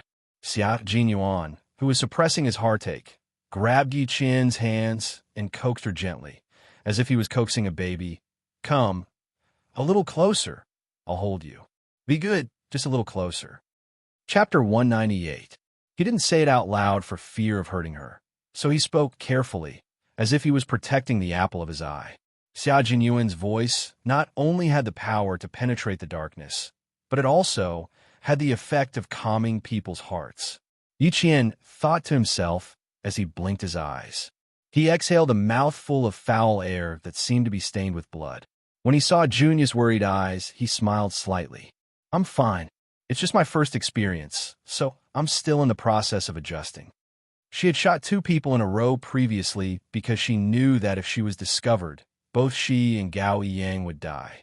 She had no choice but to deal with the enemy and save her own life. This time, she was fully prepared, but she still overestimated herself. Yi Qian reached out and grabbed his hand tightly. He smiled bitterly. Captain Xia, I want to take off my mask and take a breather. There's sweat in my eyes, and it's uncomfortable. It wasn't as if she didn't sweat during training, but she couldn't help it this time. There was no smoke in the room, so it was fine for her to take a breather. Her soft voice made Xia Jinyuan's heart ache. This girl was too strong, so strong that it made his heart ache. Okay, take it off and take a breather. He replied gently. He put down his hand and gestured for his comrades below to open the windows and let in some fresh night air. Su Yu and the others heard her words and could hear the slight tremor in her voice. A 14-year-old girl should be wearing a beautiful floral dress with her black hair tied up high. She should be the apple of her parents' eye. This girl, even if she was afraid, she still knew how to comfort the men first. K7 turned around and opened the tightly shut windows to let the night breeze in and disperse the stench of blood in the room. Perhaps this would make this 14-year-old girl, who was as brave as a soldier, feel a little better. When she took off her mask, Xia Jinyuan saw her pale face and pale lips. His heart felt like it was being pricked by needles. Come, let's sit aside and take a breather. The space here is too small, so it's not comfortable to lie down. Without the love and protection of her parents, how could she be so strong today? How could he not feel sorry for her? Yi Qian rubbed his eyes gently and breathed in for a while. After he felt a little better, he moved forward. As soon as he popped his head out, he felt several nervous gazes looking at him. Lowering his head, he saw a few young soldiers of about the same height, wearing the Army's Special Forces uniform, staring at him without blinking. While he was sizing up the room, the wardrobe door that was supposed to be closed suddenly opened. 2 Vietnamese soldiers walked over, and the smell of smoke grenades and tear gas filled the room. Yi Qian, who was not wearing a gas mask, felt a sharp pain in his eyes in just a few seconds. Then, tears flowed out uncontrollably, stream after stream. Xia Jinyuan's eyes turned sharp, and he said in a cold and sharp voice, "Back off." Not only did his voice carry the authority of a soldier, but also carried an irresistible deterrence. The Vietnamese soldiers who came in carelessly shrank their necks and subconsciously shrank back into the room behind the wardrobe. K7 walked over, touched the wardrobe door, and fixed it in place. He said, "Take him down first, then send him to the hospital for a checkup." Chapter 199. He looked up at Yi Qian, who was tearing up because of the smoke from the tear gas grenade. A trace of pity flashed through his eyes. "I'm going to see Coach Joseph. I'll be back in 10 minutes. Coach Joseph was the Russian soldier who had set up the sniper rifle on the opposite building. He had come to the Chinese army to train the soldiers. Yi Qian, who was crying with her eyes closed, recognized K7's voice. When she could open her eyes, K7 walked away from the window. "You're so touched. Come on, let me give you a hug." J5, who was standing on his tiptoes, tried to stretch out his arms to signal Xia Jinyuan to carry the girl down and put her in his arms. Yi Qian knew it was J5 from his voice. She also heard Xia Jinyuan reply, with a faint smile, "How many good sisters do you have? How many more brothers do you want to be?" He then whispered in her ear in a voice that only the two of them could hear. "Close your eyes and let out all your fear." Yi Qian, who had put on the gas mask again, didn't answer. She couldn't cry either. She was being held in his arms. The awkwardness now exceeded the discomfort she felt before. Downstairs, Su Yu, G3, and J5, who were standing by the table and looking up, raised their hands, ready to receive Yi Qian at any time. "No need. You guys clean up the scene. I'll take her out first." Xia Jinyuan, who was holding Yi Qian in his arms, didn't ask for help from his comrades. He jumped down steadily and left the scene without looking back. G3 looked up and said to J5, "Is he coming to our team?" "Yes, the king of soldiers." J5 pulled on his helmet and looked at the slender figure leaving. He said with interest, "That's right. I heard he's only 20 years old. His personal information is confidential. Other than the political commissar, no one knows. His background is not simple." He clicked his tongue. Under the gas mask, his peach blossom eyes were shining. "Q King is not bad, but I think that little girl is better. His IQ is high, and his courage is unique." So you didn't know any of these people. He was sent from the Yun Province's Armed Police Border Defense Force. Standing next to these soldiers, who were of the same height, he was secretly surprised and said in a deep voice, "I'm afraid the other target has heard the news and didn't appear in this transaction. This time, I'll have to trouble you all. On behalf of the Yun Province's Border Defense Police, I would like to express my gratitude to all of you." This was a matter of Yun Province. Xia Jinyuan and the others were actually providing support. "We won't be separated. We won't be separated. We're all one family. What's there to thank?" J5 laughed heartily as he spoke, pointing at Red Scorpion's corpse. "Let the Vietnamese army take care of this themselves. Let them bring this student back as well. Our final mission. Let's go, my comrades. Let's go meet the insufferably arrogant white commander." After waiting for a few minutes, the Vietnamese army and international police came in. All they saw was a Chinese soldier, a hostage rescued by the Chinese soldier, and Red Scorpion's corpse.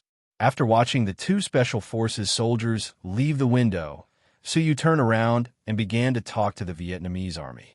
The international police ran to the open window and looked down. They found nothing. The Chinese soldiers who appeared on the surveillance screen had suddenly appeared and mysteriously retreated. It was as if they had never appeared. Chapter 200. The night breeze with the smell of gunpowder blew in through the open window. Outside, the sirens were still ringing through the night sky. The international police officers standing by the window leaned their whole bodies out of the window, but they did not see the other Chinese soldiers who were confronting them, nor did they see the Chinese soldiers hiding in the ventilation vent. "Sir, they have left," someone on the intercom said softly. He was telling the commanding officer at the scene, "I'm sorry, we're still a step too late." He disappeared into thin air, leaving not even a trace behind. During the confrontation just now, the Chinese soldiers were all wearing gas masks, so it was impossible to see their faces clearly. Now, there was no way to know where they had gone. This feeling caused them to feel a chill in their hearts. There was an uncomfortable feeling pressing down on their hearts, but they had no one to complain to. Were the Chinese soldiers weak? Were they really weak? No one could answer. Only they could answer themselves. The commanding officer at the scene was momentarily stunned. Disappeared?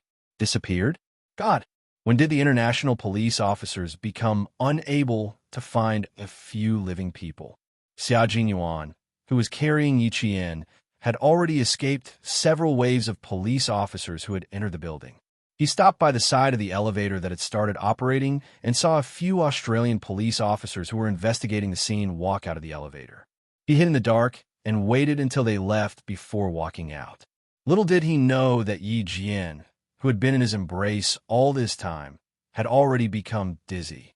Not only was her head dizzy, but her little face was also flushed red like a peach blossom, and it was crimson red. The air in the building was not very good. When the international police officers rushed in, they threw smoke grenades everywhere, as if they were free. Now that it was over, the air was still filled with smoke. Yi Qian guessed that he had stayed in the building for too long and that the gas mask he was wearing was not working. Otherwise, Why would he feel so dizzy? The dizzy Yi Qian was like a little turtle hiding in its shell, using this method to hypnotize himself. When he was about to walk out, Yi Qian calmed himself down and coughed softly. Captain Xia, I can walk on my own. You don't have to carry me all the time. I'm not used to it. Are you sure your legs aren't weak? Although he was joking, he still respected Yi Qian's wishes like a gentleman. He bent down slightly and put her down. If you can't walk, just let me know. I still have the strength to carry you. She was very light and very thin. The first feeling he got when he held her in his arms was that she needed to be well-nourished. Yi Qian instantly felt that his breathing had become much smoother after leaving his embrace and losing the warmth of his body. His mind, which had felt like it had been stuffed with cotton, was no longer as dizzy as before.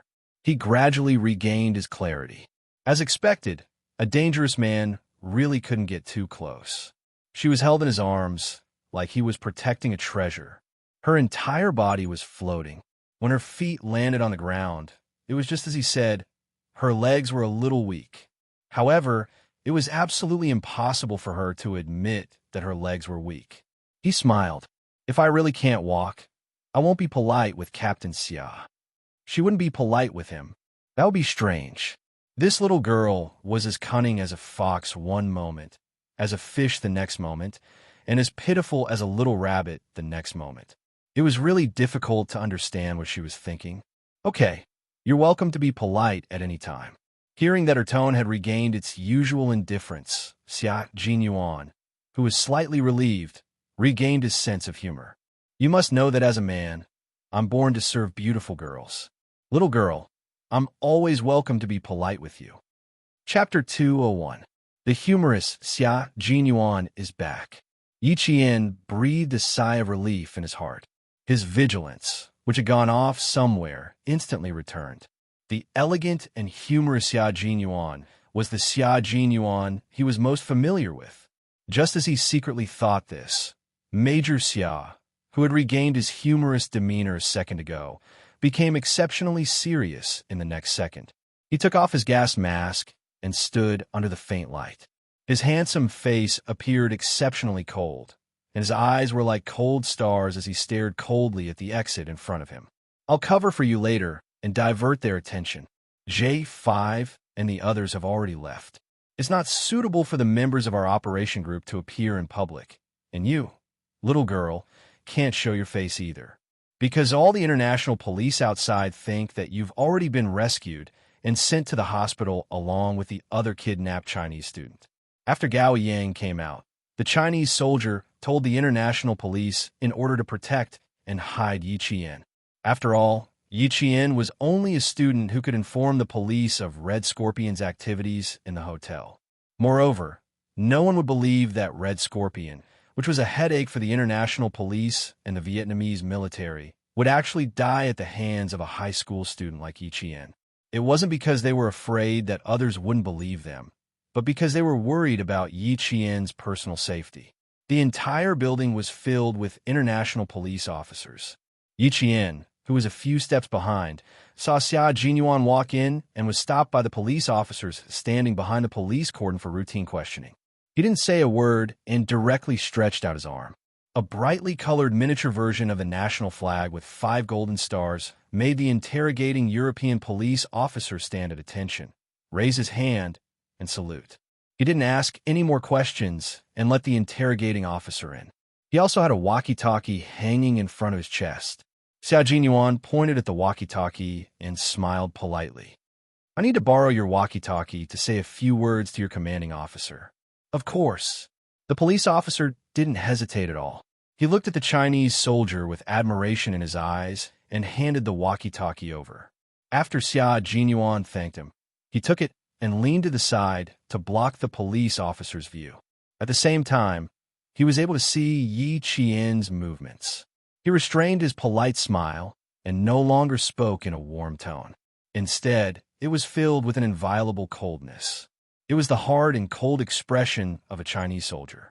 He said to the international police commander on the scene, "Please tell your commander-in-chief that the thing he wants is in the hands of our soldiers.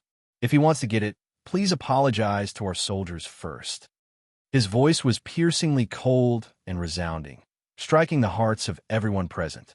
He spoke in standard American English, and anyone with a walkie-talkie could hear him. At the same time, his words made the European police officers who had once thought that the Chinese soldiers were incompetent feel ashamed. If he dared to say such words, he definitely needed to have a certain level of confidence. Xia Jinyuan returned the walkie-talkie to the European police officer, who was already embarrassed. He smiled again and did not forget to maintain his politeness and said, "Goodbye." His voice wasn't loud, but it was enough to attract the attention of the police officers on duty. They saw Yi Qian stick close to the wall and nimbly hide behind a tree. She didn't immediately come out. She was like a little fox that came out of its cave. After looking around vigilantly, she lightly jumped across the warning line parallel to the green ribbon and successfully avoided the sight of the police officers. Watching her leave, Xia Jinyuan's lips curled up slightly. She's strong and agile.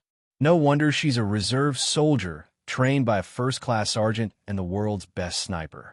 Chapter 202. After setting up the cordon, Xia Jinyuan walked out and saw Yi Qian hiding behind a tall wall from the corner of his eye. He walked over with a gentle smile in his eyes. The ambulance arranged by the Chinese side drove over under his instructions. The doctors and nurses in the ambulance were all from the embassy. After Yi Qian got into the ambulance, they immediately gave her a simple checkup. After they were done, they gave Xia Jinyuan an OK hand sign to indicate that everything was normal. The two of them sat in front of the ambulance and pulled down a layer of cloth. Xia Jinyuan casually placed the gas mask to the side. He looked at the little face in front of him that had regained some color. His thin lips curved into a perfect smile. "Your heart rate is correct. It looks like you're really not afraid anymore." Major Xia's smile was very lethal. Just now, she had been dizzy from his minty scent, and now she saw his warm smile. What a dangerous man. Yi Qian lowered her head silently. She rubbed her wrists and smiled. "Yes, I'm not afraid anymore if I don't think about it. Little girl, congratulations. You're one big step closer to becoming a qualified soldier." He smiled faintly. He raised his hand and gently rubbed her head. His voice became more serious. "Also, even though I can't reward you for this operation, your achievements will be forever recorded in the military files. Everyone will be proud of you." Yi Qian was only 14 years old. She had gone through a kidnapping, sacrificed herself to save others, participated in an operation, and fearlessly killed the top target. At 14 years old, she had done things that no one else her age could surpass. Yi Qian felt that this was good. She nodded and said calmly, "This is good enough. I don't need to be rewarded, and I don't need too many people to know about it. This is very good. The glory that belongs to you will always belong to you. Accepting everything calmly will make it easier for you. Little girl, you have a very good attitude." Yi Qian was indeed very suitable to join the military and become a soldier. At the hospital, when the 4 guards sent by the embassy saw the ambulance arrive, they immediately went out to greet it. Inside the ambulance, Xia Jinyuan confirmed that no one was following them before he removed the gas mask from Yi Qian's face. He said in a low voice, "Don't show your face. The embassy guards will escort you back to the hotel. When you go back, don't tell anyone about what happened tonight. I still have things to deal with here. I'll come back tomorrow afternoon." He patted Yi Qian's head gently. "Have a good rest and think about tomorrow's exam." Yi Qian didn't know whether to laugh or cry. "I thought you would ask me to rest and not take my exam tomorrow's exam. Little girl, the exam is the most important thing for a student. Don't think too much." When Xia Jinyuan heard this, his handsome face smiled deeply. He saluted the 4 guards and returned to the ambulance without looking back. When Yi Qian came out of the ophthalmology department, he saw Director Li pacing back and forth in the white corridor. A middle-aged man with a cold expression was sitting in a chair. It was Gao Yang's father. He had specially come to thank Yi Qian. He was shocked that a young girl could remain calm in such a situation and give the opportunity to leave to a boy. This was a hospital that the Gao family had a large stake in. When Gao Yang's father asked the doctor about Yi Qian's condition with a serious expression, Director Li's eyes were already filled with tears. "It's good that you're fine. If you didn't come back, I would have been lying in the hospital. Chapter 203. It's fine. We're all with our own people. Let's go, Director Lee. It's too late, and we still have exams tomorrow. Yi Qian smiled. At this moment, even though the hospital was filled with the smell of disinfectant, she still felt refreshed. After Father Gao understood the situation from the doctor, he turned his head and saw the teacher and student preparing to leave. He quickly caught up to them. Director Lee, this female student, it's too late. I'll get the driver to take you back. It was almost 1 a.m.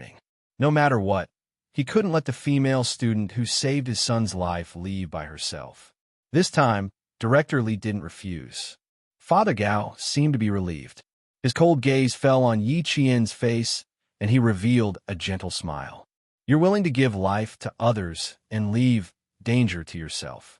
I want to ask for money to express my gratitude. To you, it's a form of humiliation. But if I don't express my gratitude properly, I'll feel uneasy. Student Yi Qian, how about this?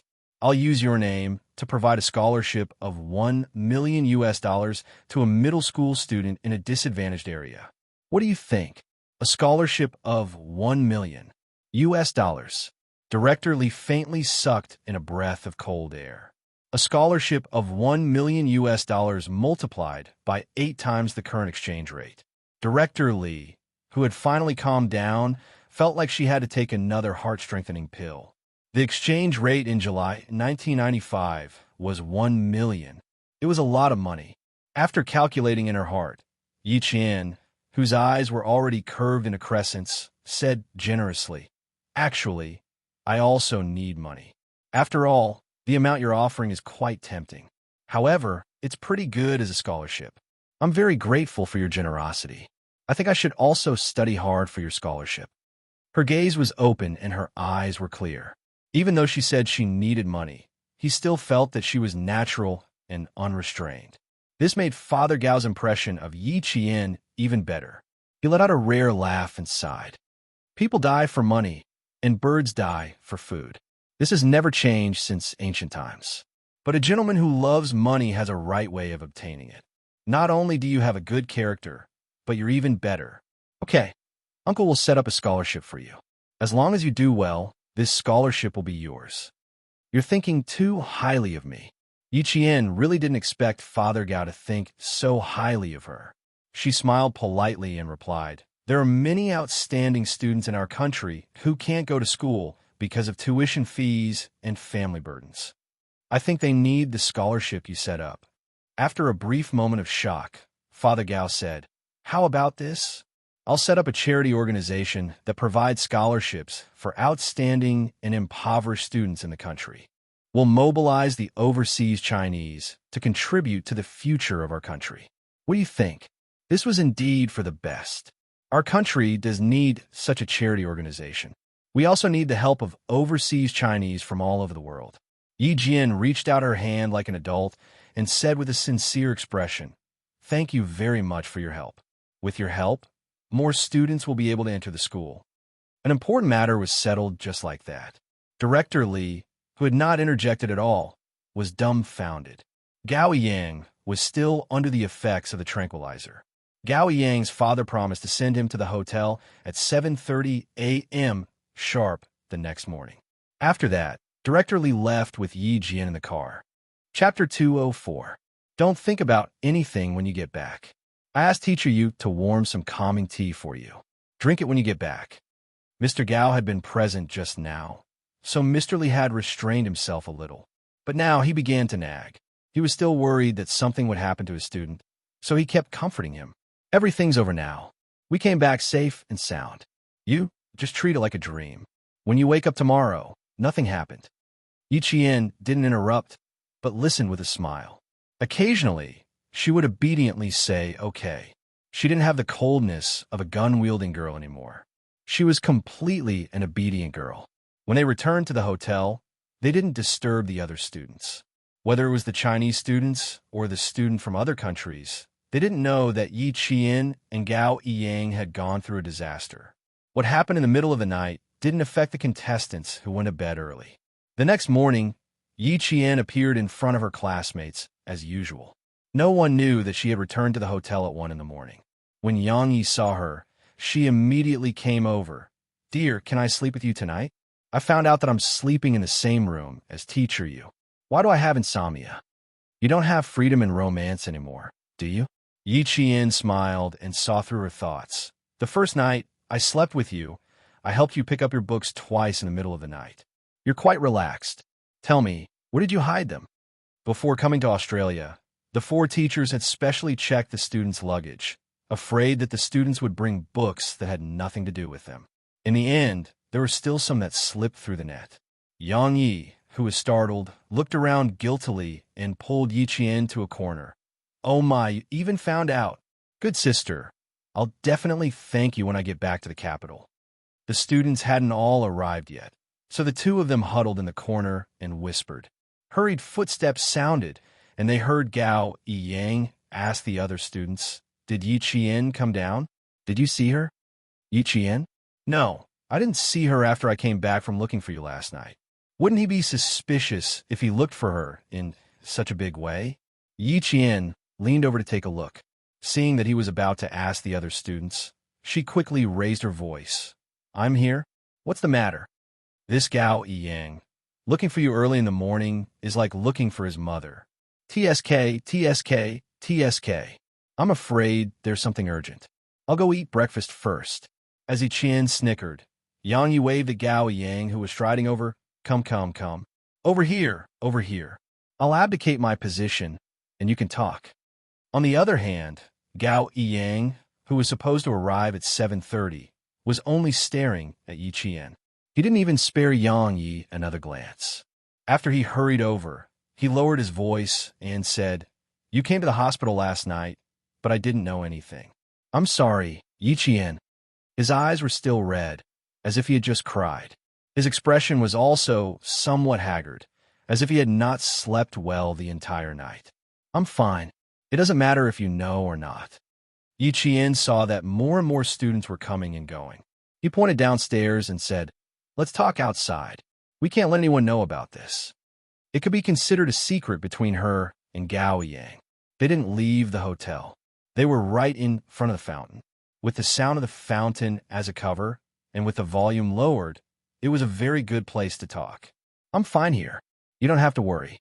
But why do you look like you didn't sleep well last night?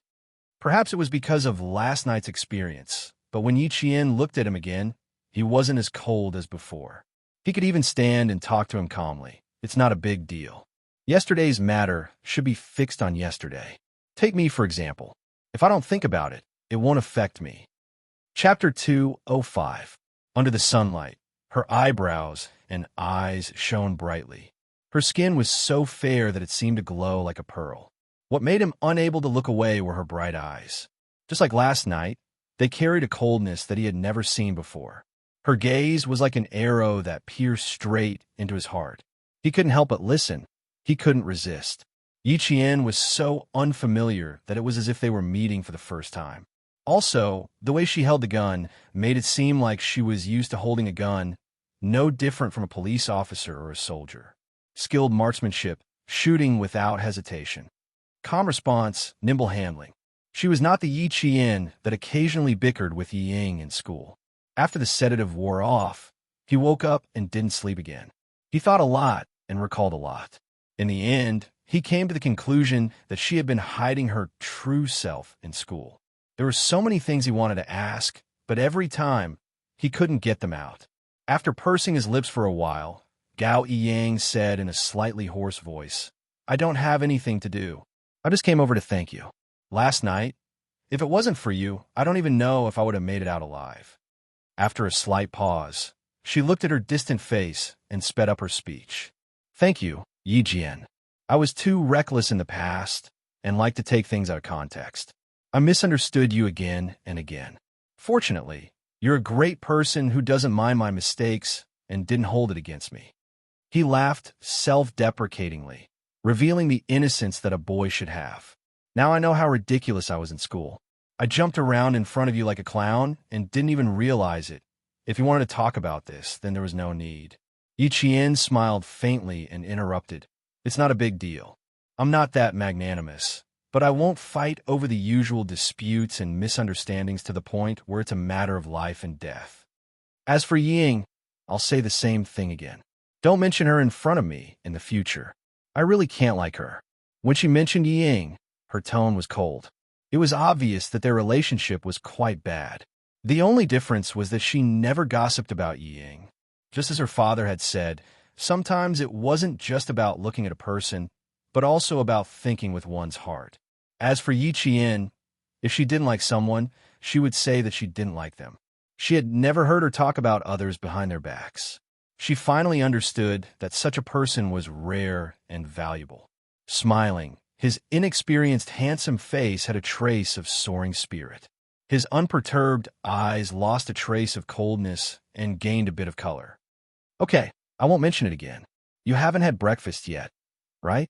Let's go." Putting aside her previous prejudice, Gao Yiyang was indeed a friend worth befriending. Oh, this would explain why Gao Yiyang did not get together with Yiying. She probably left without hesitation after seeing Yiying's true face. When they reached the cafeteria, they bumped into another Vietnamese student, as well as the only son of the high official who was kidnapped by Red Scorpion last night. When he saw Yi Qian, his eyes clearly shrank. He pursed his lips and silently took a step back. This step back made the other two Vietnamese students who had appeared in the Red Scorpion room together involuntarily take a step back, allowing Yi Qian and Gao Yiyang to pass. When they passed by, Yi Qian suddenly stopped. Her gaze fell on the boy who was hiding at the back, trying to minimize his presence. He was the boy who caused her and Gao Yiyang to be kidnapped. Chapter 206. Her pause immediately made the three boys nervous. They didn't even dare to raise their heads, much less pass Yi Qian and leave. In reality, Yi Qian had only stopped for a moment and left without even saying a word. However, it was precisely because of this that the three of them didn't even dare to breathe loudly. She seemed to be looking at the boy at the back, but in reality, she was sizing up the only son of a high official from the corner of her eye. The only son of a high official. He kept appearing in Red Scorpion's room. In her previous life, she had also seen on the news that high officials were involved in these drug-producing countries. That pair of hands that seemed to be protecting one side was actually dirtier and darker. Xia Jinyuan and the others should know a little about it. However, this was a matter of the Vietnamese and had nothing to do with outsiders. There were 3 days of exams in a row, and the competition in the final exam today was even more intense. Everyone competed to answer the questions, and the entire process was broadcasted live by Australian television. This allowed the Australians who were paying attention to the mathematical Olympiad to see the elegance of the students from each country. The Vietnamese students were not doing well today. Sometimes, even if they managed to grab the questions, they would lose due to a small mistake and end up at the bottom. The competition was the fiercest in China, America, England, and Korea. The students from these 4 countries were all fighting as if they were wearing armor. They were all calm and collected. If there was even the slightest mistake in the middle, the other students would immediately snatch the points back. When it came to mental arithmetic, the gap between them was immediately widened. The first to lose was England, then Korea. In the end, only the Chinese and American students were competing on the stage. The situation suddenly reached an unprecedented level of tension. The atmosphere in the audience was like the air had frozen. Even the announcer who was reporting the live broadcast had a serious expression on her face. Unfortunately, although the Australian contestants tried their best, they were eliminated in the end. However, we are all proud of them because, to be honest, I believe that at least 90% of the people in the country can't do those questions. Up until now, our broadcast room has only received 4 correct answers, and they were all answers provided by adults. The announcer's expression was serious, but her hosting style was humorous. Even if it was her own country's students being eliminated, she still felt that it was a great thing. Below the stage, the teacher's expressions were solemn. Watching the final confrontation between the Chinese and American students, they all held their breaths, waiting to see what the final outcome would be. Theory and mental calculation were carried out simultaneously. Even if the adults watching the live broadcast were confused, they could still feel how fierce the competition in the examination room was. The Chinese and American students did not give in at all. The students' mental calculations and answers were like calculators. Their verbal and logical abilities were extraordinary. The calmness and confidence they displayed when they defeated their opponents pushed the entire competition to the climax. Director Lee sat on the stage with his arms crossed. His expression looked very calm, but in fact, his hands were clenched tightly under his armpits. His palms were already sweaty. Our country's Olympiad started relatively late. We only joined this competition in 1985. Team competition has always been our country's strength. This time, we came with the determination to win the team gold medal. Therefore, when the rest of the opponents were defeated and only one opponent was left, Director Lee did not even dare to blink. He stared at the stage, afraid that he would miss the slightest bit. 5 hours later, when the time was up, the Americans shrugged their shoulders regretfully. The Chinese team had won 3 gold medals, while the Americans only had 2. Chapter 207. In this mathematical Olympiad, the Chinese team once again stood out. The individual gold medal and team total score were among the best. When the results were announced, Director Lee stood up with a whoosh and strode to the examination room to give all the contestants who had persisted for 5 hours a warm hug. The audience also applauded continuously. This was for all the students. Regardless of success or failure, the spirit of the students' hard work was worthy of praise. Father Gao, who had never attended his son's parent-teacher conference and had never even been to his son's school, had tears in his eyes. As a middle-aged man, there was a trace of gentleness in his love for family compared to when he was young. He really didn't know that his son was so outstanding that he was so proud of him. A fierce competition ended with the contestants shaking hands with each other and a gentle smile on their faces. The mathematical Olympiad ended. Yi Qian received the gold medal that she had obtained in 2 lifetimes. She, who had always been calm and composed, was also slightly red-eyed. In her previous life, she had gone through hardships but still could not escape from Yi Ying's persecution. In this life, she finally did not need to look at Sun Dongqing and Yi Ying's faces and live carefully. She could stand upright and no longer suffer from that cowardice.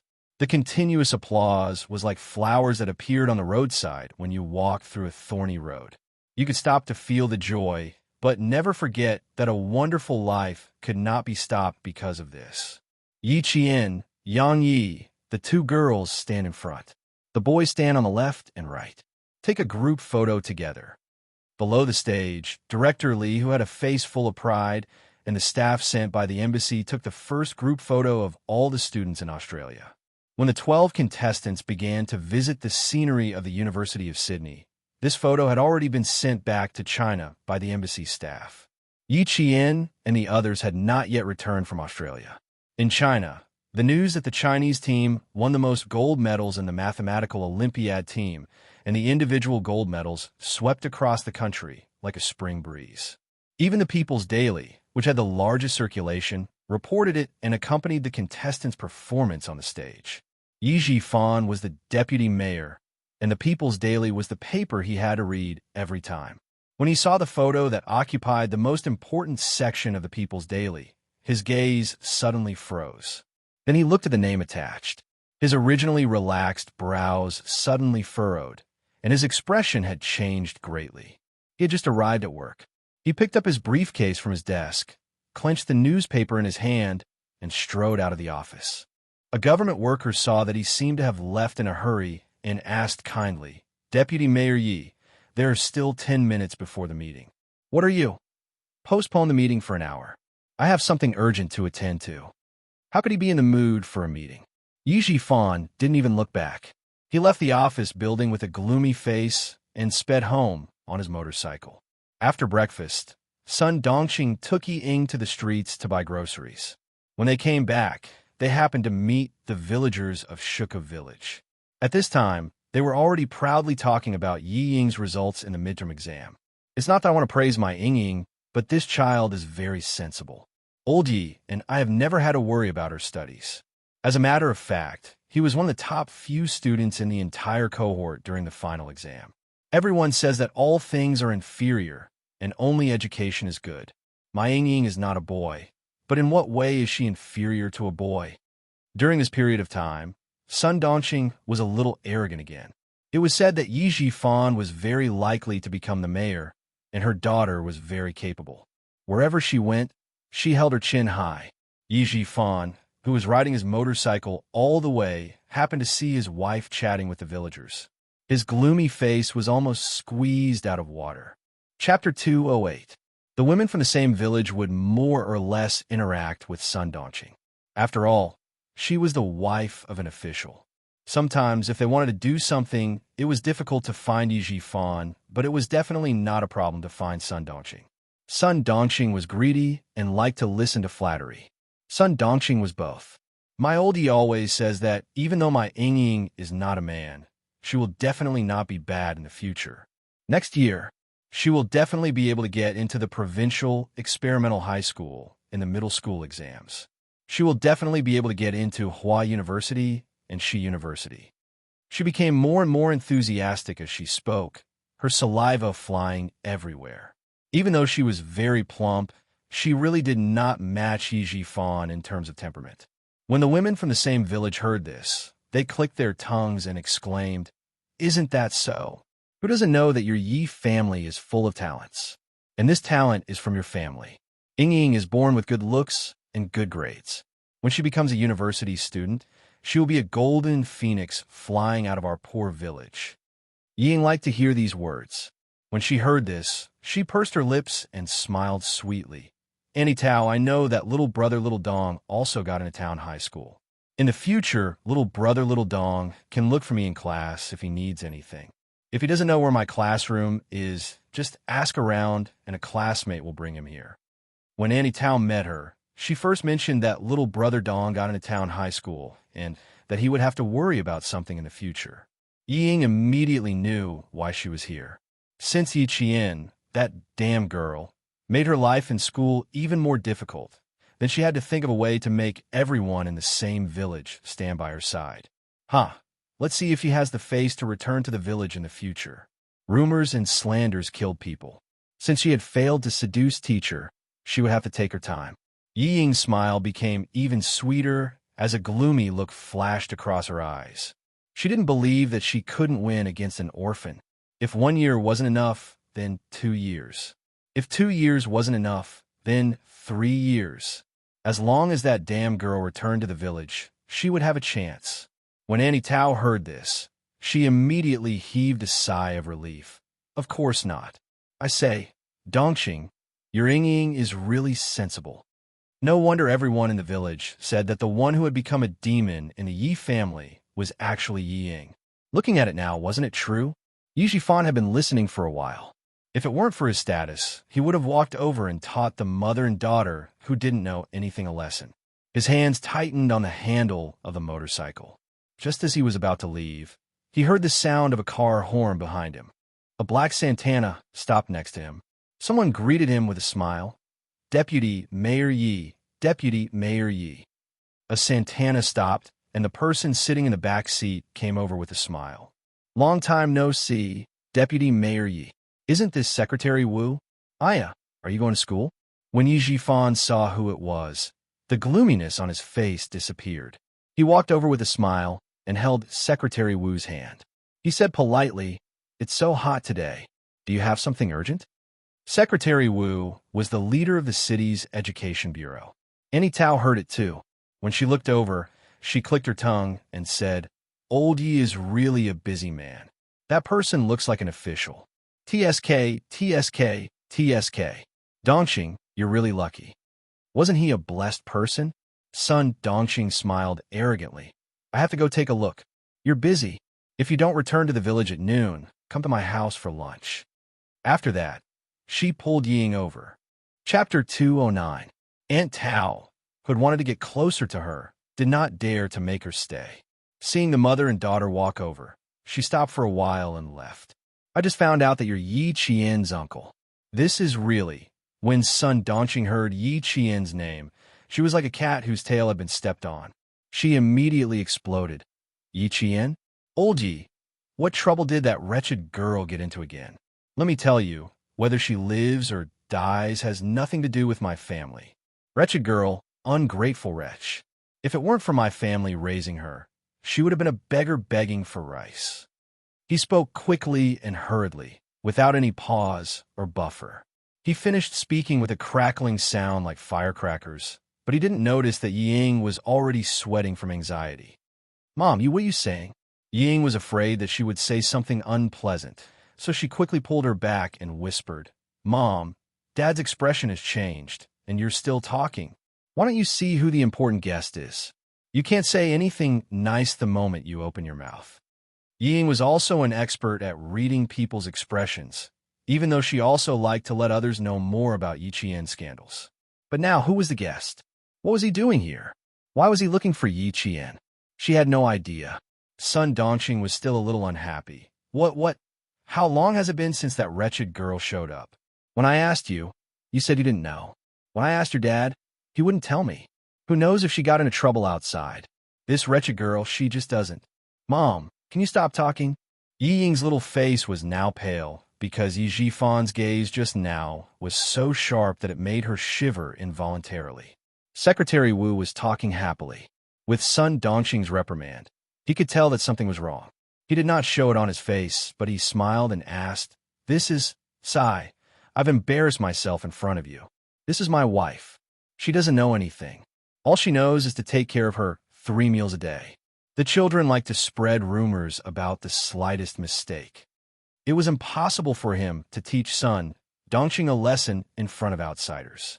People who worked in the officialdom were good at smoothing things over.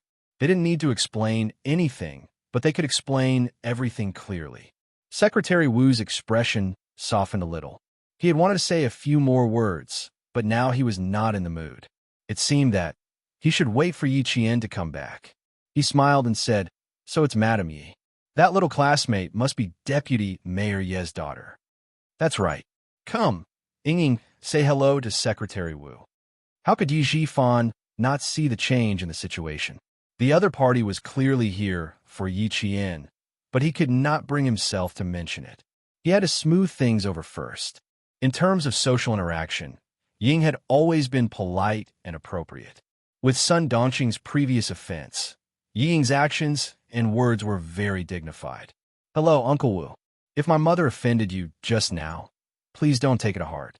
She was just worried about my sister, so she spoke without thinking. Please don't take it to heart. Yi Jifan, who was suppressing the anger in his heart, saw this and calmed down quite a bit. His daughter was still sensible, but she was still a little narrow-minded. He would teach her slowly in the future. It's normal for a family to be worried. Then I won't disturb you. Deputy Mayor Yi, let's chat again next time. Secretary Wu saw some clues, but for Yi Jifan's sake, he naturally wouldn't embarrass his wife. He said a few words of courtesy, which was considered as giving face to her. Chapter 210. Yi Jifan knew that he couldn't persuade him to stay, so he smiled and said, That's good. You came to the village on such a hot day. You must have something urgent to attend to. I'll have a drink with you when I'm free. After watching Secretary Wu get into the car, Yi Jifan's smile immediately disappeared. He glared at his wife and said to Yi Ying, Look after your mother. I'll deal with you when I get back. It was time for the meeting, so he had to rush back. Ying was always afraid of him. Hearing this, her back broke out in a cold sweat and she nodded timidly. Suppressing his anger, Yi Jifan didn't even have the mood to attend the meeting. Whenever he thought of his wife's complacent look outside, he felt his heart burn fiercely. He had a belly full of anger that he couldn't vent. Yi Qian, the wretched girl she kept calling, had already gone abroad and won an award. People's Daily even published a photo and highlighted the students who won the gold medal in bold. Yi Qian was one of them. They even used the phrase, turning the tide, to describe Yi Qian's performance in the exam.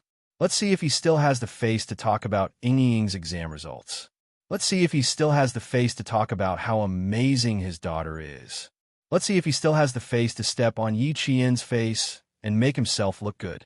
Originally, he wanted to come back after work to scold his wife, who knew that after the meeting, He would call Yi Jifan to go to the city. The matter that had been hanging in the air for half a year finally had an answer. He was promoted from deputy to official. On the same day, he had to report to the city and study for half a month. He could only come back when school started. The success of his official career made Yi Jifan temporarily put this matter aside. He packed his luggage and rushed to the city. In Shuku village, Uncle Jin and Principal Chun came back from fishing early in the morning. Both of them were full of smiles. They knew about Yi Qian's results before Yi Jifan did. At the same time, they also knew about the dangerous incident that happened that night. Although it was dangerous, when they thought about how the military knew about it and recorded Yi Qian's achievements in the file, the two elders were pleasantly surprised. Little Yi is brave and careful. Once she sets her mind on something, there's nothing she can't do. Old Man Jin dealt with the big grass carp that he had caught early in the morning and laughed out loud. Even the deep wrinkles on his face looked like blooming flowers. I feel at ease now. Ever since Principal Chun returned from the province, he and Uncle Jin to live in Shuku village and go to the military once a week or so. Hearing that, a smile appeared on his wrinkled face. He sighed and said, "A 4-year plan is a long time, but half a year will pass in the blink of an eye. Little Yi will only be with us for a year. The rest will have to wait until the winter and summer holidays." There was no high school in town. If there was a high school with Little Ye's talent, she would not be held back if she went to high school in town. She was smart and eager to learn. No matter where she went, she wouldn't be bad. Uncle Jin was already laughing. Children grow up. Sooner or later, she'll fly high. She can see further. She just has to come back to visit us occasionally. Don't restrict her. Although the time is short, we'll teach her strictly. If she studies seriously, she'll be admitted to school sooner or later. They removed the scales, dug out the innards, and washed the fish clean. Their lunch of braised fish was inevitable. Chapter 211. The two elders usually talked about Yi Qian. Other than that, they also talked about the training of some soldiers in the army. For the two elders, this kind of topic was their hope and spiritual sustenance. In the hotel, Yi Qian had already packed her luggage. She sat on the bed and looked at the letter that the front desk had just handed her. After a while, she finally tore up the envelope and the letter inside and flushed them down the toilet. It was from Xia Jinyuan. It wasn't a letter, just a few words. He said that he wanted her to rest in Jing City for 2 days and that he could only go back to China after 2 days. So, what if he went back to China? Dangerous men were like poison. She couldn't touch them, especially when this dangerous and poisonous man liked to show signs of ambiguity from time to time. This made her even more unwilling to have too much contact with him in her life. Without any hesitation or consideration, Yi Qian maintained her original attitude and insisted on staying away from Xia Jinyuan in her life. After shaking hands with the local Australian students one by one, the Chinese students finally embarked on their journey back to China under the guidance of Director Li and the other 3 teachers. It was 11 a.m. when they arrived in Jing City. Yi Qian didn't plan to stay in Jing City for too long. Her plan was to fly back to the province at 2 p.m. If time didn't allow for it, she would rest in the province for 1 night and take the train back to the city early the next morning. Not only did she have to travel back to town from the city, but she also had to take a bus back to town. Don't think it's over. From town to the village, she still had to take a bus. Old people would probably feel their scalps tingle when they heard this. But for Yi Qian, she couldn't wait to take the train back to the city as soon as she arrived in the province. She was anxious to return home. Director Li tried her best to persuade her to stay in Jing City for a few more days and visit their school, but was rejected by Yi Qian. This made the eloquent Director Li so worried that her hair turned white. "You little girl, why don't you understand?" Teacher Li took a big gulp of water. He wanted to persuade Yi Qian to come down, but when he saw the sly smile in her eyes, he didn't know whether to laugh or cry. "Good girl, are you pretending to be confused in front of your teacher?" He was smart and well-mannered, and he handled the relationship between students quite well. He was not arrogant, and he was not arrogant because of his strengths. He really did not want to give up on such a good seedling so easily.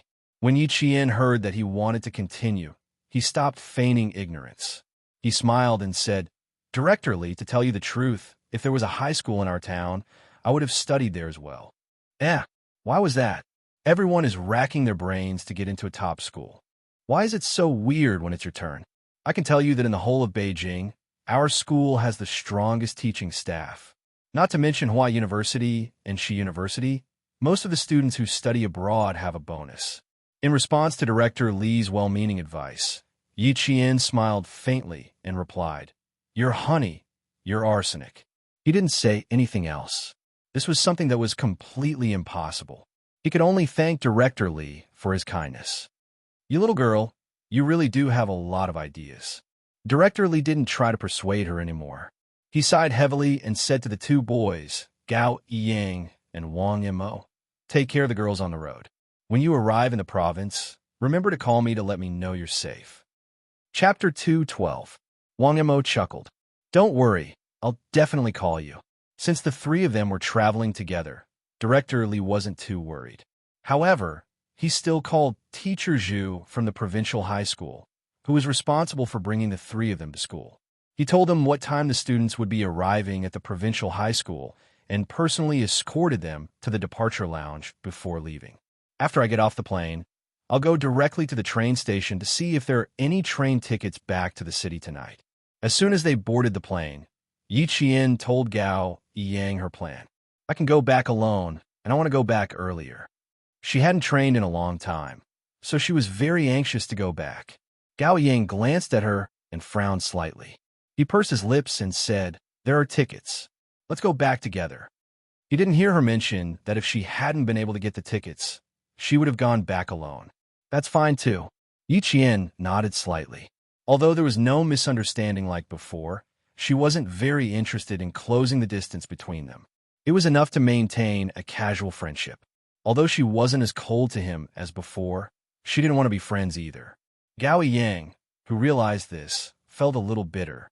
He didn't say anything more and closed his eyes to pretend to rest. After Wang Mo and Yi Qian chatted for a while, Wang Mo also yawned and closed his eyes to sleep. Only Yi Qian, although she also closed her eyes, her mind was clear.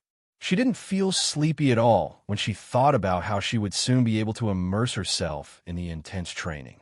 As she wished, when they arrived at the provincial capital at 5:30 p.m., Gao Yiyang immediately called to book the train tickets for 7:45 p.m.